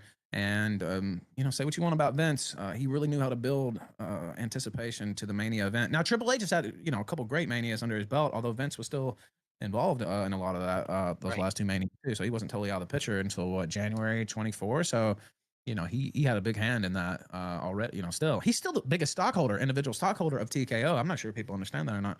Even after he sold a large portion of his stock, he owns like 9-10%. So he's still the biggest individual stockholder in the company. So, but he's not making creative decisions. I've seen a lot of people be like, Vince, this wouldn't happen on Vince's watch. This week of a build for WrestleMania, where we're like, I don't know. It would have been so predictable. Oh, hey, the face wins. Guess what, guys? The face wins. During this match, you know who wins? The face. Yay! Guess what, guys? The face wins again. Goldberg got to do something. Like, there were no spectacle, not too many at least, spectacle moments. This is what WrestleMania is all about. And I don't even like Goldberg, but I'm just saying. What it may be, and this is a theory I've heard thrown around recently, is that previously WrestleMania was the big thing for WWE, their giant moneymaker. This is where everyone paid top dollar to attend and all the events around it and everything. But now the theory being thrown around is that WrestleMania does make them a lot of money, but it's really things like we just talked about, their European tour, their Saudi Arabian events. That's bringing in so much money for them now that they don't actually need to put all their eggs in one basket, so to speak, for WrestleMania. So this year, they what? Not putting all your eggs in one basket? Aren't they? Don't they know that's how you're supposed to do it? You're supposed to put all your money into one thing, guys. didn't really have anything great. They don't really care. They're going to roll with the Cena plot line. They're going to roll with the Rollins plot line. Those will be their two major ones, and everything else they'll figure out. Who cares? Just do another Saudi Arabia event and make lots more money, and doesn't really matter that WrestleMania didn't really crowd please this year. So maybe that's what it is. They're just not really worried anymore. And because it's WrestleMania, and Vince said WrestleMania sells itself, which is true. but you have a couple, 2 or 3 lackluster ones in a row. They can't let this happen again next year, because especially with Basically the a ticket lousy prices they're superhero charging. name. I know they get what 20 million per event, I think, just flat out for the Saudi events. You know, so I understand that they're moving into Mexico now with AAA. I think they might make that like their NXT Mexico probably. So I actually like that move, and they'll probably bring some of their superstars like Vikingo over there to WWE as well. So I think they're making moves. And if they actually buy New Japan, which is like a hot rumor, that would be crazy. So Yeah. that would I don't know. I be don't like know if want them all-time owning level all nuts. that. But yeah, I think you're right. It's more about that's not what you want the fans Yeah, to feel like. smart, though. not They're street smart just guys. there to you know, Yeah, have let's their go money NFL draft. I can't extracted fucking from wait. them, and you know, they're not. It's not Mania, right? Like it's not the granddaddy of them all, as they used to call it back in the day. So I don't know. I won't give it a full thumbs down, but partial thumbs down. You know, it's leaning downwards because there were a couple classic matches, but that's not enough, honestly, for Mania. There needs to be a couple more great matches, and there needs to be some like shockers. There were no real shockers besides Becky Lynch coming back, and Right. it was cool to see. But I honestly, I was so pissed on night one. First off, I wanted Punk to win. The match was awesome, and I could kind of No, Punk is old. Punk is injured. Seth Rollins is younger. Seth Rollins is not as injured. Seth Rollins gets the push. He's there for another 10 years. CM Punk gets the push. He's there for 2 more years. Who do you want to bank all your money on? The guy's going to be there for 2 years. The guy's going to be there for 10 years. Much rather the younger, less injured guys get the push. Or gals if it's like Tiffy. Yes, if they had the Hardy Boys make an appearance, or Edge and Christian, or Big Show, like if they had like some of the older guys from like Attitude Era or the Ruthless Aggression Era show up, sure, that'd be cool. I'd get behind that. But you need the younger talent to win. Yeah, probably more like 2 months, not 2 years. You need the younger talent, the less injured talent, to show up, put on a show, get bigger, sell merchandise, sell out shows, headline the pay-per-views. tell what was going to happen, that Rollins was going to, you know, Heyman was going to side with Rollins because that's just the swerve thing to do, right? But I wanted Punk to win. I wanted to see AJ Lee back, is what I wanted to see, and her to come out and celebrate. So I'm looking for any way to get AJ Lee back in there, and I don't know if we're gonna get it or not. Although Becky Lynch is back now, and she's made some comments about AJ Lee, and so I could see perhaps a mixed tag match at some point, maybe SummerSlam somewhere down the road with Punk. He's real life married to AJ Lee, and Becky Lynch, of course, real life married to Seth Rollins. So I think that could be a good spectacle if AJ will ever come back. So it's up to her, but yeah, that's something that I'm rooting for too. But well, let me yeah, ask you this, because what I'd like to get is your take. What did you think overall was the best and the worst match of WrestleMania 41? I think it sounds to me like you think that the triple threat main event of night one was your favorite match of the entire event. Was that safe to say? I'd say she doesn't yes, need the to. triple threat night one was the best match. She's got more than enough. Slightly behind that is the women's triple threat from the night two that started off the show. Okay. But yeah, night one triple threat. That triple threat main match event was pretty the best good. match. Yeah, Now, do you for think sure. it was the wrestling in that match, or was it the story? Because here's the thing for me. Like, I really liked the match, but I was disappointed because almost the entire internet predicted that Heyman was going to turn on them and go with Seth. So I'm like, I'm so excited for the match. And then when it happened, I was like, oh, if only I didn't know that. You know what I mean? Like, if everyone didn't guess, I feel like it would have been better. But knowing that that was kind of going to happen was kind of deflating. So I still really like that match. But for me, it's kind of... Guys, I was watching football, and the team favored to win won.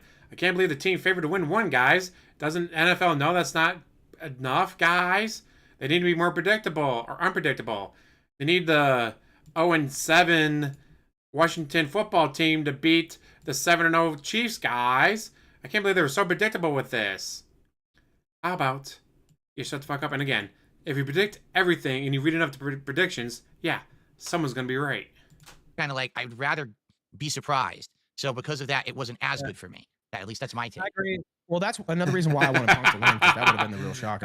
You're not if he wrong, would've somehow Nick. You're pulled not it out. wrong. But it didn't really make sense, I guess, from a booking perspective, and everybody figured out what was going to happen. So yeah, that does detract from it, but the match itself was great, and I really enjoyed it.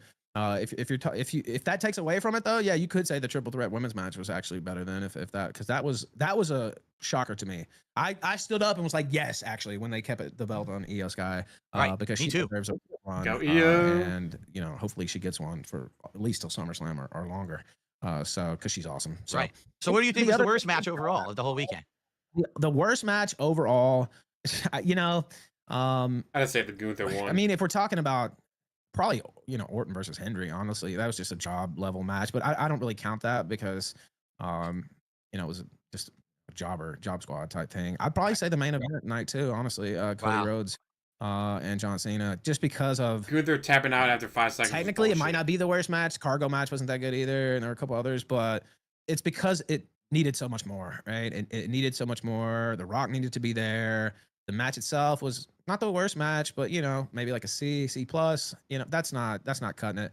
And to me, I would call that the worst match just because of the expectations for that match. And Ada Wolf also said that that Drew was wearing the Doom armor from the new game. Apparently, is what he said. Oh, who would know that? So another shameless promotion tie-in, and I didn't get it. It's like, come on, man, another one. Jeez. Yeah, I'll agree with you with the Cena Cody match in that the match itself I liked. What I liked when Cena came out and it was all black. There was not even like an entrance, right? Like I thought that was nicely done because it's like the antithesis of what Cena would normally do. And he shows that I'm giving you guys nothing. It goes along with that plot line. You get nothing new. You get nothing at all from me. But the match itself was good until the nonsense at the end when where's The Rock? Where's the plot? Oh, it's fucking Travis Scott coming out. Yeah, it just where was The sours it. Rock? It just turns it entirely. Have Scott come out with The Rock. Have something else interesting happen. Yeah, and that's their ending match. If that was maybe the main event of night one, and the other triple threat was the Exactly, main you event put of him in night a two, sleeper maybe holding that's test a on 5 better seconds, like, what the feeling. fuck? But yeah, disappointing for me. I agree with you there on that. It really was a disappointing match. Yeah, and like I said, technically there were worse matches on the card. And then hold on, let me skip this real quick. But like I said, technically there were worse matches. And the match itself, not bad, but it's just because the expectations are up here and we were given this, I'd have to rate that the worst match. And that's sad to say because that was the main match on the whole damn card, right? So Right. that's just my opinion on it. I think they do have a lot of room to do anything they want the rest of the year. I'm intrigued what they're going to do with Cena, how many dates he's going to work. Is it going to be, he's going to add some dates. I think we know the main event for Backlash, though, is going to be Randy Orton versus John Cena. I think we can predict that pretty safely. I think Punk's going to have another match with Cena. I would predict that probably for SummerSlam. But I think SummerSlam should be Cody Rhodes, Cena, with Cody Rhodes taking the title back before John Cena leaves forever. I don't see John Cena lasting much longer than SummerSlam because SummerSlam's the summer version of WrestleMania. It's the second biggest event for WWE. Arguably, some people might say the Royal Rumble's second biggest event. Which, don't get me wrong, I like the Royal Rumble. I love the Royal Rumble. I would probably put it number 2. But overall, for what WWE considers, they'd probably consider SummerSlam number 2 behind WrestleMania. So I can definitely see Cena wins at WrestleMania, then loses at the summer version of WrestleMania to Cody Rhodes right before he retires with the belt. I think Cena's going to hold the belt probably all the way until their last pay-per-view. And then it's going to be Cody, and it's going to be Cody going over. If I had to predict. So I'll agree with you. I think that what they're going to try to do is emulate what they did with Roman, but it's very abridged, right? Really shortened. It's going to be Cena all year holding the belt. Different people are going up against him, trying to take him down. And at the end of the year, when he's officially going to retire, someone beats him, probably Cody, and that completes the storyline. I think that's what they're going for. Yep, that's what I think. I mean, that's what makes sense to me if I was booking it. So, I mean, why even do this if you're not going to run it all the way down? And they're not going to let him retire with the belt. I mean, I don't think that's going to happen. I like that storyline though. I'm going to be the last real champion. Character. This isn't real. Like that little touch there. But yeah, I think they're going to run down the clock to their last pay-per-view, and then most likely Cody goes over. And so. But we'll see what happens with Heyman, Rollins. Are they going to form an official like corporate? Remember the old corporation from back in the days? Right. Is Heyman actually working with The Rock? Is that going to come out, or do we just need to leave The Rock alone and just let him stay on the sidelines from now on? I don't know. But that would make sense. I don't know. Are they going to do something like that? Some official corporation faction, the corporation? I think that. First of all, putting Heyman with Seth makes sense because having it with Roman again, it's getting played out. He's already been with Punk, and that would last for a little bit. But again, it would be played out. Putting it with Rollins is something fresh and new. If The Rock came back in some kind of a capacity where he'd be there a lot, then it would be amazing. But I don't believe that they're going to do that. I don't think they want to keep paying him. I think that he wants to do his own thing. He comes back from time to time. It just sucks that he was the beginning of the Cena-Cody plot, and then he disappeared. I don't want him to come back involve himself with this plot for 5 minutes and then disappear for the rest of the year. I'd rather just have him stay away. So I guess we'll have to Yeah. see, you know, what his schedule's like. But I don't know. It just seems to me like it's very flaky and very disingenuous. Because you remember years ago when he said I'm coming back and I'm never going away ever again, and then he went away for a million years again. It's like, come on, man. You know, if you're not gonna be there, then don't try to hog the spotlight when it's convenient for you to get the paycheck. Either take off or come back or at least be there for a whole plot line. I agree. Yeah, if it's gonna be another thing, like it made the moment so cool when he did the cutthroat, and I even didn't mind Travis Scott being there because he looked like a goon in the background, right? Like I actually, some people were pissed about that, and that he stiffed Cody with the shot. Although apparently he was told to do that. So I kind of liked the whole he was look of told the to thing, do and the that by Rock being there Cody. made it extra special. Cody But then he told just him, disappeared, "Make it and there was real." never any reasoning given for why. You know, how he was able to talk John Cena into this, you know, like, I don't know. I needed something. He could have cut an interview from some movie set and just broadcast that on air if he couldn't show up in person.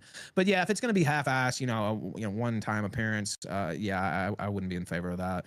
Unless maybe it's to cost, maybe Punk's really close to getting the title at SummerSlam and The Rock comes out or something like that happens. That might make sense. But yeah, he needs to be way more involved. But overall, leaning down with a couple of great exceptions. But it just didn't feel like Mania. And I know that, like I said earlier, there were some injuries, but you know, you got to roll with it. That's right. All right. Hey, thanks for being on my show. I was on your show. That was a cool crossover right there. I appreciate that for your time, and I hope that I know you're probably continuing to stream. I'm going to continue to stream as well. I'm going to actually do play-by-play of the whole thing now for my audience. But this was fun. Thanks a lot for the crossover. I think that worked out well.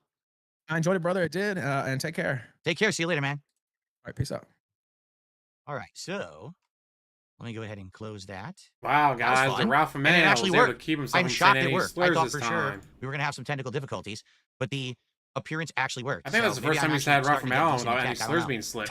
I thought that everything was going to crash. It was going to be shitty, but actually I got his volume correct and everything. Like, there you go. I got to give me some credit, right?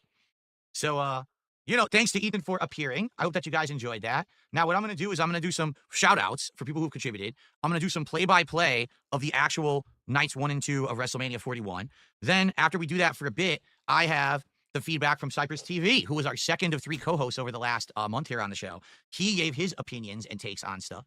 And so I would definitely like to share that with you guys as well. And then at the tail end of this show, between say 3 and 4 p.m., so probably about maybe like 3:15, 3:30ish, we're going to get Gahul on here, and he's going to give his opinions, okay? So everyone who's been a co-host of Smart Guys over the last month or so will get to chime in and talk a little bit about what they thought about WrestleMania, which is going to be pretty cool, I feel. All right, let's do some shout-outs. First of all, Cade, thank you for becoming a member here on DSP Reacts. Let's get you up on the leaderboard as the first membership of the day. Remember, guys, how this show does Remember, today, guys, give me money. attendance, engagement, and support will determine if I continue doing Smart Guys moving forward. If it does well, then I will continue to do the show. All right. If it does not do well, then I might retire the show. Or, you know, maybe we'll do something in between where I do every once in a while if something interesting is going on. Maybe I'll do some NXT and AEW instead of just Raw and SmackDown. You know, I'm debating different things. So let's see how the show goes.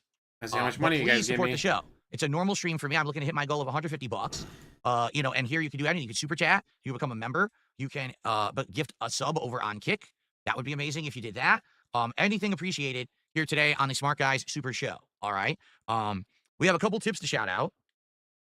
$2 tip came in here.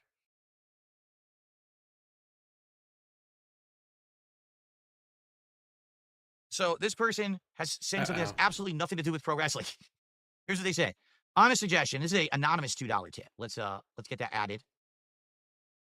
Thank you, anonymous $2. Must not be a troll if he's going to add it to this total. Is it 28? I couldn't see. It's not begging, guys. It's just the Pope came down and told me that he needs you guys to give me if money. You want your channel to grow. Now, first of all, I wonder what channel he's talking about because DSP Reacts. I just do this show and you know, like DSP tries it, food vlogs and stuff. But let's see. You need to put yourself out of your comfort zone a bit. Do some stuff that will make you feel uncomfortable, but may entertain an audience, like doing playthroughs of really bad games. Oh, I mean, I have been doing that.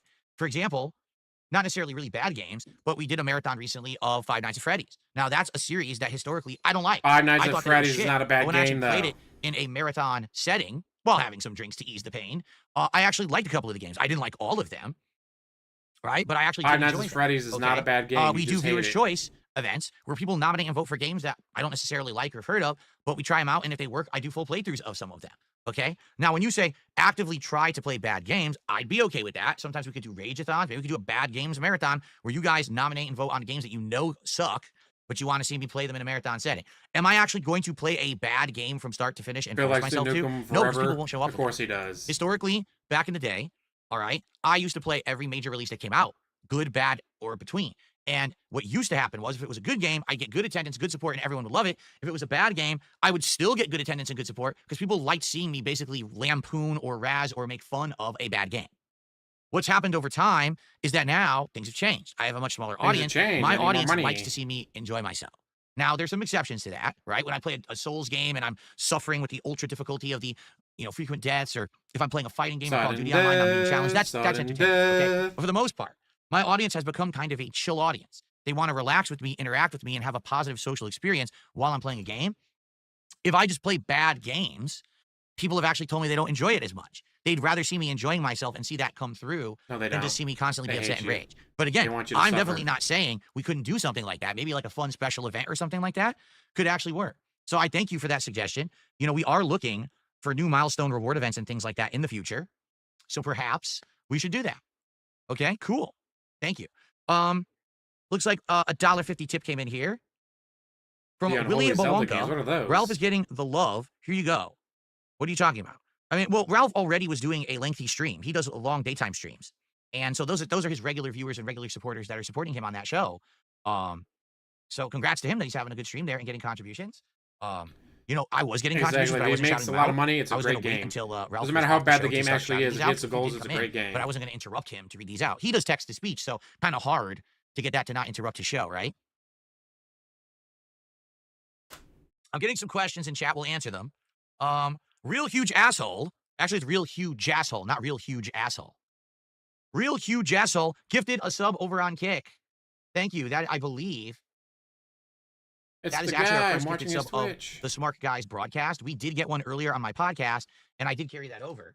But no, that definitely helps a lot. Thank you, real huge asshole. All right, so, guys, here's the deal. Interesting. Please support today's Smart Guys event. We are now about an hour and a half into it. What I'm going to do is start doing play-by-play of actually what happened during Wrestlemania and giving you my opinions on each match. We'll probably do that for like an hour. And then what I'd like to do is go through Cypress TV's feelings overall about Wrestlemania. Then I'll probably finish the play-by-play stuff. And then we will have Gahul on for the end of the show. I will be shouting out all contributions coming in as we do this. So if you liked it, please support. And I will give you a live shout-out. Okay? In fact, I just got a $2 tip from Sylvester Stallone. That's a pretty cool show. I love the 90s wrestling, but fell out of love with it. You guys really seem to be enjoying yourselves, but more importantly, are quite knowledgeable on the subject. It's a yes from me. Good job on this. Well, thank you. Hi, Jasper. Jasper Kitty's in the office right now, too. He's wondering what's going on. How you doing, buddy? Yay, Jasper. Thank you for that. Sylvester Stallone. Appreciate the $2 tip. Remember, when we get to $100 of support today, I am going to open a pack of Topps WWE cards live on the stream as well. And we're hoping that we're going to get that rare numbered card. I only have 5 packs, and there's a rare numbered card in one of those. Okay. Why am I so small in the middle of the screen? Because when you have a guest, you need the room. I could go full screen by doing this, and I'd be okay doing this if this is what you guys want. But when I was doing Smart Guys previously, people said that they wanted this screen because it had the background and everything. Here, let me turn off the music. They said they wanted the background. So I'd be down with either. Whatever you guys want. You want me to be full screen? I'll be full screen as well. That's your call. I could be full screen. I don't mind. Okay? Let's see here.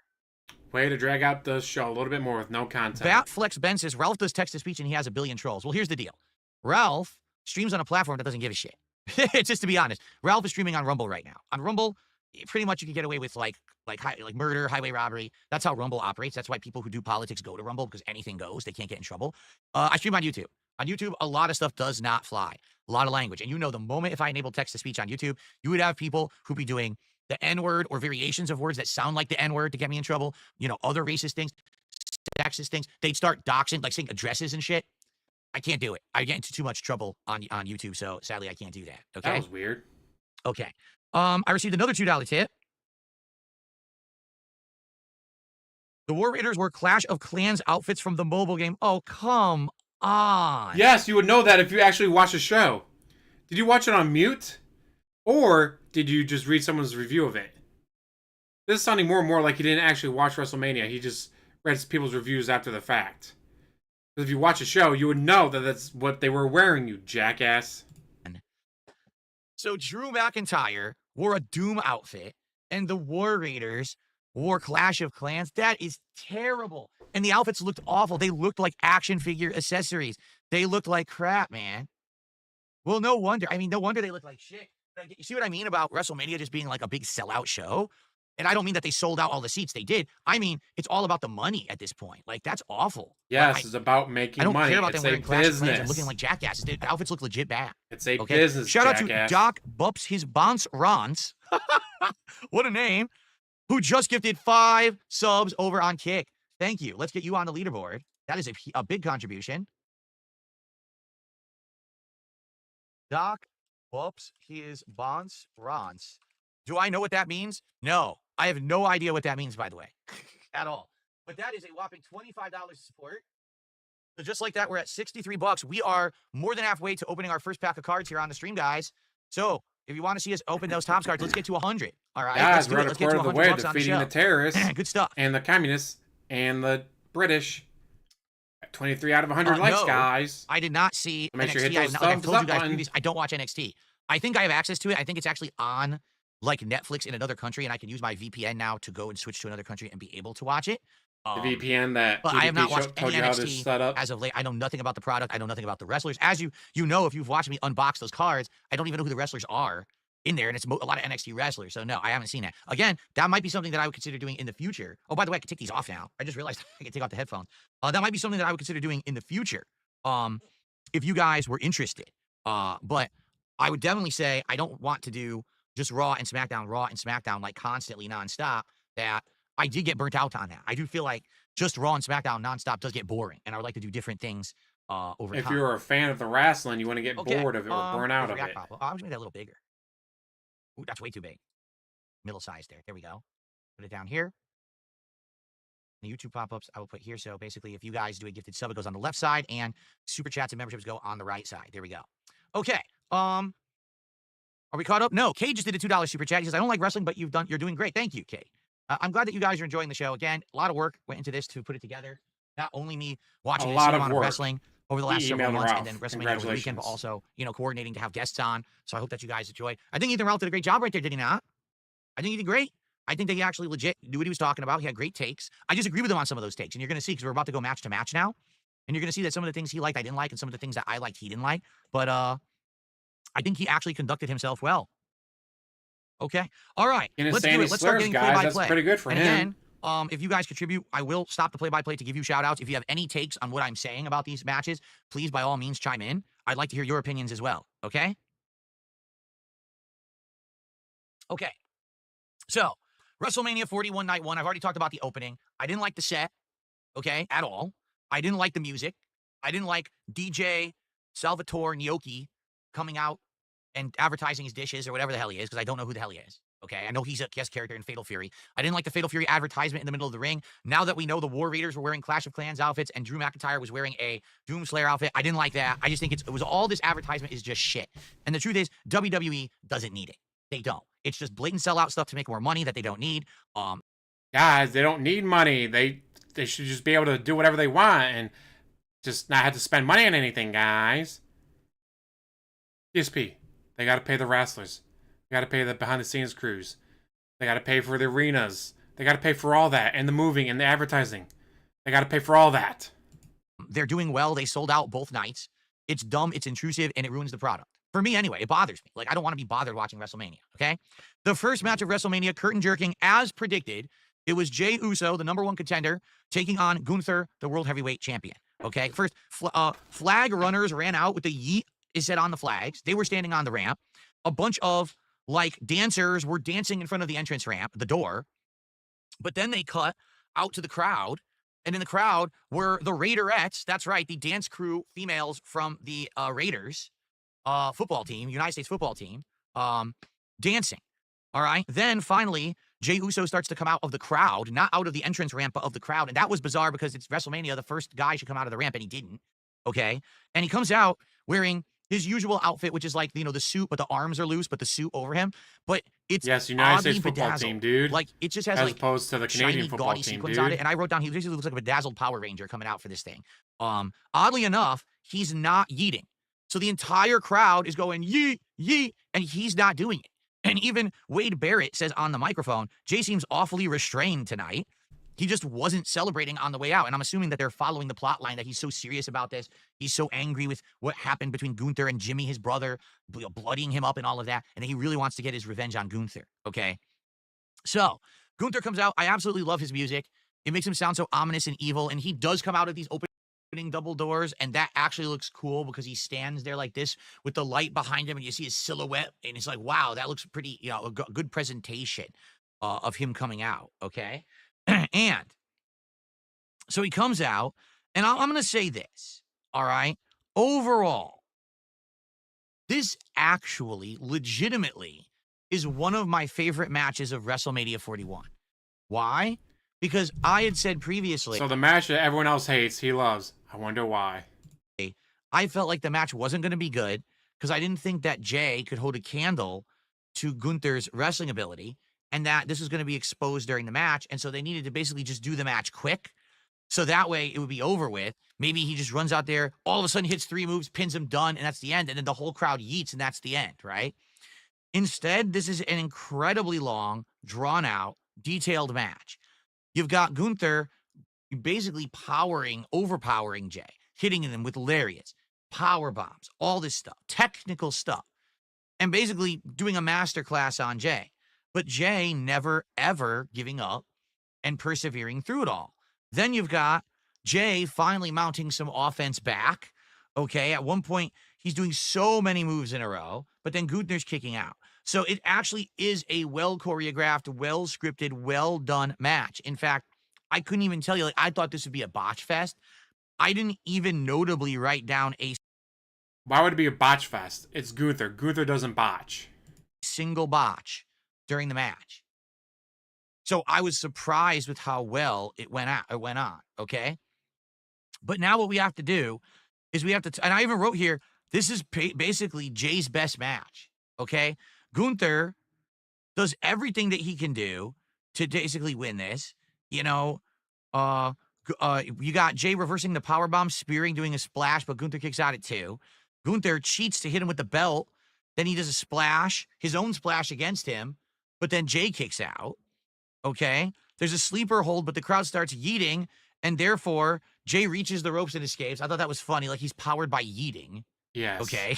Right now he's doing the show alone. Insane Ethan Ruff levels of is on. chops and headbutts back and Ethan Ruff forth, had to go. showing that even though Gunther is the master of the chop, well, Jay has the headbutt, the Samoan headbutt in his repertoire, and he can give it back. Okay. So how does the match end? Well, Gunther goes for a power bomb, but Jay counters it and does his own power bomb, super kicks Gunther, super kicks him again, then hits him with the spear, which to me is really weird because I thought, spear's Roman Reigns' finisher, but he still uses it. And then he finally goes up and he does his signature splash. Oh, is it over? No, he runs to the other side of the ring and he does another signature splash, the Uso splash. So like, that's got to be it, right? No, he doesn't go for the pin. Instead, he applies Gunther's own submission hold against him. And It's that's a how he sleeper. wins. It's not exactly Gunther taps Gunther's in like submission 2 hold. seconds. It's like a he holds him and submission then, hold. he's out. He taps right away. So Jimmy Uso comes out. There's a big celebration. And everyone is happy that we have a new World Heavyweight Champion. Okay. Now, if this was going to curtain jerk, why did they make it a good match? Like, for example, I remember the Daniel Bryan Sheamus World Heavyweight Championship match from many years ago, where Daniel Bryan was the heel and Sheamus was the face, and Sheamus literally just bro kicked him 1, 2, 3. That was the end. That was the curtain jerk, and there was a title change. I thought for sure that would happen here. Like, it would be like a jobber match, like I said, but that's not what happened. Instead, it was actually a good match. So if you're going to make it a good match, why did you start WrestleMania with it? Now, Guys, the it's good supposed news to be is shitty that, matches maybe only. Only shitty matches are supposed to happen at WrestleMania, it guys. powered the crowd up because they're all yeeting now. Yee. They're all excited and shit. Or maybe they just didn't want to have that happen later when the crowd was tired. Maybe they thought if the crowd was too tired, they wouldn't have yeeted well enough later on in the show. I don't know the reasoning. But definitely it was a little weird that they did this like this is the first match. And the 5-second tap out by Gunther.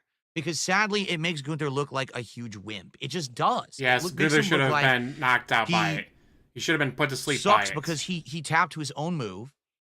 Even though he's supposed to be the unbeatable champion who has these long reigns, he couldn't beat this upstart who he'd beaten so many times before. You know what I mean? Like, it just makes him look really weak. And like, what I think is Jay now, heading out of WrestleMania, looks strong, but who's next? If you look at the title picture and everything, do you really think CM Punk, Roman Reigns, or Seth Rollins want to wrestle Jey Uso for that title? They don't give two shits. Okay. What about Cody Rhodes? No, Cody's going to go after Cena, chasing Cena. So who's next for Jay? Do we really want to see Gunther again? No, absolutely not. We don't want. Gunther should get what you call it? Re-challenge, whatever. Like when you lose, you get one shot to get it back at Backlash. That. So I honestly don't know. Gunther is what Darius comes wrestling next name for Jey Uso. Maybe they'll just start fresh and we'll That's have terrible. an actual how can I say, an actual new plot line that's fresh and it starts up nicely. I would like that, I think. But now the question is, what happens to Gunther? Gunther was the longest reigning Intercontinental Champion, or one of the longest, and then he lost it. They immediately gave him the World Heavyweight title. He had it for a year. Now he's done with that. Now what is there left for Gunther? He can't go after Cena because the top faces are going after Cena. He can't go after Jay. So what does he do? Can't go after Jacob Fatu. That's heel versus heel. Can't go after Dom. That's heel versus heel. I'm lost. Why not let him go after Like, he's Dom? one of their Let him go strongest after guys Jacob. for sure, but they have nothing to do with him now. Yes, and the I feel like women's that's really title. lame what they did there. Okay, so Cade is asking, what is a jobber? A jobber is basically a wrestler whose only job is to lose to others and enhance other talent. Like, you lose in a way that makes the other person look good. So if someone puts you in a submission hold and you immediately tap out, oh, they were so strong and so powerful, I immediately had to give up. That's a jobber. See? There you go. Lady Charisma says that Gunther losing like that is part of his character. He tapped in the same way in his story with Ilya Dragunov back in NXT. Oh, well, I don't watch NXT. I don't know about that. I mean, maybe it is like a come full circle moment, but then again, how many people watching Raw, Bill's the SmackDown, jobber of the streaming world? Yes. WrestleMania also watch NXT? I don't know. Okay. So a jobber is a cuck, basically. Hey, some people have been very successful having an entire career as a jobber, or having an entire part of their career jobbing out to a lot of people, but then actually having parts of their career where they were strong and treated seriously. So, okay.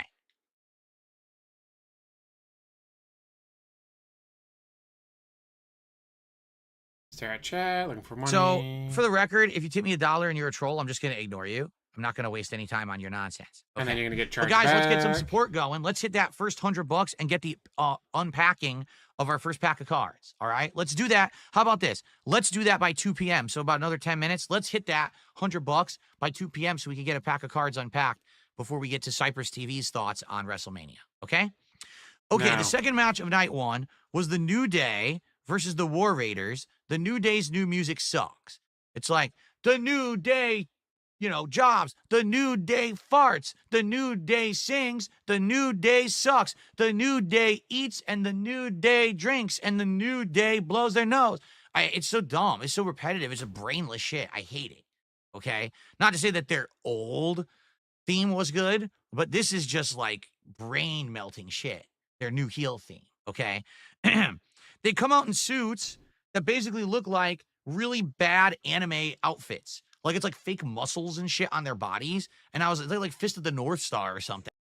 They've done that in the past. They've come out as Dragon Ball Z and other animes before. It's what they do. I don't know.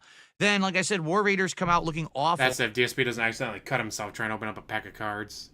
Well, they're wearing these cartoonish, clownish, plastic-looking outfits. And people are like, oh, that's not League of Legends, a Clash of Clans. Well, how the fuck was I supposed to know that? Go, It looks Speed Racer, awful. go. I don't play Clash of Clans. So what was the point of doing that? They had an entire advertisement for it. They came out with that. They mentioned it. And then after the match, they had an entire advertisement for a Clash of Clans WWE crossover.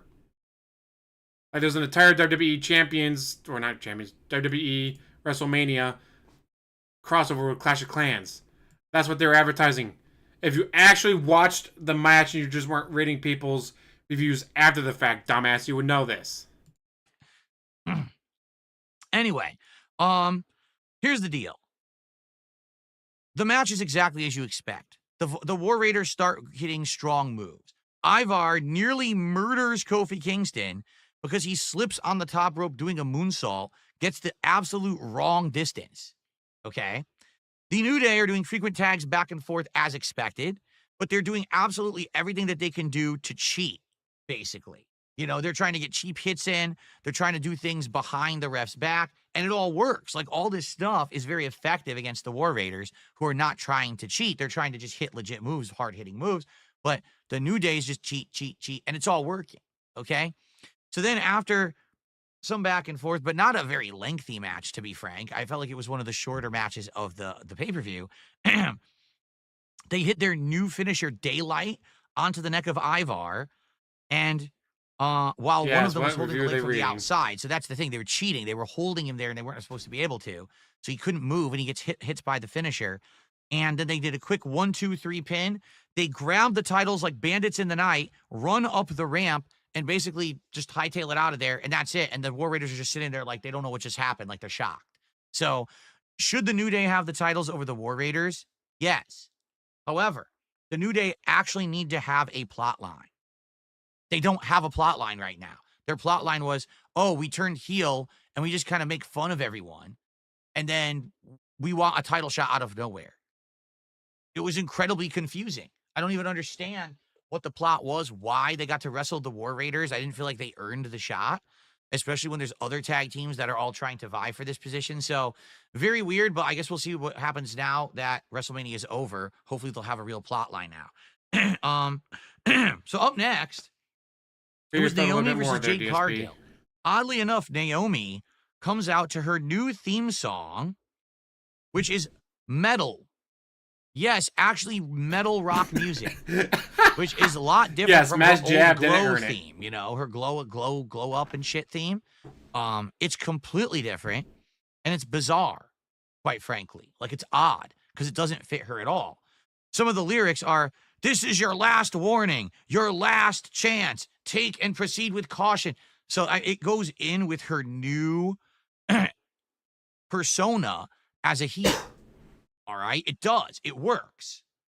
But so mumble rap, bad. Regular rap, bad. Metal music, bad. What music do you like, DSP? I want you to think about this. They're giving Naomi an entirely new character, an entirely new perspective, an entirely new outlook. This is going to be her character moving forward. So what would make sense if she actually looked good and won?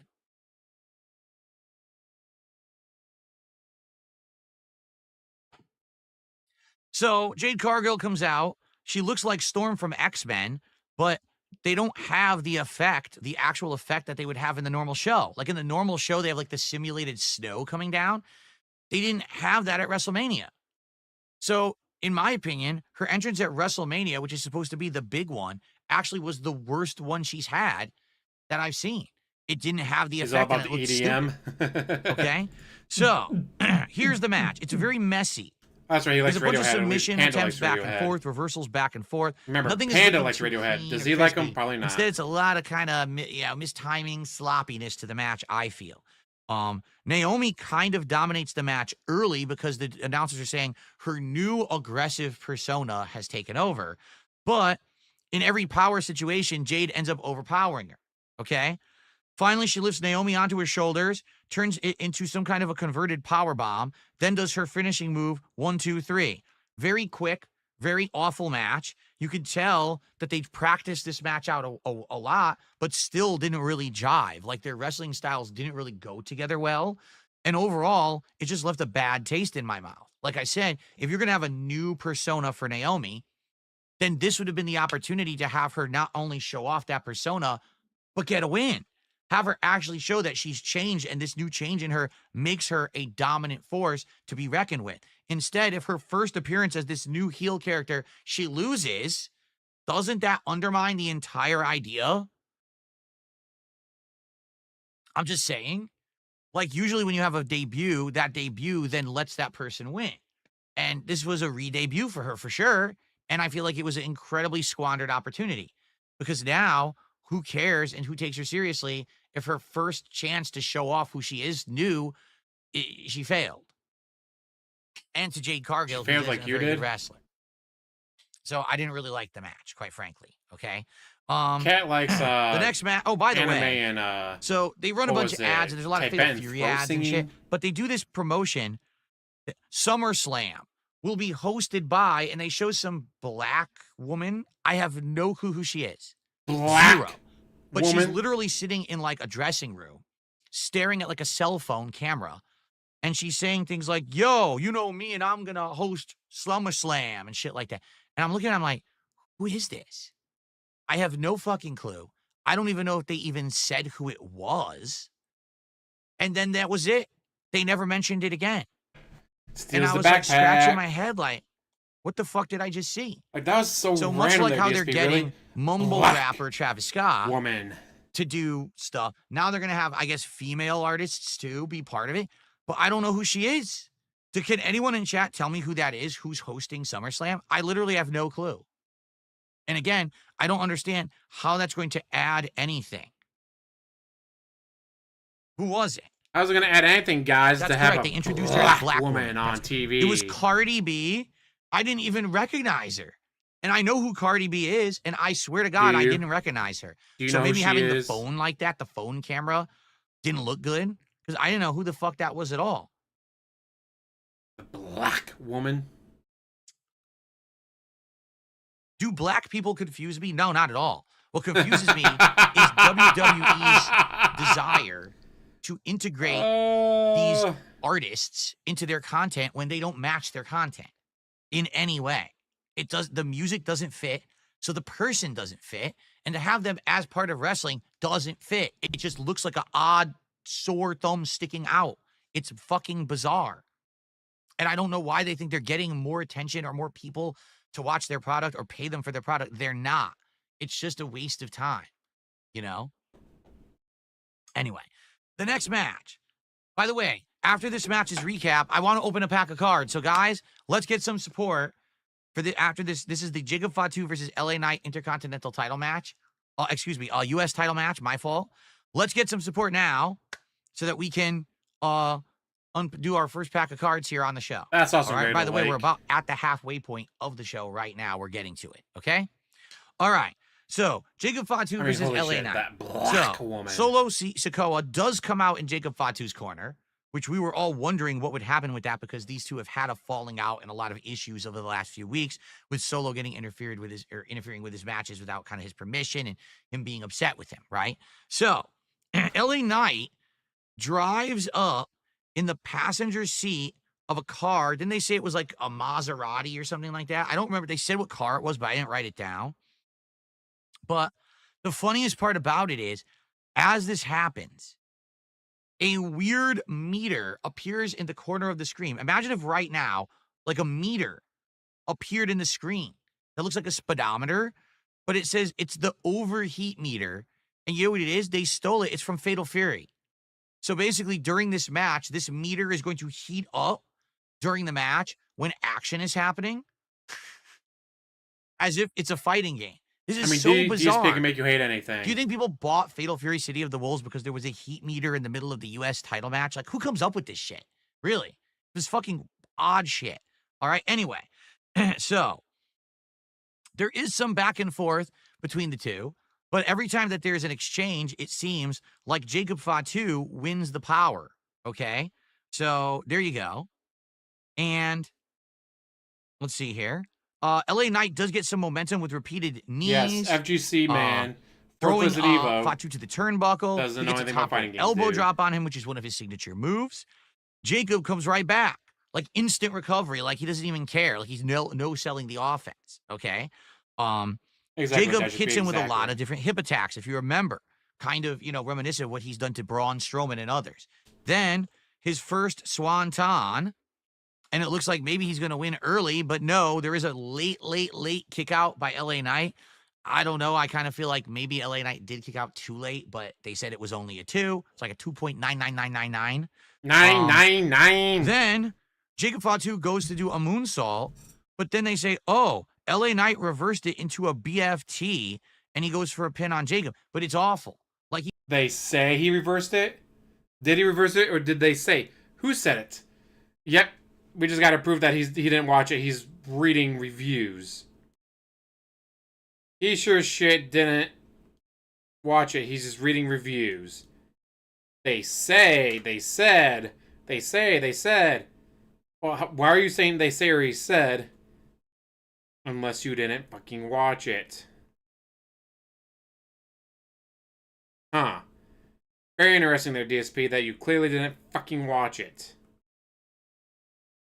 He goes, it looks like he's going to try to catch Jacob, but he completely misses. But then they pretend like he hit the move anyway. And they even did a replay, Yes. and the replay showed it again. Like, the replay looked just as bad. So it's not like, oh, this replay will solve the angle. It actually just, it didn't look very good, okay? So anyway, it definitely was a botch. The crowd starts going nuts. And then, basically what starts happening is something that I like to call in pro wrestling, why are we climbing the turnbuckles? All right? Because basically what happens is if you're in a match like this and it's starting to get drawn out and the guys are getting tired, this is when they start going into their third act where for no good reason whatsoever, someone decides to start climbing turnbuckles for no reason. Like, you're tired, you're slow. Why are you climbing the turnbuckle? You're never going to get up there and be able to hit the opponent with the top rope move now. It's obvious this is because they're setting something up for the finale of the match. And that's exactly what happened here. All of a sudden, LA Knight starts climbing the turnbuckle for no good reason. All right. Then Jacob absolutely murders him with a flying super Samoan drop from the top rope or the top turnbuckle. Then he does a moonsault, and then he does another running moonsault. 1, 2, 3, easy win. So it was an okay match. It didn't make LA Knight look very good with the botch and the fact that he's a moron climbing the turnbuckle for no reason. Fatu looks great. Jacob Fatu now looks very strong. He looks like a beast. He looks like someone who is really getting great momentum moving forward. And, hopefully now that he is the U.S. champion, he'll get a good plot line because I feel like this plot line hasn't been great. Maybe the plot line will be there's dissension between him and Solo, and now Solo wants the belt and he's jealous that he has it or not. Like I had said on Smark Guys last week, maybe it's a celebration with him and Tama Tonga lifting up Jacob and then they turn on him and shit, attack him. I don't know. But it'll be good to see Jacob have a plot line other than, oh, I just beat people up and interject myself into other people's fights, which is what he's been doing with Braun and others over the last several months, okay? And then the cool thing, there's a celebration. Haku, that's right, one of the actual, it was Haku and Fatu, the head shrinkers, right? Comes out and celebrates with him. So that's awesome to see his actual relative be there in person and celebrate with him after the match. That was a really special moment. Can never get on the roof. So I think Haku's his dad, is it not? I think Haku is the dad of Jacob Fatu. So that was really cool. Okay. Well, folks, we have hit the halfway point of our show. And I'm sad to report that we have not gotten any additional contributions. I'm just lying. There was a $5 Canadian super chat from This Project is Retired. And he says, I've watched you forever. You never really looked at anyone other than yourself. Sounds like a meme to me, and I don't even know what that means. But thanks for the $5 super chat. Okay.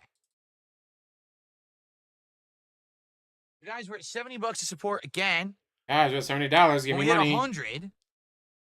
All right. I want to do the unpacking of a plaque of the Topps cards. And obviously, by the end of tonight's show, or today's show, I want to hit my 150 goal to continue on with my goals for the week. And again, if you like Smart Guys, if you like wrestling commentary, and you want to see the show continue with guest hosts and the like, please support the show.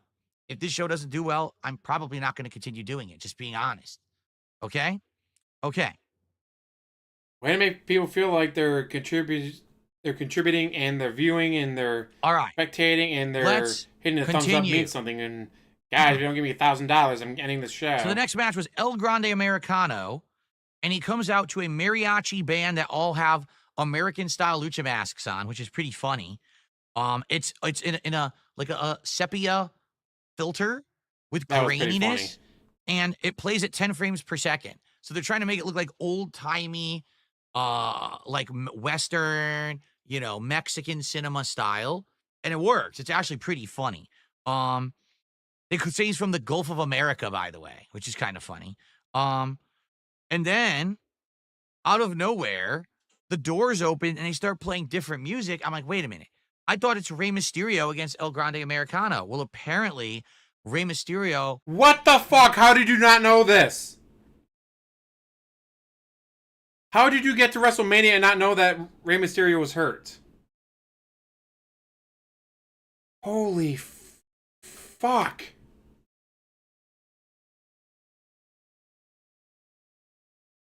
What the fuck?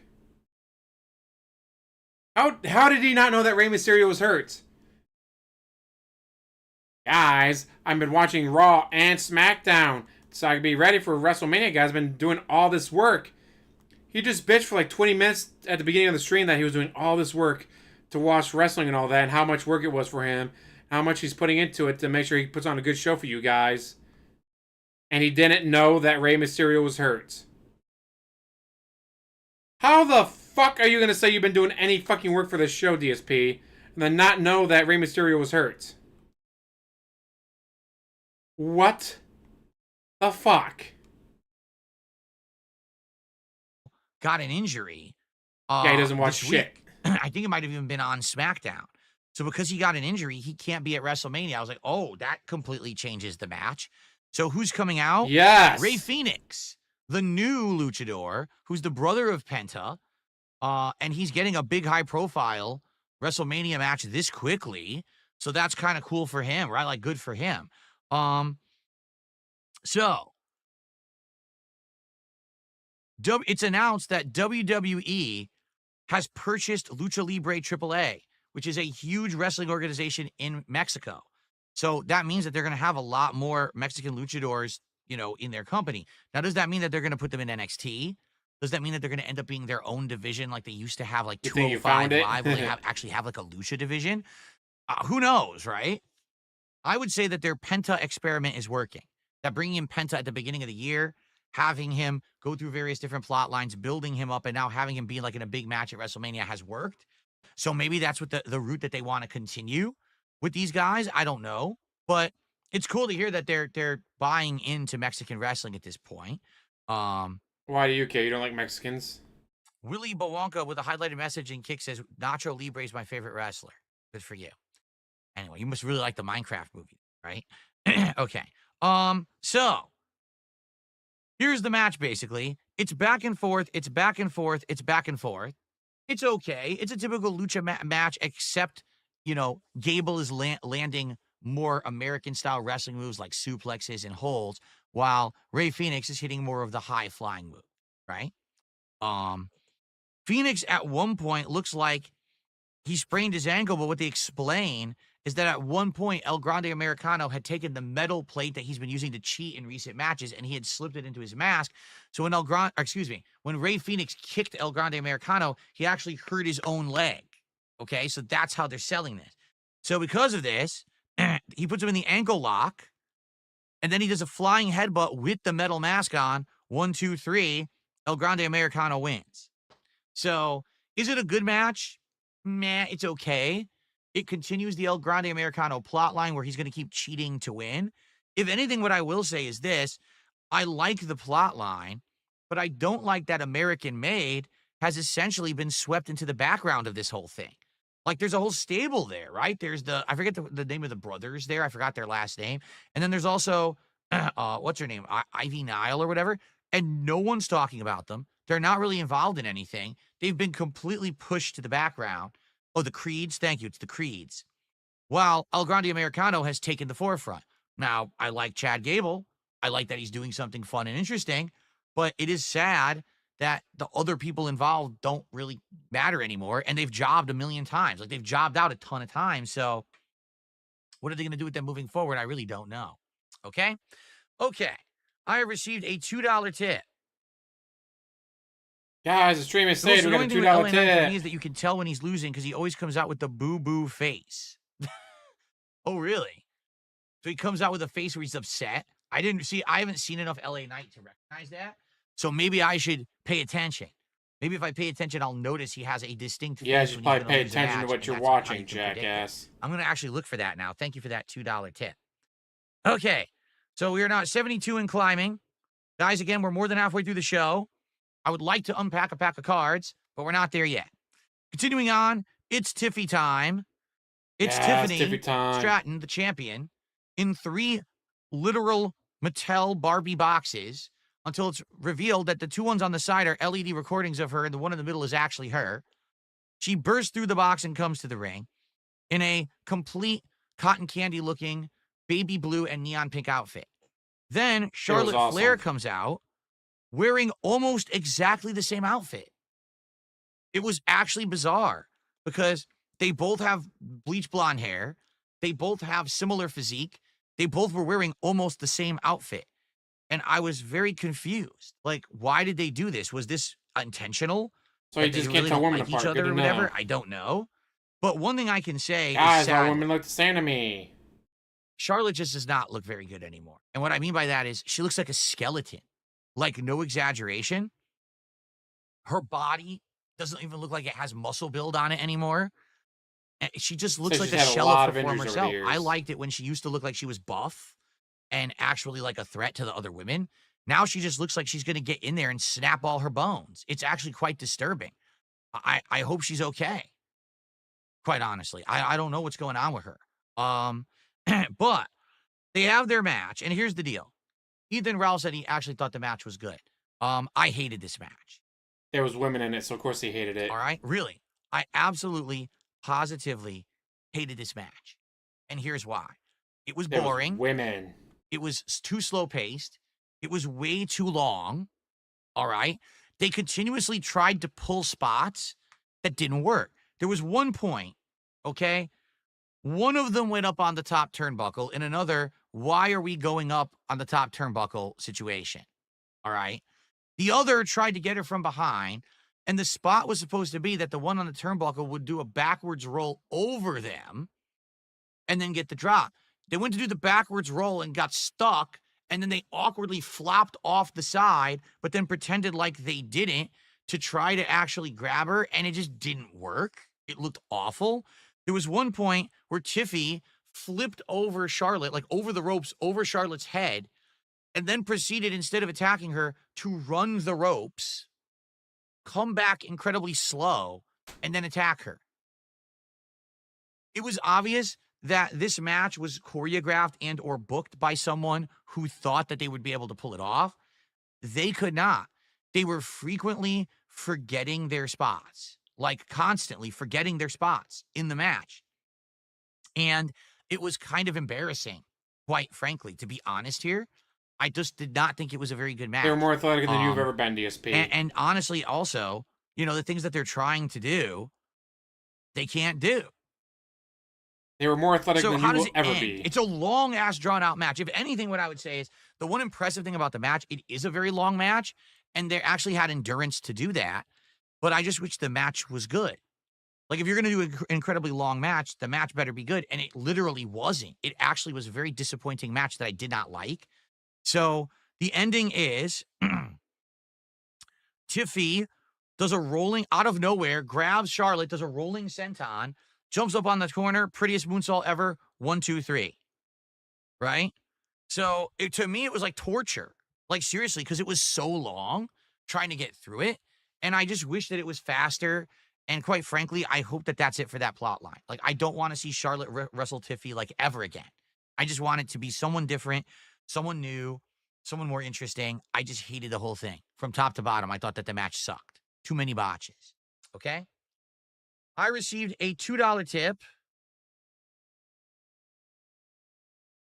How much would it take for me to sleep with Nia Jax? There is no amount that you could give me. I'd do that for free. Not Fuck happening. you.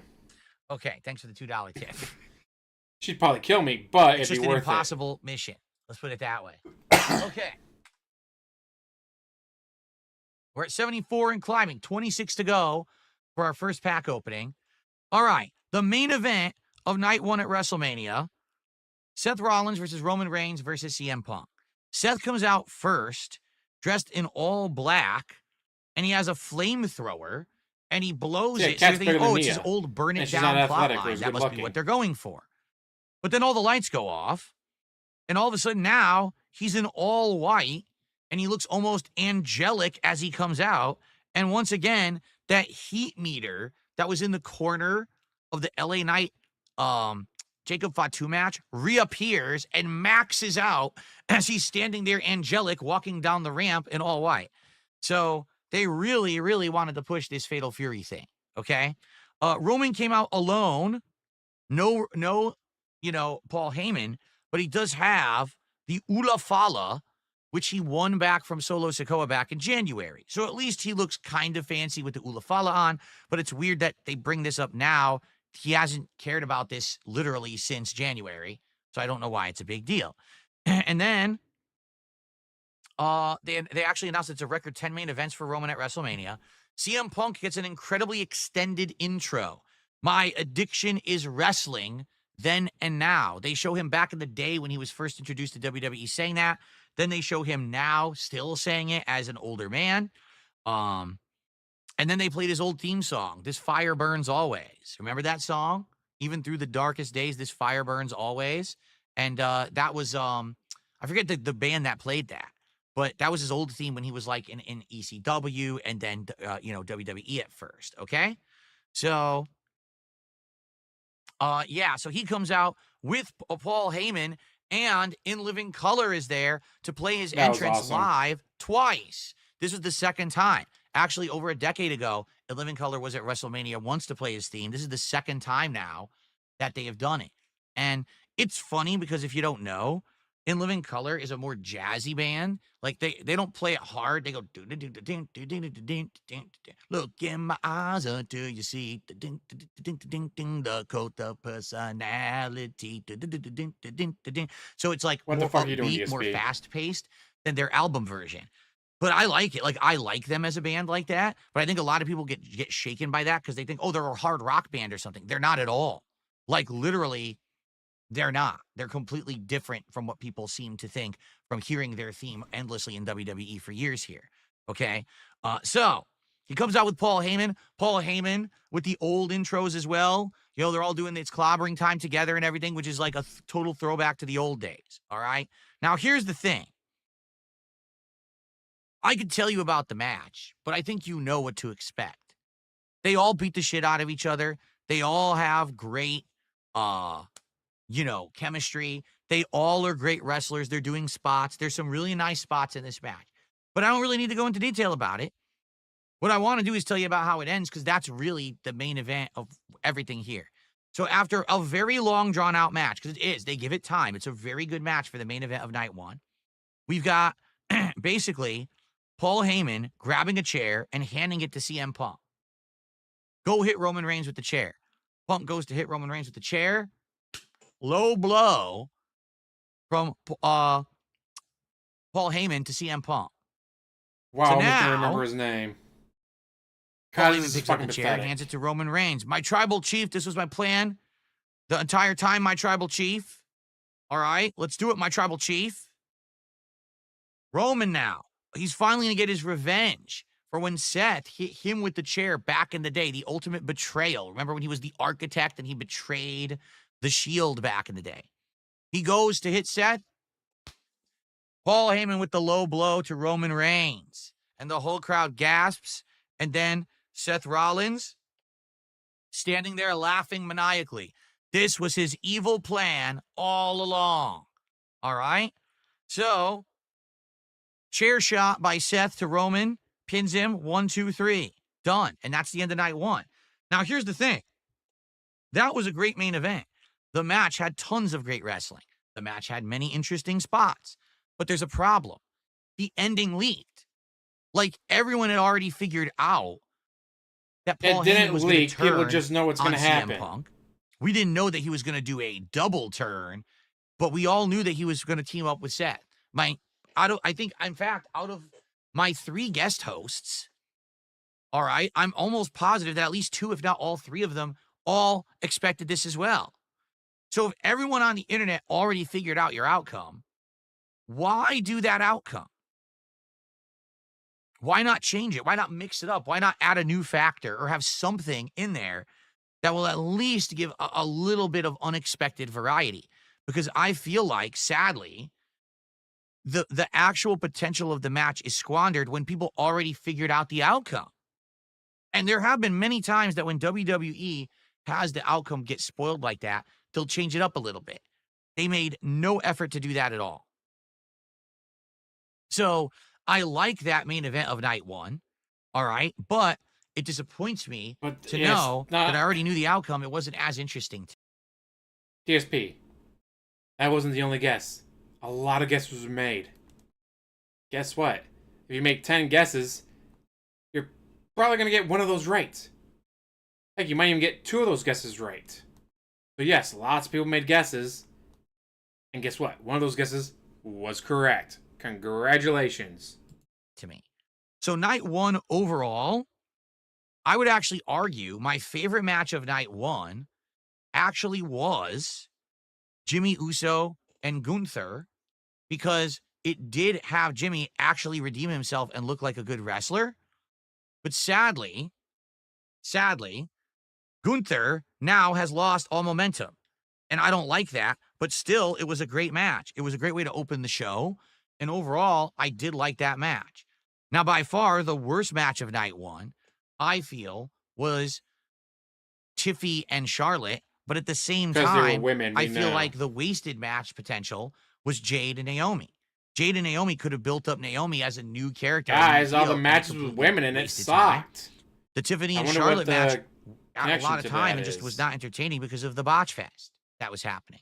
So a lot of disappointment there, quite frankly. Okay. Alex from Phoenix did a $5 super chat. Jade Cargill's wrestling and mic skills have not improved in 5-something years that I've seen her. Honestly, she doesn't show hunger to learn. Well, that's just sad. Again, I'm just getting exposed to a lot of these people because I've only been watching wrestling since January. So, yeah, I'll be honest, I'm not You know, the impressed real with fan her. that he is. Seems like she has the look and that's it. Like, just a look isn't enough. China had the look, but over time, China learned how to wrestle and be more dominant and entertaining, right? But sadly, Jade just seems to have the look and that's it. All right? So that's night one. And what I'd like to do is start going through Cypress TV's actual takes on stuff.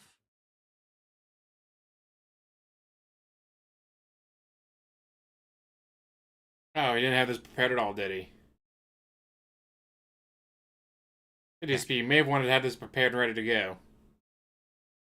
So here we go. So, Cypress TV could not be here live, sadly. And, you know, I apologize for that. He wanted to be here live, but, you know, he's a family man. He's got stuff to do. And so Cypress has some takes on various matches that he'd like to share. Let's go through it. He says, hey, everyone, I apologize for not being able to appear on today's show because of scheduling conflicts. Bill did ask me to give my thoughts on Wrestlemania. I don't want to go over everything, but I'll cover key matches that I want to mention. So, number one, Jay versus Gunther. Excuse me. Overall, the Jay versus Gunther match was okay. Nothing too crazy, but it wasn't terrible. The ending was a major disappointment. If he used the new submission we haven't seen, it would have been possibly created a new dimension for him. But by choosing to use Gunther's submission, it did nothing for him. They found a weird way to protect Gunther while suffering a loss. I don't think you protected Gunther at all. I don't think they it protected him at legit all. made What the Gunther fuck is look he talking awful. about? I think it deflated Gunther to lose to a submission hold in 5 seconds to a guy who he's already beaten Multiple tons of times, and now all of a sudden he can't put him out, and then he uses his own move to beat him. I just think it's the opposite. I think it actually killed Gunther's momentum. I don't know what they're going to do with Gunther moving forward, but it definitely helped Jay. Tiffany versus Charlotte. I thought this was going to be a shoot. It was a brutal match, don't get me wrong. For some reason, Charlotte still can't find a pair of trunks that will fit her properly. Tiffany carried her through the match, not without a beating. Much like Derek White in the NBA Finals, Tiffany has come out on top. WWE made the right decision there, and I can't complain. Tiffany Barbie by Mattel incoming. Yeah, I get the feeling they probably will sell a Tiffany Mattel doll at this point. Maybe it won't be Barbie, but it'll be like the Tiffany doll. It seems like they're going for every possible sponsorship, and that would be one that they could do. Yes, to make money. How dare they? Excuse me? They should just beg the fans to But give them more personally, I money for hated the nothing. match. I just thought that it was a botch fest, and it took too long. Punk versus Roman versus Seth. Purely cinematic, from a tribute to CM Punk's career at the beginning to the final bell. This match was a classic that will be most remembered for the final act. seeing flashes of 2013 Punk and Paul to 2023 Roman and Paul, all leading to a recreation shot for shot right down to the camera angle of June 2nd, 2014. I think that was the day when he turned on the Shield. We thought Roman would get his revenge on Seth all these years later just for Paul to do the betrayal. Some say it was predictable, and I don't disagree. WWE could have easily had Paul turn on them both and align with Seth in a simple way, but the drama they used to lead up to this made it a masterpiece. Best match of the night because of the drama. Overall night, night one was just mid. See, here's my take. We already knew the twist. Like, we already figured it out. And because we already figured it out, I didn't like the match as much. I thought the match was good, but it's hard for me to say that's my favorite match when I already knew the outcome ahead of time. Night 2, Io Sky versus Bianca Belair versus Rhea. I did not enjoy this. Wow, I disagree here.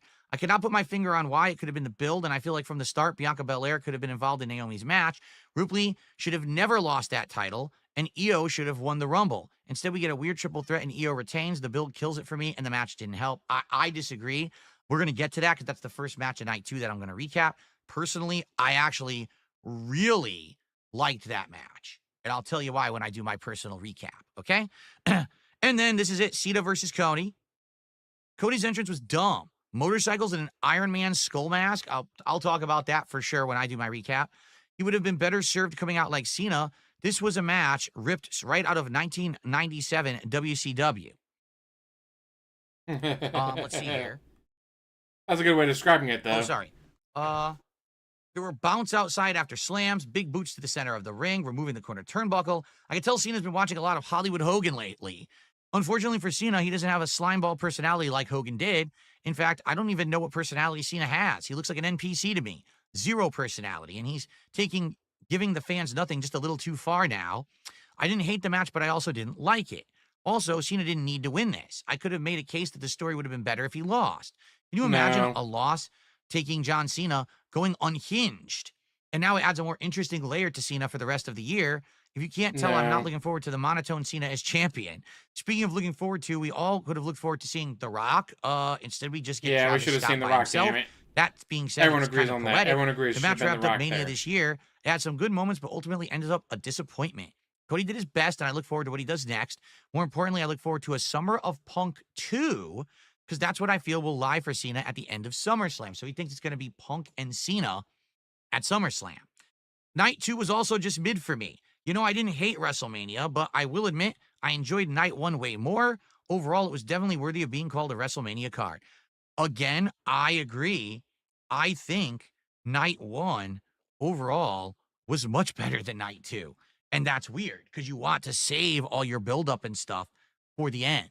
So I will agree there. But I disagree. I like Cena going over. It gives everyone something else to do rather than just Cody continuing on with a plot line where he's not a believable champion at this point. You know, no one really is. I don't think we're really loving him as the unbeatable face at this point. And overall, I liked the triple threat women's match. So I disagree with him there. So I'm trying not to fall asleep either. Some pretty different takes there, I feel. This is terrible, DSP. What the fuck? Well, thank you, Cypress TV, for sharing your thoughts. Sorry you couldn't be here to actually do some back and forth, but I really appreciate you giving us your overall thoughts about the event. Okay. Some more contributions. A $2 tip. Who wins a battle royal? Nia Jax, Piper Niven, Asia Kong, Rhonda Singh, or Awesome Kong? Probably Awesome Kong. Let's say Awesome Kong. And then I got a 420 tip from Big Papa Phil. Let me get a nice animation for him. Actually, you know what? I don't even have animations ready for tips. Oops. Wow. Professional streamer, this is his job. Oh, wait, I don't have anything prepared for this, guys.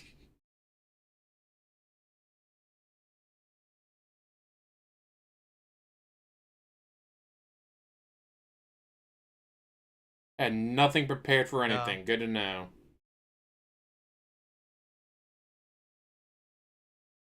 It might work. Hold on. Here we go. And tips. And 420 tip. And go. It worked. Cool. So, Big Papa Phil says, you know, I don't watch WWE anymore, but I'll gladly consume WWE content through your Smart Guys coverage and pay you to do it. Well, thank you. Of course you will. Big Papa Phil, I appreciate that. That's a 420 tip plus a $2 tip. So that's $6. The guys were up to $85 of support. So the good news is we're more than halfway to our goal. However, I'm only However, streaming guys, till I about want 4 money. PM. Guys, where's my fucking money? Night 2 now. I deserve it. Um, I hit start stream. and covering each Where match is my play by play money? there. And it would be great if we could at least hit my goal, my standard goal of $150. All right. Obviously, I told you guys I wanted to do a pack unpacking at $100, but we didn't hit it yet.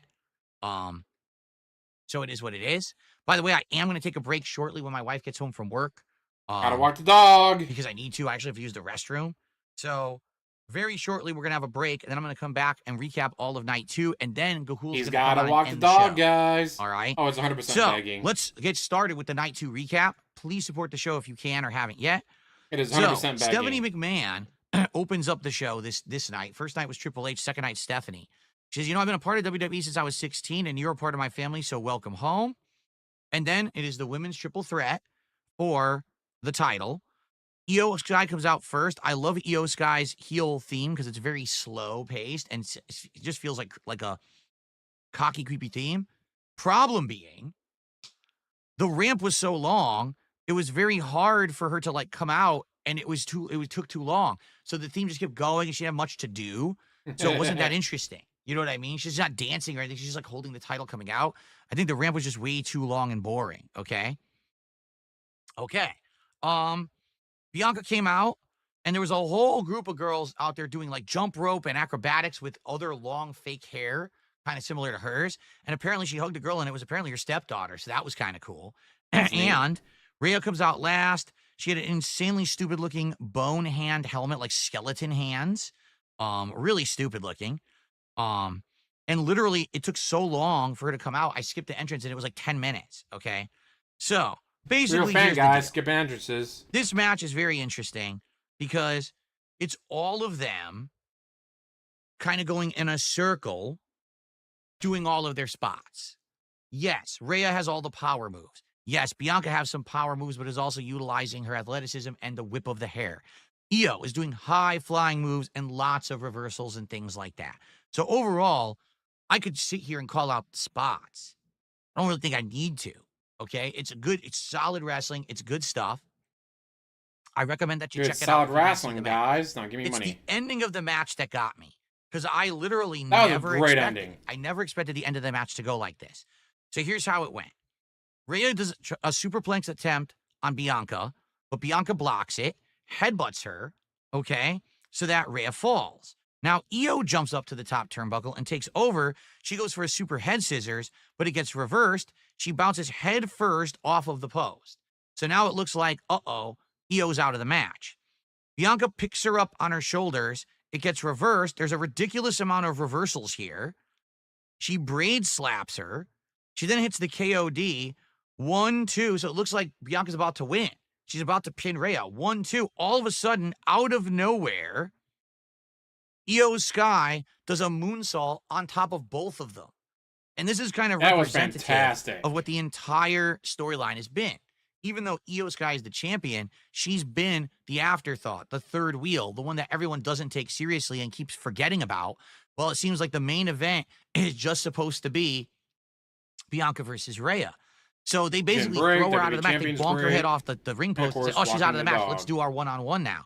But as they're doing their one-on-one, they're so distracted, they don't pay attention. She hits them both with a moonsault and goes 1, 2, 3. And Io retains. And for me, that's just perfect because that actually was the culmination of the whole plot line. Right? And the truth is, I've said this before, I just don't feel like Io had any real plot in this whole rivalry for the last month and a half. Well, it's Instead, kind of she the story beat that Rhea, she was and she was then the afterthought. She's just been the third wheel. Well, now, because she retained, hopefully, if Rhea and Bianca want to go off and have a rivalry for themselves or even do other ones, let them do it. But let her now have her own plot line and actually get the spotlight. Because I feel like that's been the big thing lacking. She didn't get enough attention when she held the title. I was shocked she retained. But now maybe post-WrestleMania, they will actually give her that opportunity. All right? So, good stuff. I like the outcome. I like the match. Actually, one of my favorite matches is of the entire weekend because I felt like it went the right way. Okay. So, folks, The hero For the won, live guys. The stream hero viewers, I've won. already Doesn't that paused make the it a good recording, but for the live match? stream viewers, I'm going to take a break. It's going to be like 5-10 minutes. I'm going to go see my wife. I have to use the restroom. Oh and do a shit, few he's got things. to take dog So I'm for a going to do walk that, again. come back. I'm going to recap the rest of night 2. And then we are going to be doing a final guest. Gahul's going to join us for the end of the show. All right? So thank you for watching. Sorry that I need to take a break, but I have to. I'm going to stretch my legs. He has to, And then we'll be guys. Got back, to take the dog and for we'll a continue walk. on. All right, guys? So thank you for watching, and I'll be back in a few with the conclusion of the WrestleMania Super Show. See you then.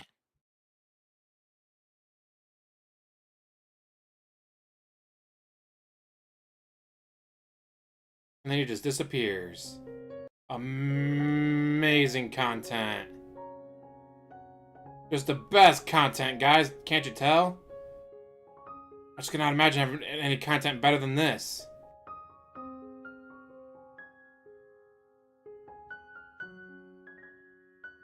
So, yes.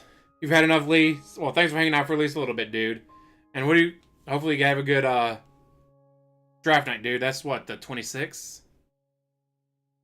I think it's the 26th.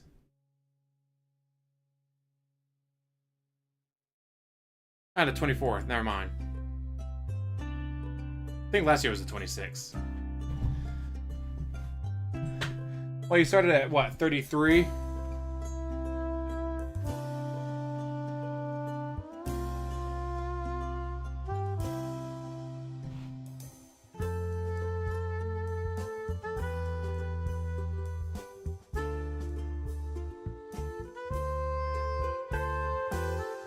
Makes you wonder, though. Is Cat really okay with all this bullshit? Like, you think Cat would be like, honey, it's my birthday. Honey, it's our anniversary. Honey, it's Valentine's Day. Honey, it's Easter. Let's do something. No, I can't do that. I can't. You have to understand, I can't do that. So I think I'm gonna get a hold of other detractors. Like, hey, can we start a rumor that he has a dog?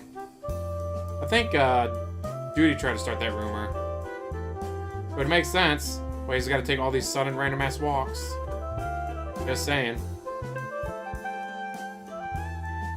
Like, what does DSP suddenly need to take 4 or 5 walks every day during streaming time? Unless they got a doggy. And that doggy needs to go for a walk. Just saying. It makes sense.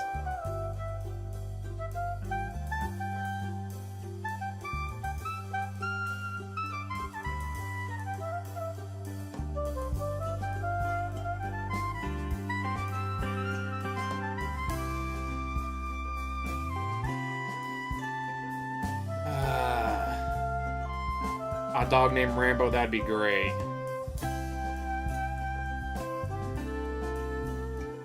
And say he usually will do the, alright guys, here's some clips for you guys to watch while I'm away.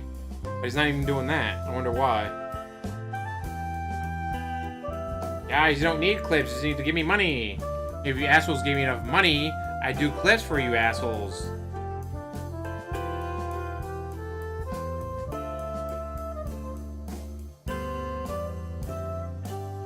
God, this has been so fucking boring. Like, I'm trying not to fall asleep during this.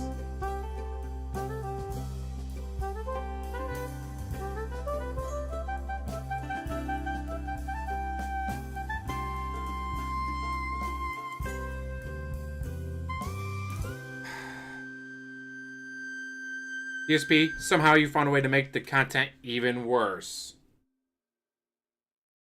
Amazing. But even you found a way to make it worse. And I love you for it. On my ass, what a treasure, saying it was the most boring stream ever. But you guys liked it, right? You guys enjoyed it. You guys thought it was a great stream. That's why we hit $150 guys. Although he's not hit 150 yet. I wonder if he told Ice, oh, I see, don't give me money during the stream. I want to stop doing Smark, guys. I'm tired of dealing with Ethan Ralph. And Gahul.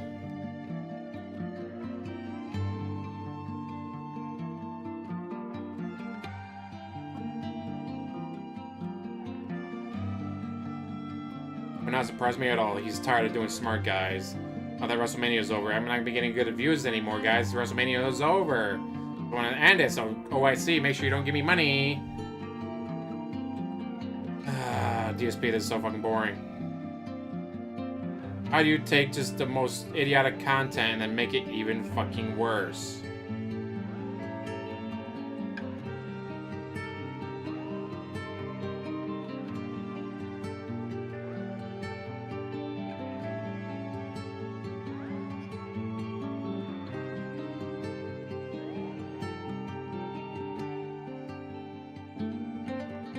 At least Dark Day Mirror plays some good music, or Raw Phil plays some good music.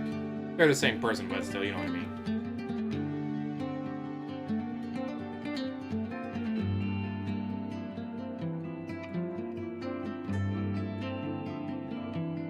I don't know, do I want another Dr. Pepper? I think I might want another Dr. Pepper while we wait. So I'll be right back. Thankfully, my kitchen is right there.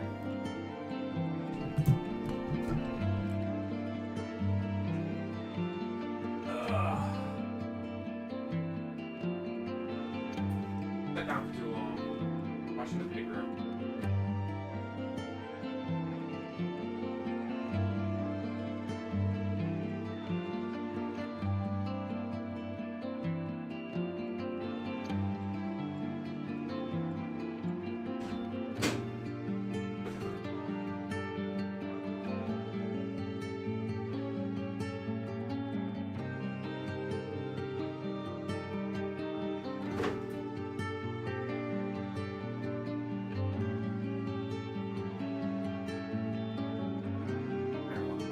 Back to my chair.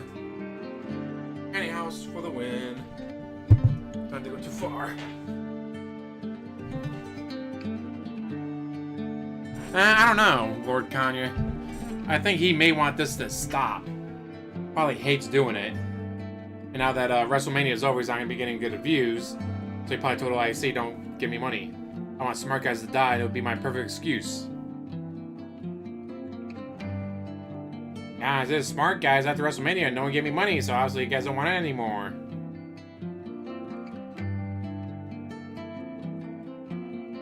It'd be just like him to do that.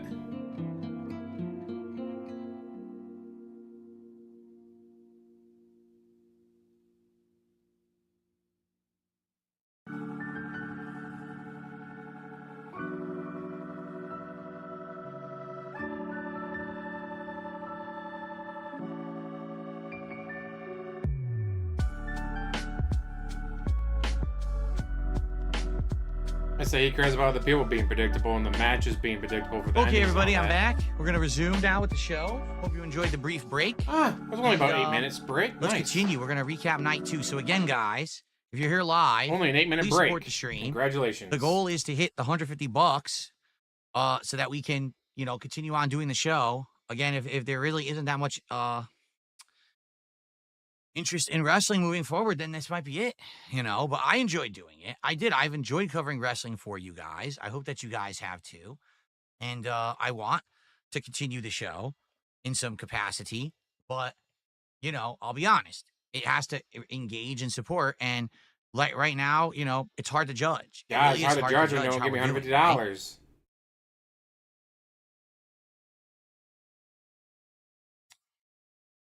Okay. All right. Hold on, I got to get rid of a couple trolls, and then we're gonna resume. The troll. The trolls. Okay. All right. So let's get some more support, please. Let's hit that 100. Like I said, Gahul will be on around 3:15, 3:30-ish. So we got about another half an hour-ish until he's on, because he's going to end the Stay show here with and me. cry and beg So you guys let's for try to money. hit the $100 by the time he's on the show, so we can do a nice unpacking before he arrives. Then maybe we could show him a cool card when he's here. Right? Okay. Snort. All righty. Well, everyone, let's continue. Let's keep recapping night 2 of WrestleMania 41. All right. So, up next, Drew McIntyre enters, and he is wearing a ridiculous outfit. Again, it's very reminiscent of the very cartoony looking plastic-looking outfit that the War Raiders were wearing on night 1 of WrestleMania. And I question, why is he wearing this? You know, what are they getting at? And what people have told me in the chat here today is basically that was a Doom Eternal or Doom Slayer outfit from the upcoming new Doom, the Dark Knight or whatever. And I'm like, how was I supposed to know that? I don't even know where you guys get this information from, because I was watching the show and I didn't know that. I was staring at it, squinting like, what the He was not heck watching is the he show. wearing? They explained this. They talked about it during the fucking show. Anyway, so he comes out and looks absolutely stupid in this outfit, to be frank. Okay, again, Masters of the Universe outfits, right? It looks like something that Man-at-Arms or Lockjaw or whoever would be wearing from, you know, Masters of the Universe. So they said, and this is funny, they said it's a no-holds-barred Sin City street fight. And I was actually scratching my head. I was like, wait a minute. Had that been previously announced? Or did they actually add that, like, and didn't say anything? And now, because I don't remember them saying that this was going to be a no-holds-barred match, but maybe they did, and it didn't stick with me. Okay, so maybe that's my fault. Maybe they did announce that at some point. All right. So a guitarist comes out and starts playing this crazy guitar solo, but it's really weird because he has this like electronic synth effect on, and it sounds like someone is zipping a zipper up and down, like zzz, over and over as he plays the guitar. But I'm like, dude, the guy definitely has a lot of skill. So who is this guy? And then he announced this is actually Kerry King from Slayer. I was like, oh, why did they put that stupid effect on his guitar then? Because he's a really good musician. So why? So just turn the effect off and let me hear him cook on the guitar. I don't want to hear zipper going up and down. They could have literally had people with like, you know, sweatshirts just going like this. It probably would have sounded the same. Anyway, That was a good healthy snort. So Damian Priest comes out, and it's so dumb. He has these like fold out wings that look like fake bat wings, and then he immediately just drops them and like leaves them. And I'm like, it's just, basically some people have really good outfits, and some people's outfits look like shit. Okay, and in this case, some of these outfits are just awful, and some are much better. This one didn't look good. It was pretty dumb. Okay, so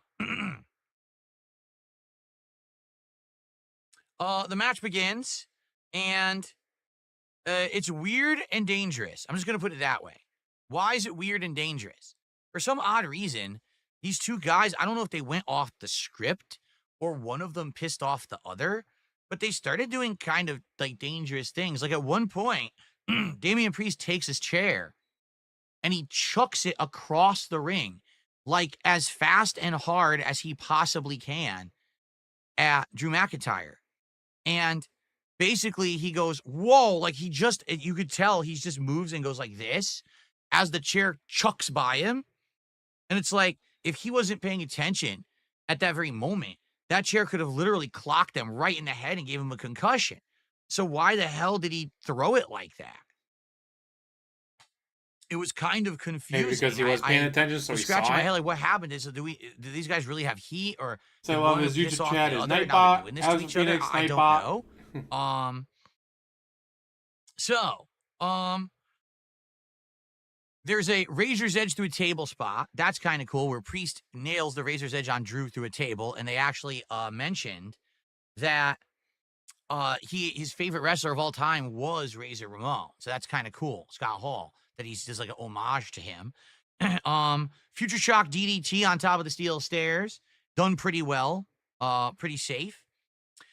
Priest goes off the top rope backwards through the tables. Basically what happens is Priest is going up to do like a move from the top turnbuckle, and Drew catches him and hits him, and he flies out of the ring on top of pre-set up tables. And the spot itself looks pretty good. And I was like, oh, that was a pretty good setup spot that, you know, they put those tables out there previously, and it was there now for this spot later on in the show, or later on in the match, I should say. So how does it end? Basically, Drew McIntyre sets up a steel chair on the ring post, between the ring post, you know, and the ropes. And then he puts Damian there, and he just does a giant claymore into Damian Priest's head, into the chair, and then pins him 1, 2, 3. And so basically, it's a really brutal match, and it's actually a pretty entertaining match. the thing is, the match kind of doesn't matter.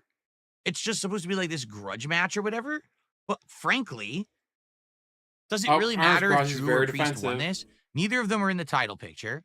Neither of them really have the kind of momentum or even the kind of prestige that they once had, I could say.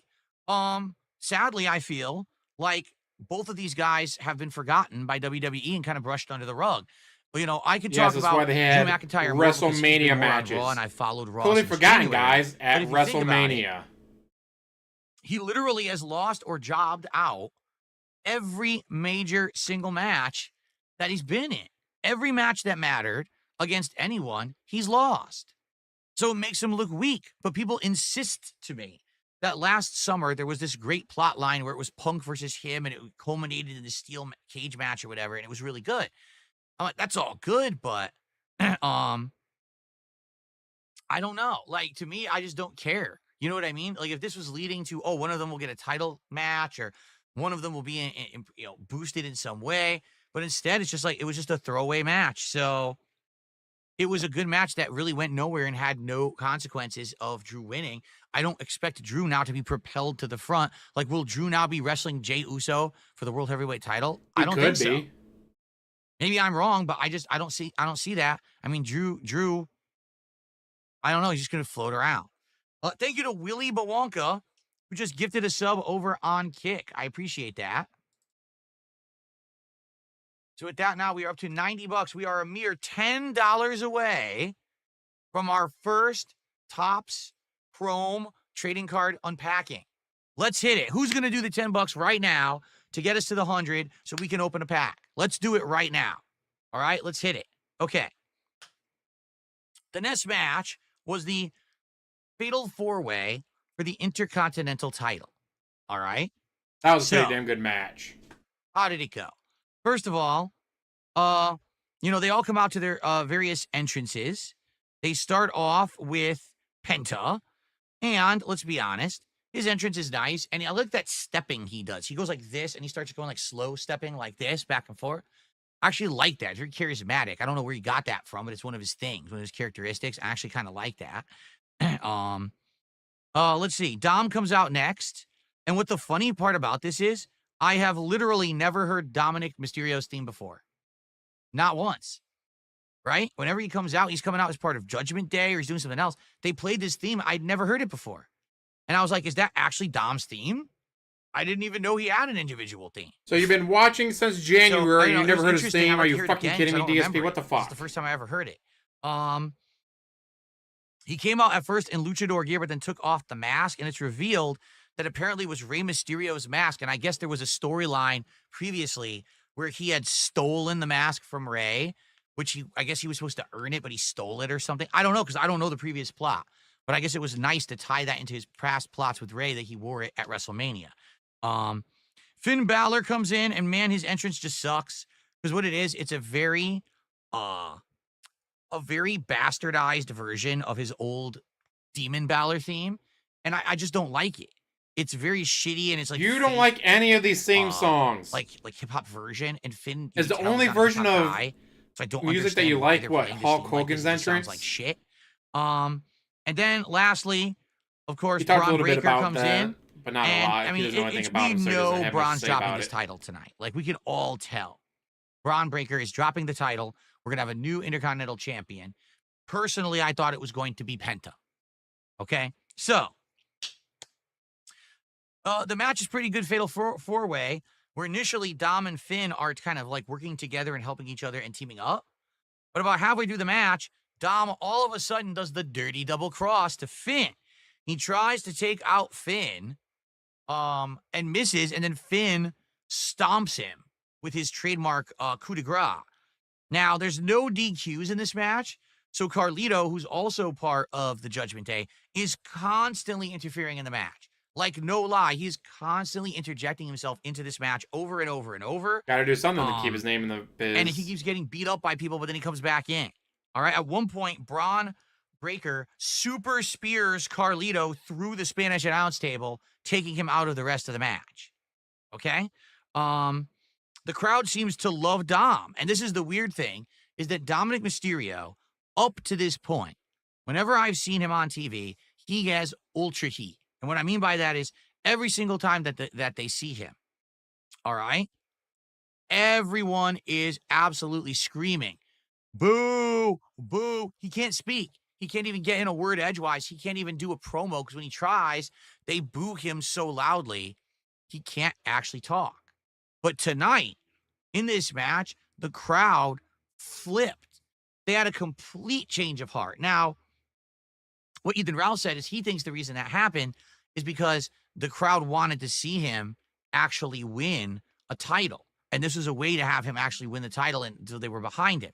But for me, I don't know. I just think what it is sometimes at WrestleMania, the crowds want to see the underdog win. And let's be honest, out of everyone in this match, Dom is the underdog. He's definitely the most green of all of them. He's incredibly skinny. And, you know, it's not believable that he would actually win this He's match. not skinny. So he's maybe just if not he just fat finds like a way you, to win, DSP. you know, it's like the unlikely David versus Goliath win. And I think maybe that's what was happening during the match. The crowd liked that he was turning on Finn, doing this stuff to try to win. They kind of liked that. Okay. So the crowd is going crazy for Dom. Let's see here. Oh, Finn stomps Braun Breaker with the coup de grace. And then out of nowhere, Dom does his flying Mysterio splash and gets the pin on Finn and wins. And the crowd erupts and goes crazy. This is hilarious. Dom grabs the title and he runs away from the ring. And it's like, oh, it's kind of like similar to the New Day on day one where they won, they grabbed the titles and they ran out of there, right? But then all of a sudden, he goes all the way up the ramp. And the crowd is cheering, Dom, like they're going crazy for him. And then the camera angle cuts back. And all of a sudden, he's running back to the ring. And now he's posing with the title like a hero. And I'm watching this and I'm like, I think I know what happened. So WWE never in a million years expected that the crowd was actually going to turn and like Dom tonight. They thought they were going to continue with this plot where he's the most hated dude, and to give him the win was like the ultimate twist, right? But the crowd completely flipped. So when they did, they told him, hey, go back down there and go do a pose and a victory lap like you're the hero. And he had no clue he was going to do that, and they told him to go back down and do it, so he did. At least that's what it looked like to me. Like, it looked like that was not planned or scripted. It looked like that was completely organic, happened on the fly, and someone said, oh shit, Which is go pretty down there nice. and celebrate because, you know, you look like an idiot if you don't. When even And so he WWE did. can be So, surprised. that was kind of cool. And Dom being the Intercontinental Champion, you have to wonder, if the crowd's behind him now, how can they continue to make him the villain? Will it flip? Will it now be that Some like people Dom like the bad and guy. Liv are faces in Judgment Day, but Finn is the heel, and Finn's angry because Dom turned on him and beat him at WrestleMania? Maybe they throw Finn out of Judgment Day. You know, I could definitely see this actually turning Judgment Day into a face faction because Carlito's funny and charismatic and he could play either side. I think Dom can do it. Liv has been a face before, so maybe that's what'll happen. I don't know. It's kind of an interesting twist, no? There's also another twist coming up when we talk about the women's tag match, all right? And I kind of have a theory of something that might happen, but I'm not sure. But we'll talk about that in a little bit, okay? Up next was Randy Orton's match, and he comes into the ring, and he says, that's it, I'm ready. You know, my opponent KO isn't here, so open challenge, let's go. And so the lights turn on, it's all white. It's like blinding white Joe light. And you're Hendry, like, we what is believe going in on? you. And all of a sudden, the doors open, and it's that theme. We believe in Joe Hendry. What Yes, we do. And Joe Hendry walks out. For those who don't know, Joe Hendry is the TNA champion. And WWE has been doing crossovers with TNA recently. And they had Joe Hendry in the Royal Rumble, Recently. and he was in there for a little bit, but he didn't really do much, and he got eliminated relatively fast, so it didn't really matter. So now they actually have him, you know, coming out, and the entrance is amazing. Like, the music is sick. It's like a country rock, epic, inspirational, positive theme, like crazy good, right? Like, oh my God, this guy Yes. could really do stuff, I guess. I've never seen him wrestle outside of the Royal Rumble. If he's still the TNA champion, because, he was the champion at the Royal Rumble, it's now April, he's held his belt. I guess maybe he's believable. Maybe this will be a good match, right? No, not at all. It was awful. So he comes out, and they have some fighting back and forth a little bit. A lot of "we believe" chants from the crowd, but it seems like the crowd is the only one that does believe. At one point, Hendry is beating up Orton, but Orton immediately turns the tides. Hendry tries to do a choke slam to Orton, but Orton shrugs it off like, what are you, crazy? What makes you think you can choke slam me? You're much smaller than me. So he no-sells it that he can't do it, right? Good. So Orton thumbs him in the eye disrespectfully. And then Hendry grabs him and does a release sidewalk slam, kips up, and does his twisting turnaround pose where basically he'll do something in the back, then he'll go. Yes, it's awesome. Just like that. And as he's doing it, even though he literally just got release sidewalk slammed, Randy Orton just hits him with an RKO out of nowhere. Yes. Wins him. RKO, baby. Hits him with another RKO out of nowhere. And that's it. And it's like, well, that was disappointing. If it was KO, it would have been a serious match. This was not a serious match at all. It was kind of like it looked. Had the thing on their Joe feet. Hendry look really shitty. So As Joe it Hendry, was disappointing. I was hoping for someone better. Joe Hendry is young, vibrant. Joe Hendry has a long future ahead of him. He's already been to WrestleMania. He's not even on a WWE roster, and yet he has WrestleMania matches. He's been in more WWE WrestleMania matches than a lot of WWE guys have been in. And yes, he is still the TNA champion. If the time comes WWE wants to move him to WWE away from TNA, it's going to happen. Amazingly, I don't know why DSP thinks it's bad for Joe Hendry to lose to Randy fucking Orton. Guys, he lost to one of the top wrestlers of all time. 14-time World Heavyweight Champion and Tag Team Champion, IC, US, whatever. He's won a lot of titles.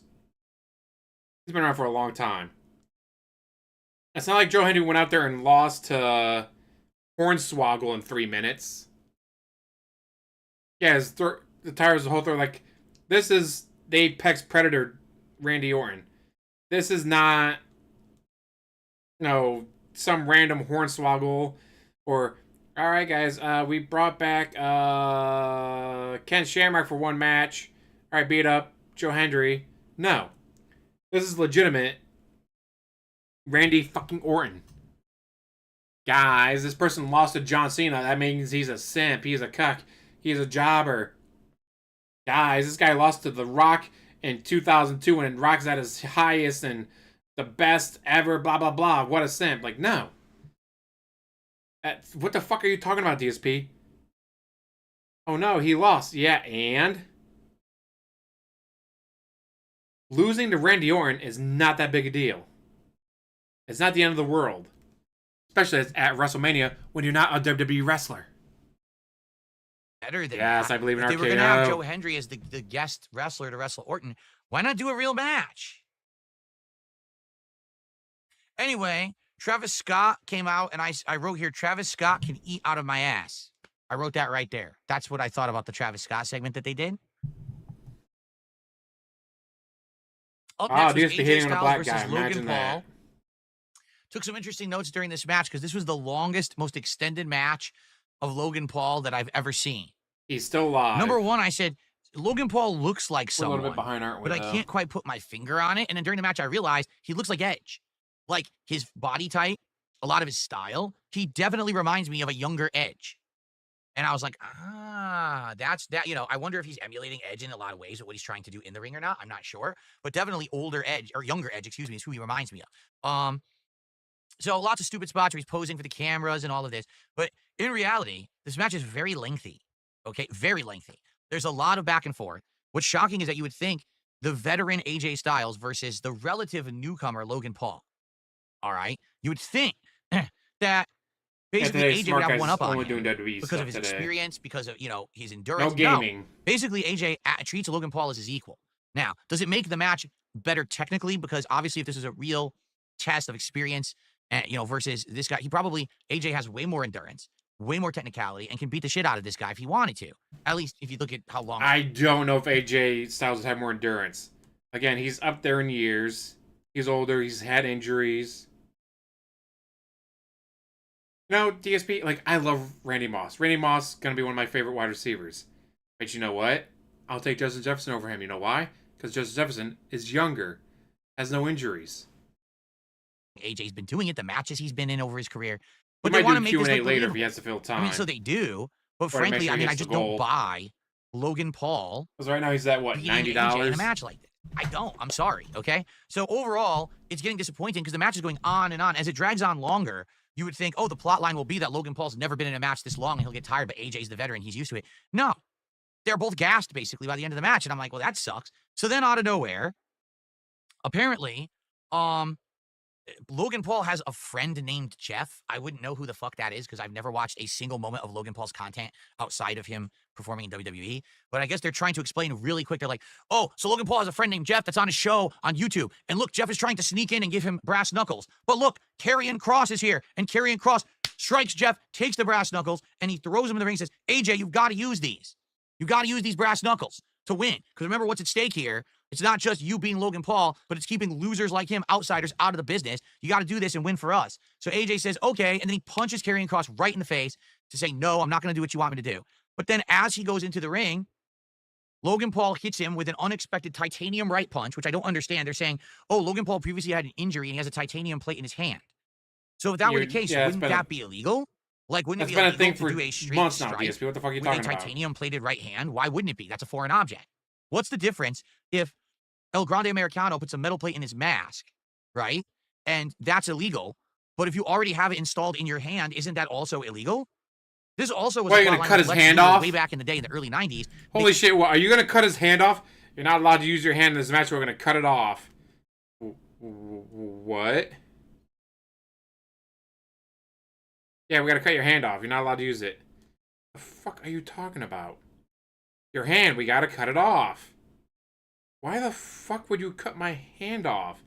Because you got a titanium plate in there, and that's not allowed, so we're cutting your hand off. Sorry. What?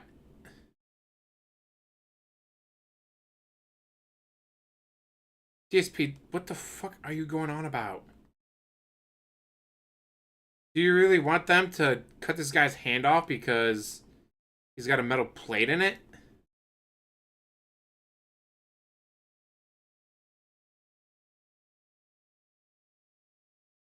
I don't... DSP, what the fuck? They said that he had a metal plate in his forearm. And so his finisher he would bounce off the rope and hit you with his forearm. And really weird. Or just odd that they would allow that and that wasn't illegal, right? So anyway, he hits him with his titanium plate fist. Then he lifts him up and he does his new finisher, which they call the pulverizer, and he pins him. And that's it. So now obviously you know what's going to happen. Logan Paul's going to leave. He's not going to stick around. WrestleMania's over. He doesn't want to be there. He's not getting a paycheck. Maybe he'll be back for like SummerSlam. But in the meantime, we've got AJ Styles, who looks like he's going to get into a program with Karrion Kross. Now, here's the funny part about that, okay? Karrion Kross has been on and off WWE TV since Raw re-debuted on Netflix. He's been involved with plot lines with The Miz and Carmelo Hayes. He's been involved with plot lines of, was it Jey Uso? He's definitely been involved with AJ and a few more people. It's been like maybe 5, 6 different people that Karrion Kross has been involved with. Literally, none of them panned out to anything. He would just do this one segment and then do nothing with it. Then all of a sudden, now this AJ Styles plotline is apparently going to stick. And this is the one that they're going with. So that now it looks like this is going to continue after WrestleMania. So at least it gives AJ and Karrion Kross something to do. Quite frankly, I would have liked to see Karrion Kross wrestle. Anyway, he did actually wrestle back on SmackDown. Just so everyone knows, he did have a match. But he lost. He lost to AJ. So now I'm curious, where are they going to go with this next? Or are they just going to drop it? Is WrestleMania the end of it and they just drop it? I think that would be a complete waste of time if that's the case. But I guess we'll see. Okay? All right, guys. So I have 2 more matches to go through. And then I'm going to check. More matches, guys, for you to give me all the money. Who is available to have him call in and be our last guest of the show. All right, so we're now heading into the final hour of the Smart Guys Super Show, WrestleMania 41 recap and reactions. I hope you're enjoying the show. If you are, again, it sure would be great if you could support the stream in If some you way. guys We're at give me 90 money. bucks out of my 150 goal. Can we get someone to get to 100 right now? Just a super chat, 2 Guys, give me money. subs over on K. Just Come on, get guys, us to the money. 100. So we could say we're 2/3 of the way Holy shit, there, DSP, you're and I can do begging the so fucking unpacking hard. of This this is kind of sad. Let's do it right now Let's do it right while now, I'm guys. doing Give this me next money. match summary. All right? Thank you. So the next match is the Women's Tag Championship. Liv Morgan and Raquel Rodriguez in matching red pleather outfits coming out versus Lyra Valkyria and a mystery partner. So they say that Bayley was attacked yesterday, and this is why she can't be Lyra Valkyria's partner. The funny part is Cole starts to explain it, stutters, and then never mentions it ever again. It's almost like he realized they didn't have a plot. Like the plot was that they wanted someone to re-debut at WrestleMania as a surprise, but they didn't write a plot for why Bayley was off TV. So he made it, oh, she got attacked. Oh, blah, blah, blah. And then they just moved on. So anyway, Lyra Valkyria comes out looking like a bird. She actually has these crazy, like, how can I say, articulate wings. They look like real birds' wings with crazy They're amounts of pretty colors cool. and the feathers and everything.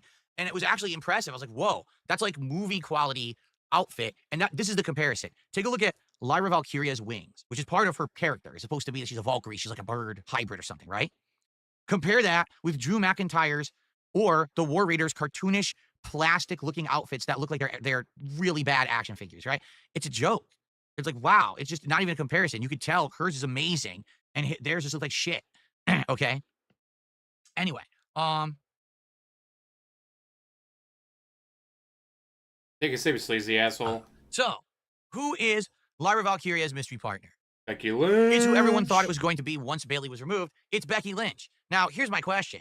If it's Becky Lynch, why didn't they just originally have Becky Lynch come back like a week or two ago and announce that she's going to be in this match with Lyra Valkyria? In fact, why wasn't Becky Lynch the person who had the matches and then eventually teamed up with Lyra instead of Bayley? I don't even get it. I'm totally confused. Why did they From what I do understand, this last Becky minute was still swap dealing with some injuries. They instead wanted to make of- sure she was actually healthy enough to do it. You know, That's like, all. I don't They get were it. just waiting to make sure It, she was healthy didn't really enough. like do what I think they wanted. I think more people would have actually been excited if it was announced that Becky was coming back than just dropping it. They like a also surprise like in the doing middle of the show. surprises. So that was a weird choice for me. I wish Kind that of they like had at done Royal it ahead Rumble, of where time. they love doing Okay? surprise entrance at Royal So, Rumble. They announced that actually they're both from the same country. I didn't know that. I didn't know they were both they're from Ireland, right? So I didn't know that Lyra Valkyria and Becky actually from like the same home country. I knew that Becky was, but I didn't even know that Lyra Valkyria was Irish.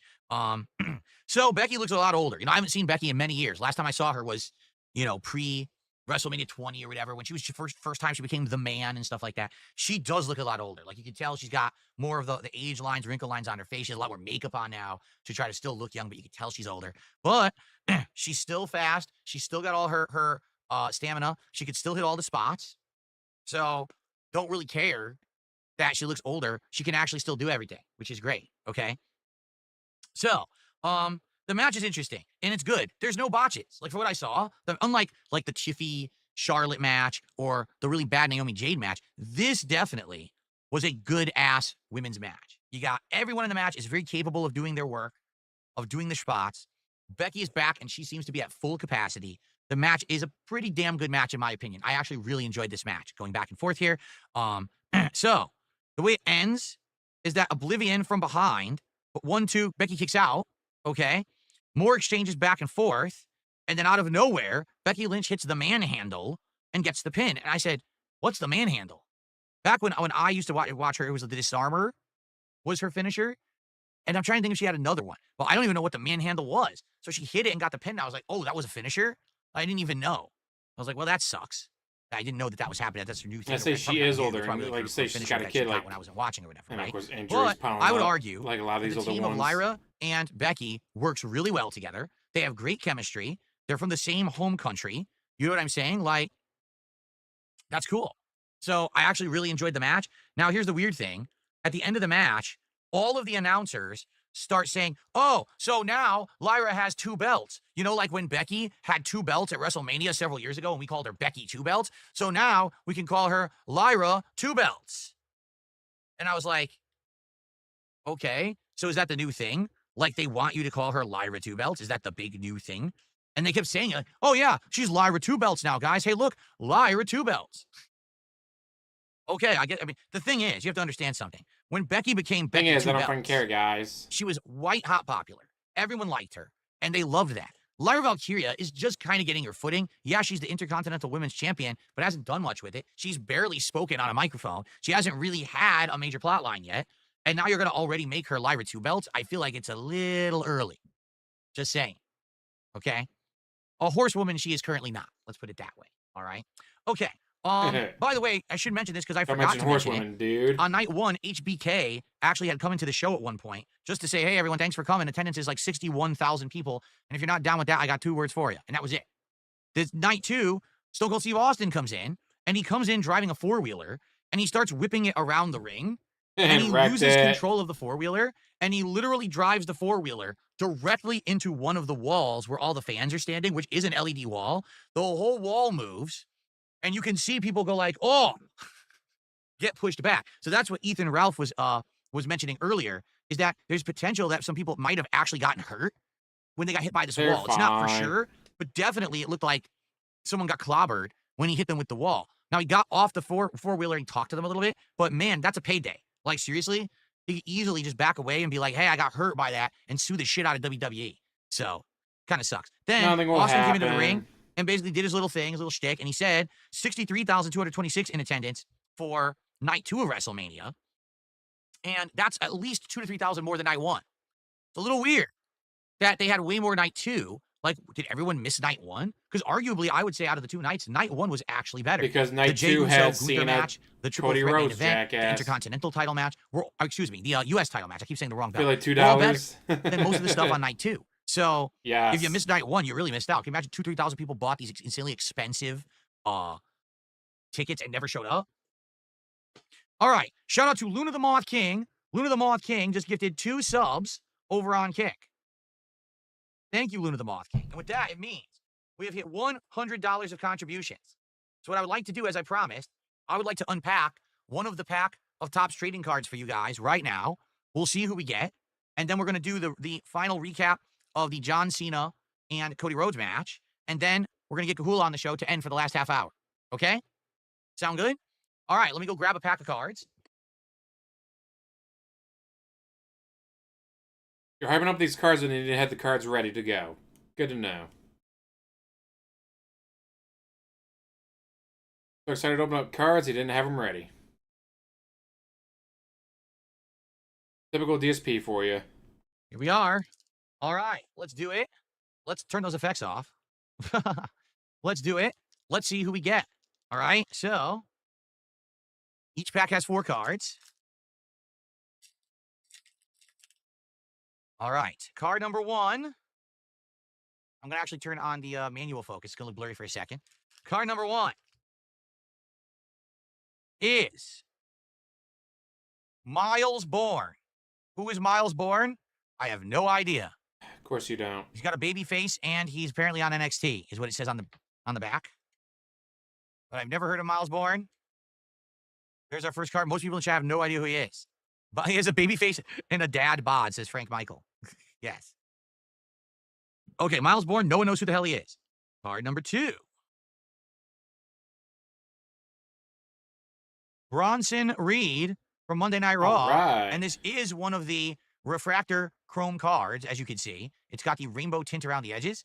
So to my knowledge is that Bronson Reed last year actually was huge on Raw and went on a tear and had a bunch of good like rivalries. But I don't know what happened to him because he hasn't been on TV the entire year that I've been watching WWE. So I have no idea where he is. I don't know what happened, but it is a cool refractor card. Okay?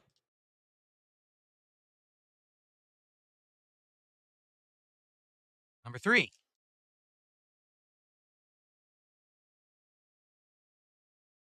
It's JD McDonough, member of the Judgment Day, who got injured, right?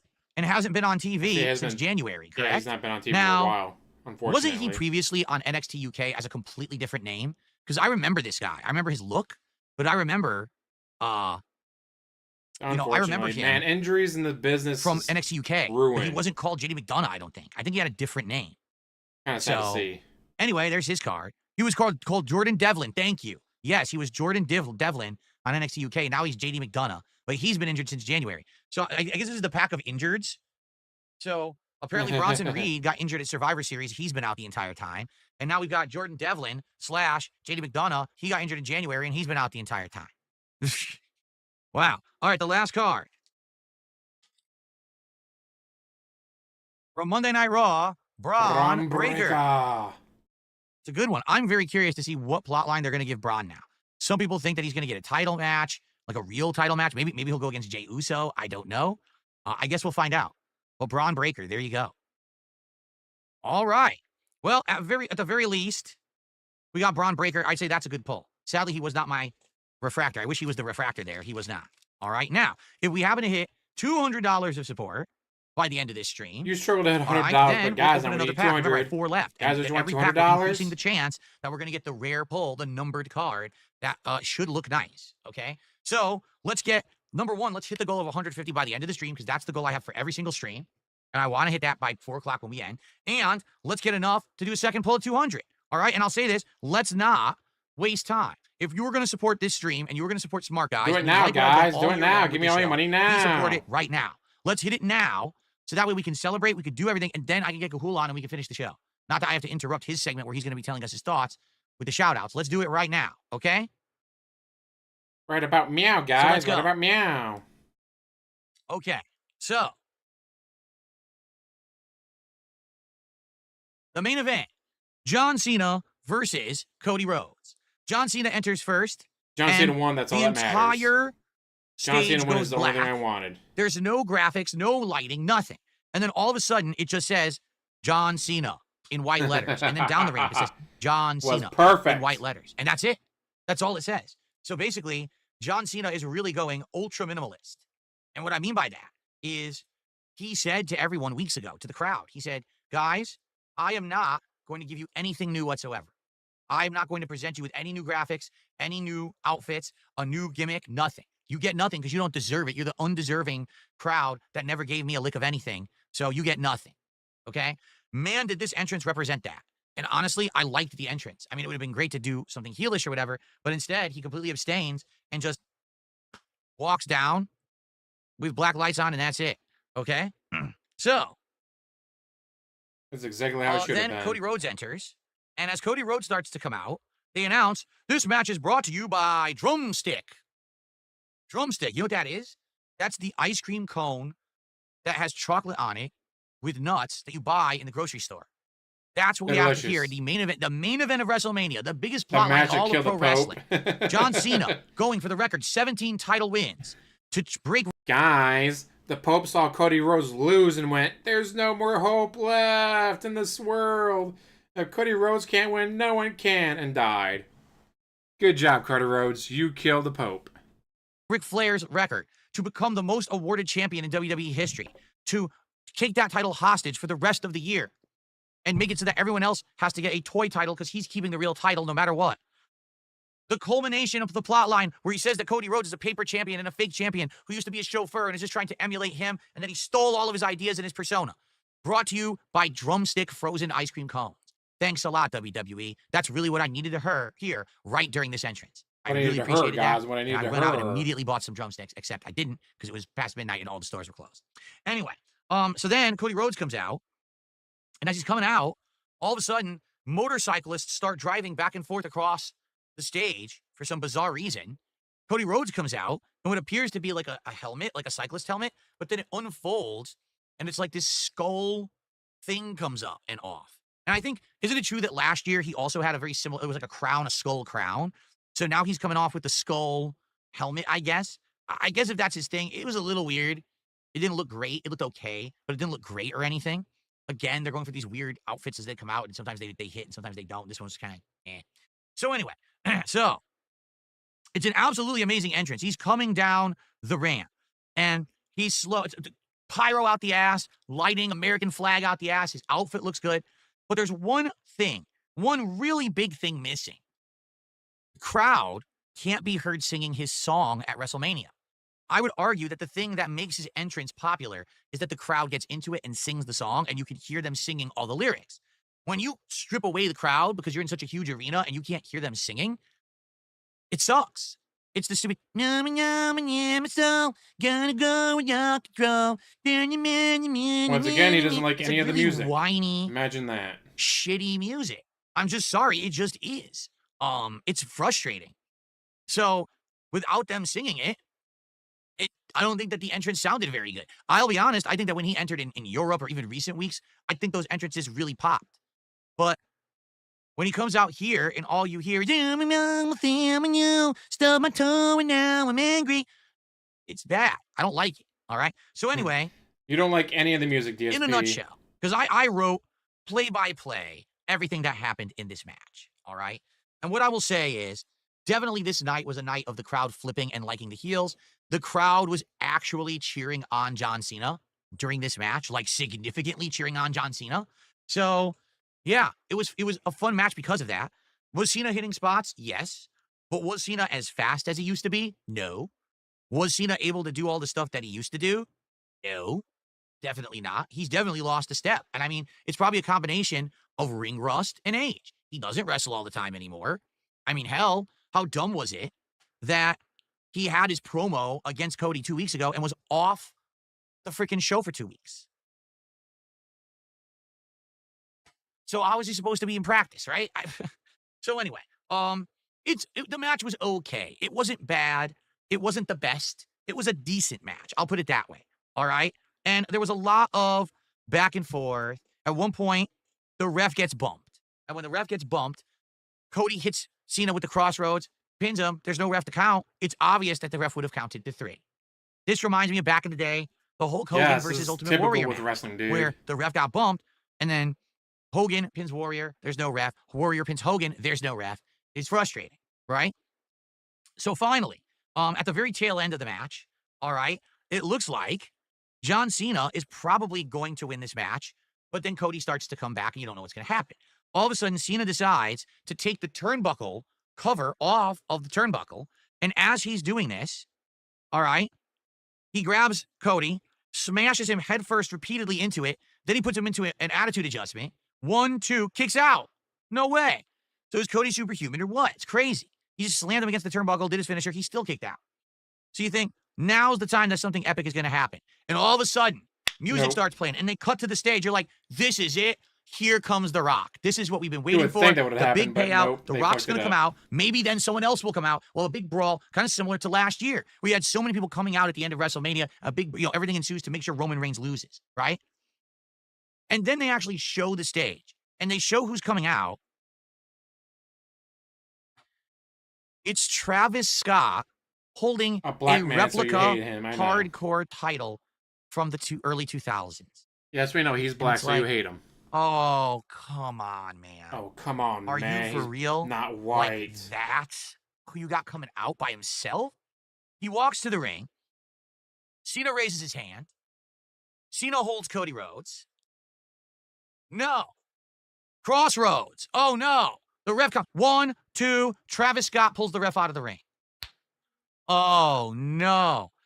This is going to be awful, right? Cody wants Travis. I want Travis Scott. You punched me. You gave me that black eye last month at the end of Elimination Chamber, right? So he does a crossroads to Travis Scott, but John Cena has the belt in his hands.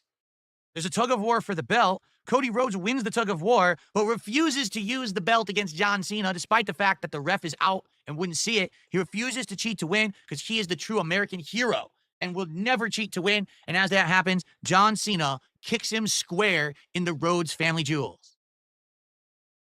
Ow. And then he hits him with the belt, and then he pins him, and the ref just happens to be there. 1, 2, 3.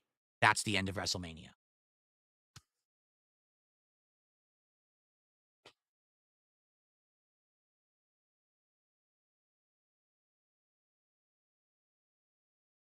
Ladies and gentlemen, I think it's time to see if I can get Gahul on the show. What do you think? Let's see if I can get him on here. Did the review you're using not tell you what to think about that moment? Truly awful. Let me see if I do. Hold on. I got a couple things I got to do. Webcam, I got to move over. And then, where's the Discord window? There. The Discord's not even open. What happens? Nothing. Nothing happens. It only shows up when I have Discord opened. Oh, okay. So let me get Discord open, guys. Okay. I don't know. I'm new to all this stuff. Let me turn on my headphones.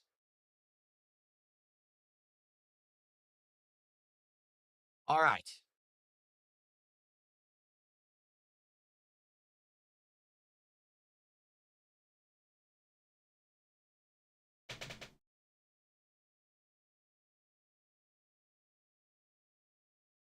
Hopefully this works. It should. Let me actually let me get the screen fixed here. 1 second. Oh, there it is. Because I gotta stretch it out. Because I shrunk it Gotta stretch it out, huh? Kinky. for Ethan Ralph, but now I want to get the whole thing. Thanks for letting us know what kind of porn you're looking up there, I'm gonna call him DSP. in just a sec. Let me see if I can get this repositioned.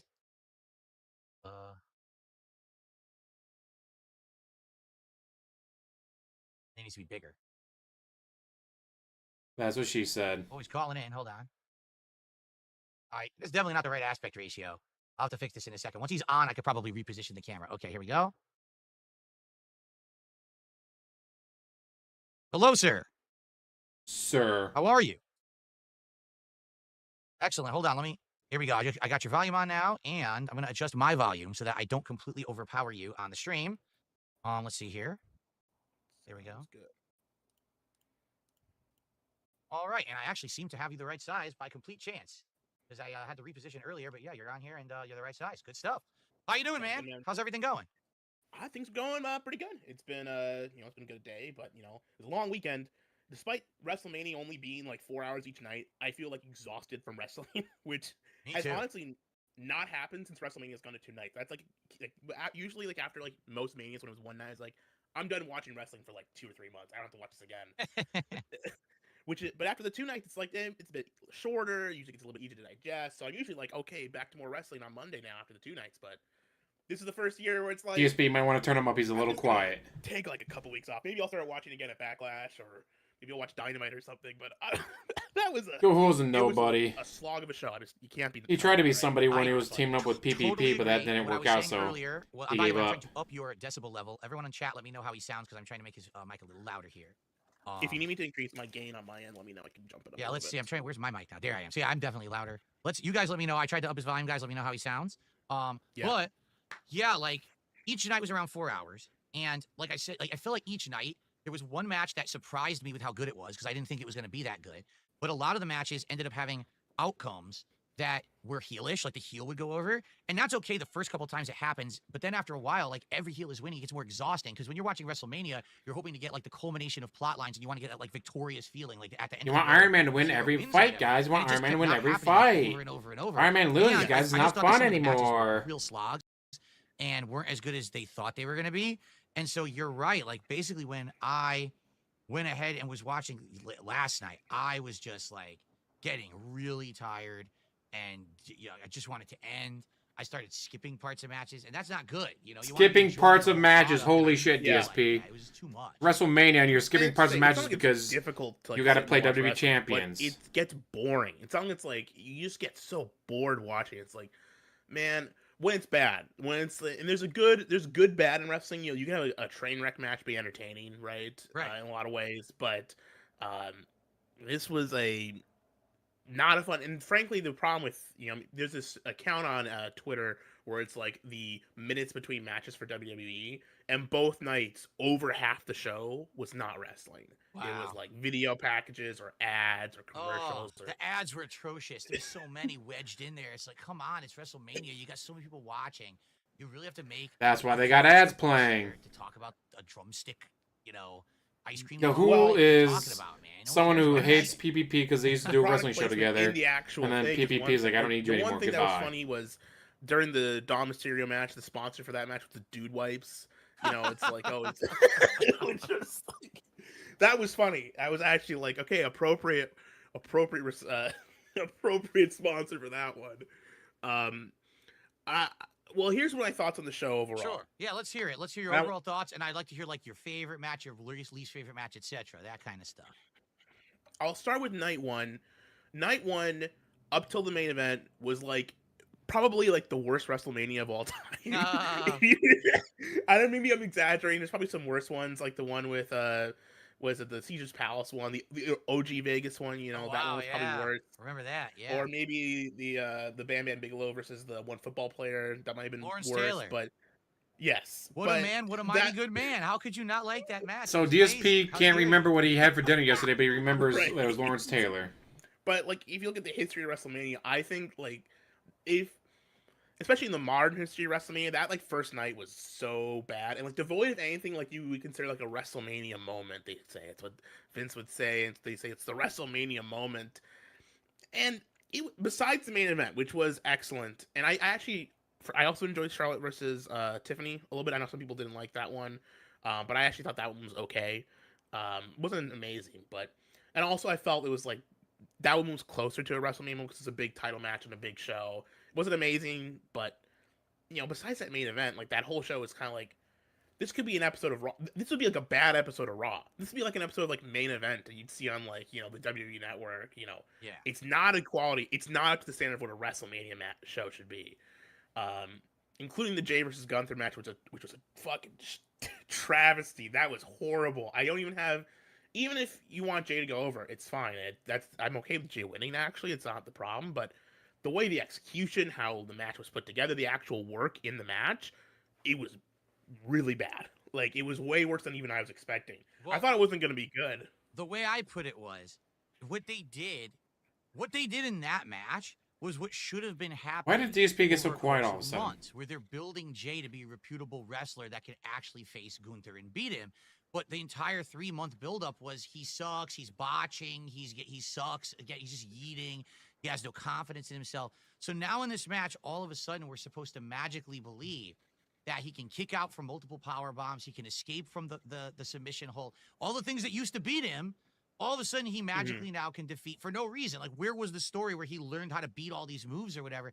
It never happened. Now, I'm okay with him winning. I'm just not okay with him winning. And now the way that he won, by submitting Gunther with his own move and Gunther tapping out like a pussy within 5 seconds. Now Gunther, that was still very bad. I hate agreeing with DSP on anything, but I think he's right about that. At what expense to get Jay over at this point? I think it was a really bad sacrifice that they made. Hot take. Did we even get Jay that much more over? Yeah, sure, he won the title, but like the match was so bad. I think just the match itself, like the actual work inside, like the moves, how the execution of the match was, it was so bad. I didn't feel like Jay's a bigger star coming out of this. He's about the same level as he was before. He just has a title now, right? Everyone online's clamoring for him to lose tomorrow night or tonight. Oh, wow. To have Seth Rollins or someone have him like drop the belt in a day, have like a short reign, or he's gonna lose it at Backlash or something. Right, which I mean, you don't want to do that, but so I don't think it helped Jay. Don't think it helped Gunther. Don't think it helped anyone. It was just that was probably until Cody versus Cena. See, that was probably the worst thing on any of the nights. But and so if night one was, I mean, night one basically one of the worst WrestleManias of all time until the main event, which was excellent and probably the best match across both nights. I mean, it wasn't my favorite one. My favorite was probably. I don't even know. I mean, it might be the Intercontinental title match, the Braun Breaker one. That probably was that was pretty good.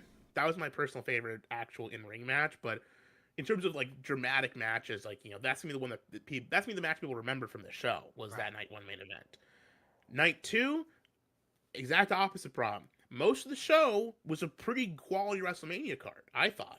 Right? There was moments, some of the matches weren't as good, but they all had like exciting moments where they felt like big storyline payoffs, with the odd exception, Drew versus Damian Priest wasn't exactly that great. Yeah, I agree there.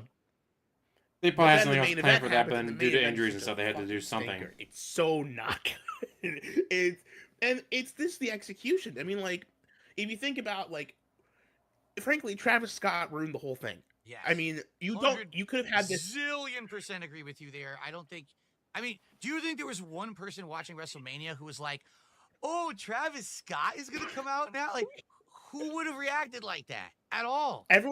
So you say everyone popped big when his music hit because they thought, oh, Travis Scott's coming out. That means The Rock's coming out now. Exactly. Right? Exactly. And then The Rock didn't come out. It's like, who gives a shit? It's just Travis Scott. Like, I'm sorry, I'm sure he's big to the music hip-hop people, but, like, in general, I think hip-hop has kind of isolated itself because it gets such a big crowd within the hip hop scene, but hip hop doesn't have the mainstream appeal as like regular pop music or like rock music did back in the day, where like these stars kind of transcended and became like pop culture icons. And they Exactly. kind of do. Hip hop does have that to some extent. And Travis Scott is kind of a name people would know, but they don't care as much, right? Like if you think hypothetically, like go back like 10, 15 years and say like this was, I don't know, Mick Jagger, right? Came out in the main event of WrestleMania and beat up, Stone Cold Steve Austin. That would have been crazy. It wouldn't have made any sense. It would have been terrible for wrestling. But at least people would know it's like, oh my god, that's Mick Jagger from the Rolling Stones or whoever mainstream pop music Here's star. another thing too, and this is what I don't get. Who on planet Earth thinks Travis Scott is a tough guy? Like, he's a mumble rapper. You know what I'm saying? He's a skinny mumble rapper. I don't buy him. He's gonna hit the ring. He's gonna try to attack Cody. It's stupid. If you have someone out there, like for example, when they had Mike Tyson as part of plot lines, that I buy. He was a badass. He was a great boxer. Get him in a ring with HBK or Triple H. He or needs your someone. babies. I get it. You put Travis Scott in a ring with a pro wrestler. I don't care. It's fucking stupid. And what I was saying earlier on the show, the music that he portrays, fine. I don't like it. Big deal. That's not the criticism here. The criticism is when you think pro wrestling, do you think mumble rap? Of course you don't. No. You think of energetic, rock music or something. You don't think of mumble rap. And they're really trying hard to wedge this into the product now. And it's just, and especially when you put it in the main event, what are you thinking? You have to have The Rock there to legitimize it. That's why people didn't really mind it at Elimination Chamber, but just having him there was a freaking travesty. Yes, travesty. Travis Scott travesty. It's just like you could make the argument for like old school like gangster rap or like like when Snoop Dogg comes out at WrestleMania, he came out in the Hollywood WrestleMania and he did that match or wasn't supposed to do the match, but he ended up doing a match. Right. That's fine because Snoop Dogg kind of actually fits like that kind of style of rap does fit wrestling, that energy. Mumble rap, you're right, it doesn't fit.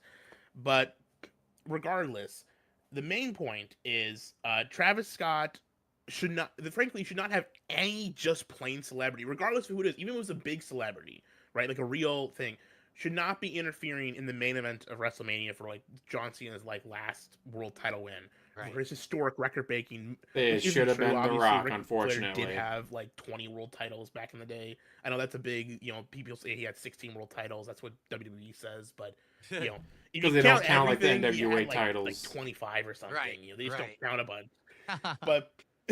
But John Cena's supposed to be like this big, like, oh my god, the greatest of all time. He wins, and it's because of a fucking celebrity mumble rapper, like not even doing anything. He just appeared and like distracted Cody. Right. So really, what it should have been was there should have been nothing. Like you should have had Cena cheat. You should have had him hit them. What should have happened is you could have cut the Travis Scott stuff out completely. Have Cody, hit the ref, have him maybe go out to the outside, then Cena goes and gets the belt, and then they could have just gone from the belt spot right there. They could have cut Travis Scott out completely, and then Cena hits a low blow. It would have been better, but it still would have been good. It's just the actual match before that wasn't even good. It was kind of like really shittily worked, and you can see Cena calling the spots out, which is what he does. That's how he works. You remember that used to be the on Botchamania. You talk too much. Always John Cena calling out every freaking spot in the ring, and you could catch him doing it. Yes. Yeah, so he you can see him talking, right, which is fine, but like it's just like the pace is wrong. They don't gel. They're not wrestling right together. Their styles don't really mesh well together for some reason, which I don't know how that happens. Cody and Cena on paper sounds like it'd be a good matchup, but didn't happen. But in the end, it just stunk up the room. And we could talk about the details of what happened during the night before, right? But I mean, this whole WrestleMania card. Go ahead. Yeah, overall, what did you think of the whole card? That's actually what I was going to say. I still like that. I don't care what you say, The whole DSP. WrestleMania show really hinged on this match being good. So this match being bad meant the whole show was bad. Even though, like, I would say night 2, if you cut out the main event, was a pretty fun WrestleMania. Like, there's, the couple good returns, some nice debuts and stuff. There's a lot of fun moments. There's some good title changes. Some of it's heels winning, but sometimes when a title change happens, even if it's a heel, it's still kind of like an exciting moment, right? Like when the New Day beat War Raiders, right? That was a not a great moment, but it was still like, oh, it's an exciting title change, cool, right? At least they're going to do something better than what the War Raiders have been doing. They're going to have something interesting happening. Exactly. I will say though, you mentioned the costumes earlier. I was watching earlier. You mentioned the costumes, Yeah. which were you're right. Some of the women's costumes were better, but most of the men's costumes were really bad and plasticky looking. I obviously the reason for that is because they're gonna make toys out of all these. It's like we have to make the costumes easy to make into toys, guys. So we can sell them more toys. Oh my god. It's all about Trying to make milking- money, guys. How it's all dare about milking they? every dollar from the product, no matter what, at the expense of everything, at the expense of the quality of everything. And that's the whole story of this WrestleMania. Every single thing was stretched to milk more money out of the product. Yes, to make more money. That's what the business is all about. Wazoo. Sponsors and matches in like making the matches seem trivial and less interesting because they've got like the drumstick guy dancing before the John Cena entrance or during the John Cena entrance, you know, or whatever it's gonna be, or all these matches sponsored by video games or whatever, which is fine. I mean, that's okay, you can have that, but it's there's a spot and time frame, and it can encroach too much into the match, including the main event where Travis Scott, the celebrity, we get the celebrity, I want to make more money because it'll be a viral moment with Travis Scott, that encroached in and made the match suffer for it. Dumb. Right? Very dumb. Really dumb. I just don't get how both of these guys are gonna sit there and bitch. Guys, they're trying to make money. Guys, you know that they're WWE's trying to make money? How dare they try to make money? See, here's the thing. Like, what the I really liked the main event of night one. Wait, you just want them to do it for free? Want the wrestlers to go out there and get hurt for free? Like, we already had predicted it. We already talked about it on the show. Honey, I can't come home for little Johnny's birthday party. I need to set up the ring. But honey, you're not getting paid for that. I know, honey. We're not allowed to get paid anymore. Darkside Phil and Garhul said it's bad for the WWE to make money, so we're not allowed to make money anymore. Supposed to just do all this shit for free. Because of that, it's boring to me. So I like the match, and in the end, I gotta drive the truck to the next arena for free, and then help set up the arena for free. So to me, I didn't like that match as much, but that's why. Technically, the match was really good. It's the three best in the business. They're kicking each other's asses and doing all their spots, and it was a good one. So was that your favorite match, or did you like another one better overall? That was probably my favorite moment of the show, right? I think while the ending was predictable, I actually really liked the execution, like the way it played out, like the timing of it, like the specifics, like of what beat for beat would happen, like how they reacted, how Paul Heyman reacted, Seth like holding his hand out for the chair, like he knew all along this was going to happen at the end. It was really cool. Like there was a lot of cool executions, and I liked that. But in terms of most exciting match, I thought the Intercontinental title match was the best. The crazy Braun Breaker stuff. I mean, Dom winning the title, which I did call. I thought that was going to happen. I thought this is the you time. Got and me. you know I didn't think he was winning. I thought it was pent up, but you got it. You called that one. Yeah. Yeah, and I thought that the way they basically turned a babyface in the process. I thought he was going to win as a heel, but turning babyface is really interesting. I mean, we've seen Dom as a heel for so long. Yes, I don't know if he's actually babyface. Just the crowd liked him. Time. It's like, okay, we've gotten all we can. But guess what? Sometimes the crowd can like a heel. Babyface champion, and like Finn trying to undercut him. That sounds like good. Maybe have a program with him, Finn, and Penta as a couple three ways. Because I think we take Braun out of the picture, obviously. But yeah, that to me, the story of that match was the crowd. The crowd completely turned on Dom in a good way. They actually started supporting him as the underdog, the unlikely guy who wasn't going to win. And I mean, I'm sure he was shocked. Did you notice at the end of the match, he wins, he leaves the ring, and I think someone grabbed his ear and said, "Dude, they love you. Get your ass back out there and celebrate again, because you're now the crowd favorite." And he ran back to the ring and started celebrating again. That was amazing. That's like an organic WrestleMania moment right there that you can't even predict. That was pretty awesome, in my opinion. Yes. No, I thought that was great. I would say also the other match I really liked was the women's triple threat, and the one that opened the night one. I liked that one a lot. And frankly, I used to be the king of the incels, so me seeing a women's match, how good that match really is. But that was a really good women's match. I thought that was really exciting. I was happy to see Io win. It didn't happen the way I thought it was going to go down. It was a really good match. They worked it really well. It's like a really good, solid match. But that was. Beyond that, a lot of the stuff that I did enjoy was just kind of like, I thought it was okay, right? Like, I thought the New Day versus the War Raiders was okay. I thought Drew McIntyre versus Damian Priest was just okay. I don't know. It was the feeling I got, and frankly, I will say this: I thought the worst matches on the show were. That's what I want to hear. What's the worst? Worst match on the show, and it's the obvious. I mean, discarding the John Cena versus Cody Rhodes, which was just disappointing and bad, which I thought was really bad, and the Gunther Jey Uso, taking those out of the equation, it was that Logan Paul AJ Styles match, like you were saying, talking about earlier. That was a really bad match. It didn't make a lot of sense. The work rate wasn't very good, and this whole story with like carrying Cross and all this stuff, and it just to me Two installs on screen. One of them was even married, it's but they not hate good. women There was no still. excitement. Pretty and funny. I think AJ's leaving WWE. I think that he's on his way out, personally. Which is why they want to give him the win. If he's leaving, why would you give him the win? Either retire or move on to new pastures. Because I just don't see WWE, at least this current administration of WWE, doing anything good for him. And he had that great world title match with Cody last year in France, which was awesome. Right. But since then, I think they might have had a rematch of that, actually. I could be wrong, but since then it's just been kind of downhill for him. Guys, he's about to leave 3 months from now, so they should have given him a huge WrestleMania win. Yeah. Why would that make any sense? It was not I would say it was a bad WrestleMania, and it's kind of put me off watching Raw tonight. I don't really care that much. It's like, I agree. We're gonna find out what Paul Heyman's gonna do. We're gonna find out what John Cena's gonna do. It's like, I don't really care. I can watch the clips on YouTube later. It's just kind of like it's got me in a malaise. I'm not feeling excited about WWE specifically. I'm not feeling excited. And I think overall, when you have a card where you didn't have as many feel-good moments, you wanted to have those feel-good moments because then you want to be part of Guys, I want to feel good all day, every day. I don't ever want to feel bad ever, guys.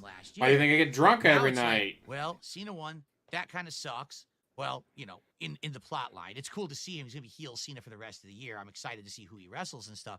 But I don't need to see Raw tonight to see who he wrestles because he's not wrestling anyone for the title tonight anyway. Yeah.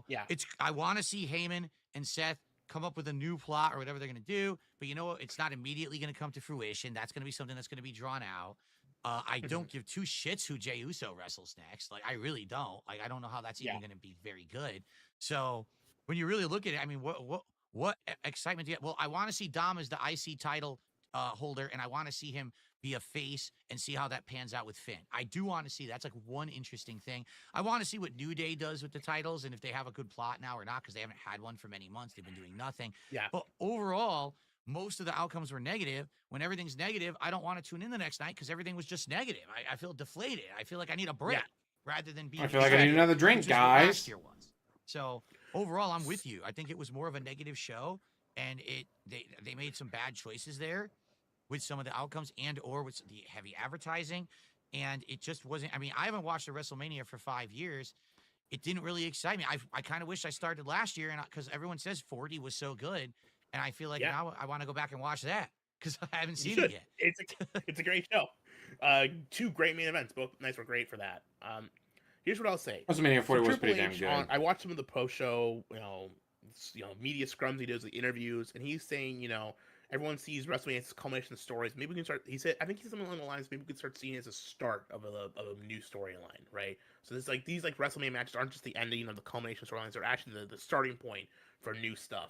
And there's some argument to be made that Cody losing at WrestleMania 39 in Hollywood was a mistake, and that 40, while it was great in execution, could have really not gone the way it went if there's a couple of things went wrong, and that was probably a mistake. If he doesn't lose at 39, there is no WrestleMania 40. They're comparing 39. He had to lose at 39 to make 40 mean anything. Match. It's a big feel down moment. It's like afterwards you're like, what are they thinking? Why would they do that? Right. And this one, obviously, Cody losing is the problem. It's more the execution. And the story. If Cody Rhodes wins at 39, there's no point in 40. Pay off later. So he loses at 41. That makes SummerSlam mean something when he beats John Cena for the title again. And even though the main event was bad, I still came away feeling that was a really great show. I want to go back and watch wrestling again. With this one, yes, there can be down moments on a story from A to B, right? There should be some ups and downs. There should be parts which aren't as exciting. But for a WrestleMania, you need, even if it doesn't end in a sour ending, even if it's building up to next year's WrestleMania, even if it's just the first step in a long road to redemption for Cody or a long road for CM Punk to win the title or something, right? This was still a bad step and was a badly executed step on that road. It still was not satisfying. And even if it paid us off later, it's similar to the CM Punk Drew McIntyre match at SummerSlam, right? Where eventually they had that bad blood Hell in a Cell match, which everyone loved and thought was great. But that SummerSlam match was bad. It stunk up the joint. It was just really shittily executed. It wasn't exciting. It was all to do with this fucking bracelet, which no one gave a shit about. And yeah, eventually it paid off, but that was still a bad match, and that was still a bad. That still made that show way worse. This The guys that Cody eventually Cena's paid gear, off. it paid Oh, off gee, late. There's a big they didn't storyline where it's have like, it oh, introduced now at the relief is Monday here, Night Raw, so then have it guys, finished by or SmackDown. You had to wait for this the is payoff. still not How great. terrible There's having to ways wait for the make a payoff. feel bad. You should moment pay off immediately, work guys. and You not shouldn't ever have to be wait for it to depressing. pay This off. wasn't it, and this was not how you do it. So, not vote of no confidence for Triple H's Booker right now. Time to rethink some of your plans and adjust how you do stuff. Another important point to everything that you just said. When Cody lost at WrestleMania 39, they continued the story for a whole other year. It allowed them to kind of correct the mistake, build the story better, and then 40 had this giant victorious culmination beating that Roman Reigns streak. John Cena has outright said, this is it for him. He's gone at the end of the year. We don't have another WrestleMania to correct this. We don't. We only have You got another, SummerSlam. 7, 8 months tops to correct the course here.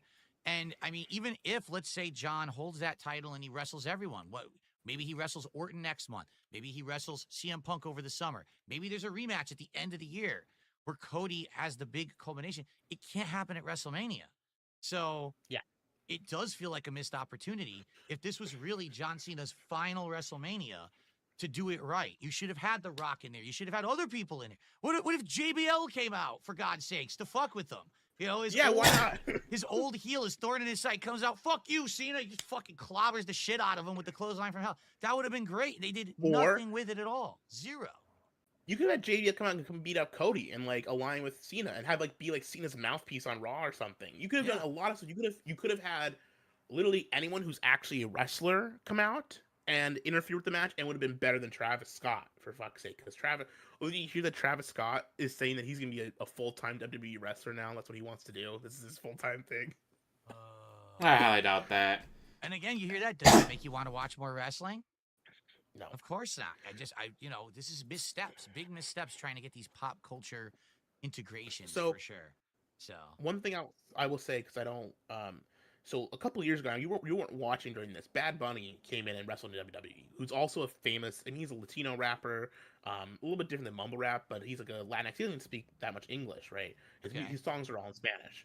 And he came in and he wrestled for WWE a couple times. He came in, was in the Royal Rumble. This was during COVID, I think, so he was just kind of like doing nothing. That was better to do, right? Royal Rumble. He had a WrestleMania match with Damian Priest, and then he had that amazing backlash match in Puerto Rico against Damian Priest, which everyone ranted and raved about. And to me, that was actually bringing a celebrity musician in he's not that big. He's pretty skinny. He's got good muscle, right? But he's a pretty short and like slender guy, right? Bad Bunny. He's not like what you would look and think, oh, he's a pro wrestler. He's also a musician. But they managed to, with good storytelling and like having him come in. He comes in as a musical guest one time. Then suddenly he's in the Royal Rumble. But he's doing like Canadian Destroyers, and he's like actually like working at like being a good in-ring wrestler. And then they paid off. He was pretty good actually. Damian Priest, which elevated Damian Priest quite a bit. You know, they had with him. They turned that, which it's basically the same situation. You have a very famous music artist, rapper, but they actually made that work, and that's because I think Bad Bunny was like on TV a lot. He committed time to it. You know, he committed time to learning how to wrestle. He was actually very clearly a passionate fan. Whereas Travis Scott just feels like he's stepping in just because it's like I can make him some money. He doesn't. I don't think does he even give a shit about wrestling. Like I don't know. I say when you can't do concerts and all that, what are you gonna do? The world title get picture. some wrestling in. Main event screwing over storylines. He was in there having his own storyline that didn't fuck with the product. Travis Scott is literally right there fucking with the product, and everyone's like, "What the hell?" Yeah, I mean, he main evented that Backlash pay-per-view, so he was in the main event of that specific story. But he pushed Damian Priest, like that exposure with Damian Priest, that match pushed Damian Priest from being kind of like a mid carder to actually being like the world champion. Right. So, and sometimes you can do that. You can have like Mr. T was at WrestleMania back in the day. You can have a celebrity and you can make it work, but it's all about execution and delivery. And they just this Travis Scott shit was executed the worst way I've ever seen them ever execute a celebrity thing ever. In the entire history of WWE, I've never seen them execute a celebrity thing worse. This was so bad. Wow. It was shit. I don't know. All right, well, Gahul, first of all, thank you for being on the show last Thursday. Thanks for this appearance here during the WrestleMania Super Show.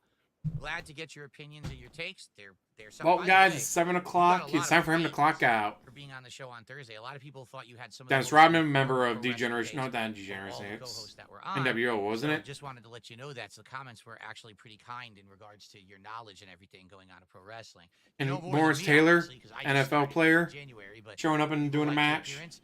And your microphone didn't go out today. You don't sound like a robot, so that's another plus that people were a little I worried reset about. I make sure I restarted my computer before I came on to make sure there's no Discord issues. So that's good. Awesome. It's a winner. Any final thoughts before we adjourn here? I Guys, don't give me know if we're money. doing Smart Guys again. I'm assuming you're probably gonna take a break because you don't want to watch wrestling like I do right I'm definitely now. taking a break for this week for sure, 100%. I won't be doing it again for at least another Really, week the or two. week after WrestleMania, I'm going to get all this stuff going on, and you're not Yeah, going to watch, of course. give a. I thought the show WrestleMania was disappointing, but there's always good wrestling out there. Also before we go, I want to talk a bit about just a quick minute.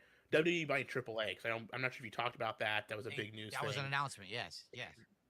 Big announcement where they're buying AAA. Frankly, I think it's a terrible decision. I've watched a lot of AAA shows, and while AAA can be fun, like all Lucha Libre, it's also like a shit show. Like it's like you watch the show and they've got like guys doing cocaine on the announce desk, and they're Sounds like a good time to me. Like the matches they have like these like really old guys like falling over, and it's like why the. I don't know why. I think the reason you buy it probably is you get the contract with the Mexican arenas. I think that's worth its weight in gold more so than the actual value of the product itself. It's only Vikingo. You didn't see like Psycho Clown or any of the like big AAA like actual stars besides Vikingo on any of the shows. I think they care. They'll use Vikingo obviously because he's great, but I think or like you didn't see La Parka or anything like that. I don't think you're gonna be seeing a lot of the actual. If you like AAA, I think you're. If you like Lucha Libre and AAA, this might be a bad thing overall, but I hope I'm wrong. Hopefully WWE does well with it and turns into a good thing. But I think I think this is probably a bad sign for Lucha Libre fans. Honestly, I think this is gonna go similar to NXT UK did, where they made big purchases, they moved in, and then it's not going to pan out the way they wanted to because they can't mark. They're talking about AAA being traditional Lucha Libre when it's like AAA is close to like the ECW of Lucha Libre, right? It's not like it's like it's trying. It's very much trying to be like American style Lucha Libre. So we'll see how it pans out. Hopefully it works out well. But anyways, thanks for having me on, Phil. It was great. You can check out my YouTube channel, Go Hool. I'm on Twitter, and I've got my website, TV Chan. So check me out there. Sounds great, Gahul. Thank you so much for being on the show this week. Appreciate you, and I'll see you soon. Deuces. Bye-bye. Okay, so everyone, that was a good show in my opinion. I don't know about you. Only $100, guys. We literally, in exactly the amount of time that I had, did everything that I wanted to do with that show. We had all of the guests on in some capacity back, all the guest hosts. We got all of their opinions. This is like it's the end, guys, and we didn't hit the goal, so I guess it's going to be the end. Entire show, bell to bell. There were no technical issues. We actually even got Discord to work. Well, that's kind of good. All right. So it's this simple. His website now, they probably know where's the look. Anyone here who should I go to the actual Smark Guys stream as we adjourn here? I want to thank all of you who were on this journey, this 3.5 to 4 month journey with me, as I reintegrated myself into and re-explored pro wrestling over the last several months. It was very fun, okay, to say the least. I think that we had a great time. For me to know pro wrestling for the first time in ages, to be watching the product, to be opening silly packs of cards with all of you, to have it be a part of my content again after a decade away was something special, all right? But now I think it's time for us to seriously think about the future. Yep. Because I it's like the end of doing Smart the show, Guys. but basically the show. Yeah, I think he told OIC, don't tip, don't give me money. I don't want to keep doing this, so don't support the stream. Show does take a lot. I have to watch a lot of wrestling to do it. I have to set up. You have to watch Raw and introductions SmackDown. and have guests and all of that. I feel like this show works Which better I don't when think he have the host watches. than when I don't. So that's, a lot of logistics, getting them to be on and stuff like that. And also, quite frankly, I think that the show would be better if I wasn't just doing Raw and SmackDown. Like if I was every once in a while doing AEW, then maybe doing NXT, going back to Raw and SmackDown maybe a week or two before a pay-per-view, alternating like that. I think it would work a little better. And what I want to say is overall, thank you to everyone who stuck with the show, even though we had a huge change of theme, pacing, and hosts. You know, when this show first started, the idea was that the show would be 50-50 drama and wrestling. Now, as you can see, we transitioned firmly into 100% wrestling. And I think the show works as that. But sadly, people on the internet want drama. They want me screaming at people, people screaming at me. They want arguments. They want insults. And as you can see, take a look at today's show. We just did a 4-hour, incredibly solid wrestling show, only covering wrestling and WrestleMania. And we didn't even hit my support goal, as if it were a normal stream. Yep, guys. Can we If get an I had F played in a chat game, for I smart would've hit it. guys? If I had just sat here and hung out with you guys, I would have hit it. If I had built Legos, I would have hit it. So I think this is the problem with kind of straight up commentary when it comes to a topic, is that it's very hard, especially the internet wrestling community in the last decade, from what I'm to understand, okay, in the last decade, the internet wrestling community became a lot bigger, and a lot of people are now known for being the people who do wrestling, right? It's kind of like, for example, when I play a Nintendo game, I have a great time with it. But a lot of people say, but Phil, people don't come by DSP Gaming to watch Nintendo. There's already established creators who do that. And I'm like, well, that kind of sucks because I like Nintendo and I want to share Nintendo with all of you, my passion for Nintendo. Guys, I want to share They Nintendo, don't so usually give me a work Switch. that well as playthroughs. It's kind of the same thing with Smark guys. Like, in my opinion here, I'm putting in a lot of effort to watching wrestling, giving commentary on it, getting the show produced and everything here for you. But I just don't know if there's enough people who are going to come by and watch and support the show that it warrants the amount of time and effort that I put into it. Like, no lie, when I do other streams, it's very easy to set up and do. This show is the hardest show I do all week because I got to have an intro. I got to change the graphics and the color scheme. I got to have a guest that's lined up. I got to do the logistics of Discord and everything. I mean, thank God I got these headphones. These headphones work way easier than the other ones I was using. So I'm glad I bought these for Discord use. These work like a charm. But yeah, I mean, again, let's be honest. All right, compared to all the other content I'm putting out, seems like Smart Guys is getting the least attention. Is it because there's no drama? I don't know. I don't know. I would like your opinions. And right now, to be frank, I haven't made a decision. Today, if we had overwhelming numbers and support, I would have been like, we're continuing for sure. But that didn't happen, right? So I hope you guys understand. You know, I have to try to figure out what's best for my use of my time. I enjoy doing this, but it's very Sitting there crying and time-consuming. begging for money. We So know I what's have to best for figure your out, time. do I want to take a break from it and come back in a few weeks and maybe watch a little bit of, maybe do NXT? I say without one week, PPP there to maybe get the W excitement one up, week, there's no one else to do WWE it. another week. Do I want to have different guest hosts in the rotation? Do I want to just do one show by myself and then maybe have a guest host the next week? Yeah, I don't even know. I would love feedback, and maybe what I'll do is I'll talk with my audience on my other streams over the next couple of weeks and try to figure it out. But overall, I want to say thank you. The journey's been great. The return to pro wrestling has been fun. And to those who have supported the pro wrestling streams, thank you so very much for watching, engaging, and supporting. Okay? I really appreciate that. But I basically need some time to think. Today, sadly, didn't give me the answers I really needed. The fact that we didn't even hit my regular stream goal, I think it speaks volumes. If I I'm say going to DSP's never been the better just entertainer, no wrestling matter who content, he's which is working really with. what I want to do, make productive content, is it going to resonate and are people going to want to support it? And I guess the answer right now is no. So anyway, guys, I hope that you guys enjoyed. This is the longest wrestling commentary show I've ever done. This is about 4 straight hours. I never did a show this long before, so I really hope that you enjoyed it. And leave me your feedback. Leave comments on this video. Come by my streams on DSP Gaming. Drop by and just let me know what you think. Should I continue? How do we do it? You know, what do you want? Or is this it? Was it a good run? Again, when I started the show, restarted the show, I should say, in January, the intention was always to go from, you know, Raw's premiere on Netflix to WrestleMania, and that was it, and then reassess. And that's what we need to do, is reassess. All right?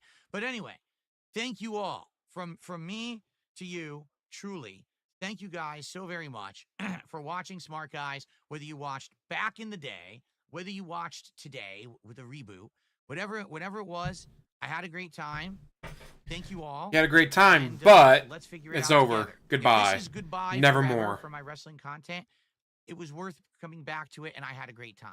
And I am truly grateful for those of you who did show up and engage with the content, because I do like pro wrestling overall.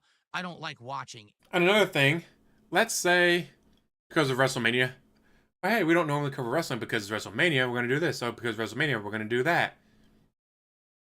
WrestleMania is over. Well, hey, like all these guys are doing one-off specials for WrestleMania, they just drop out. So now there's a lot less wrestling content out there. So I keep doing my Smart Guy show. Maybe, just maybe, I can get my foothold in there a little bit more. Suddenly, I'm getting more viewers. I'm getting more subs. I'm getting more donations because I stuck with it. Because again, there's going to be a lot of people covering for WrestleMania that's as a one-off thing. And then after it's like, all right, well, WrestleMania is over. I'm done. I'm going back to my regular content. DSP, if he's stuck with it, well, he's not, unfortunately. 8 to 20 hours of it every week, but I do enjoy pro wrestling, and it was great to come back to it. All right? All right, everyone. Thank you all for watching. Until whenever we meet again to talk about pro wrestling, I wish you a safe journey. And remember, don't botch when you're on the top rope. All right, guys. Thank you so very much. I'll see you in the future. Peace out. Run away, guys. He's done with wrestling forever. He'll never watch another wrestling show again. Remember, he's a real fan. He's not like those fakes only watching for money. No, he's a real fan. Oh, this has been a long fucking day for me. Glad I got all my chores done, though. With that, though, I'm going to let you go. Thank you for watching. As always, like, subscribe, comment down below, and wait for, I think, not Tuesday, I should be busy after work, but Remnant 2 should return on Wednesday after work. Oh yeah, all those cards are going right into the trash.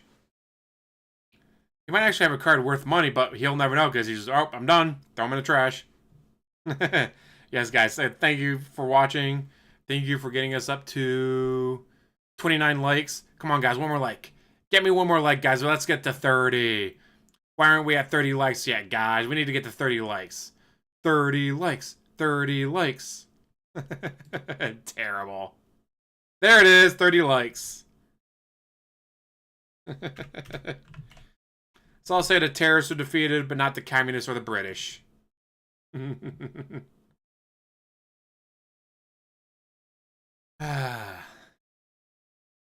I just sat here and watched it go, oh no, it's up to 32 even.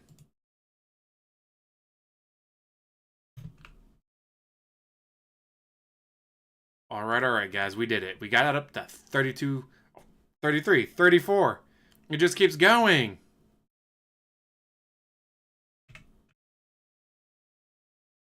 As soon as I add to it. Alright, guys. Like I said, thank you for watching. As always, like, subscribe, comment down below, and have one hell of a day.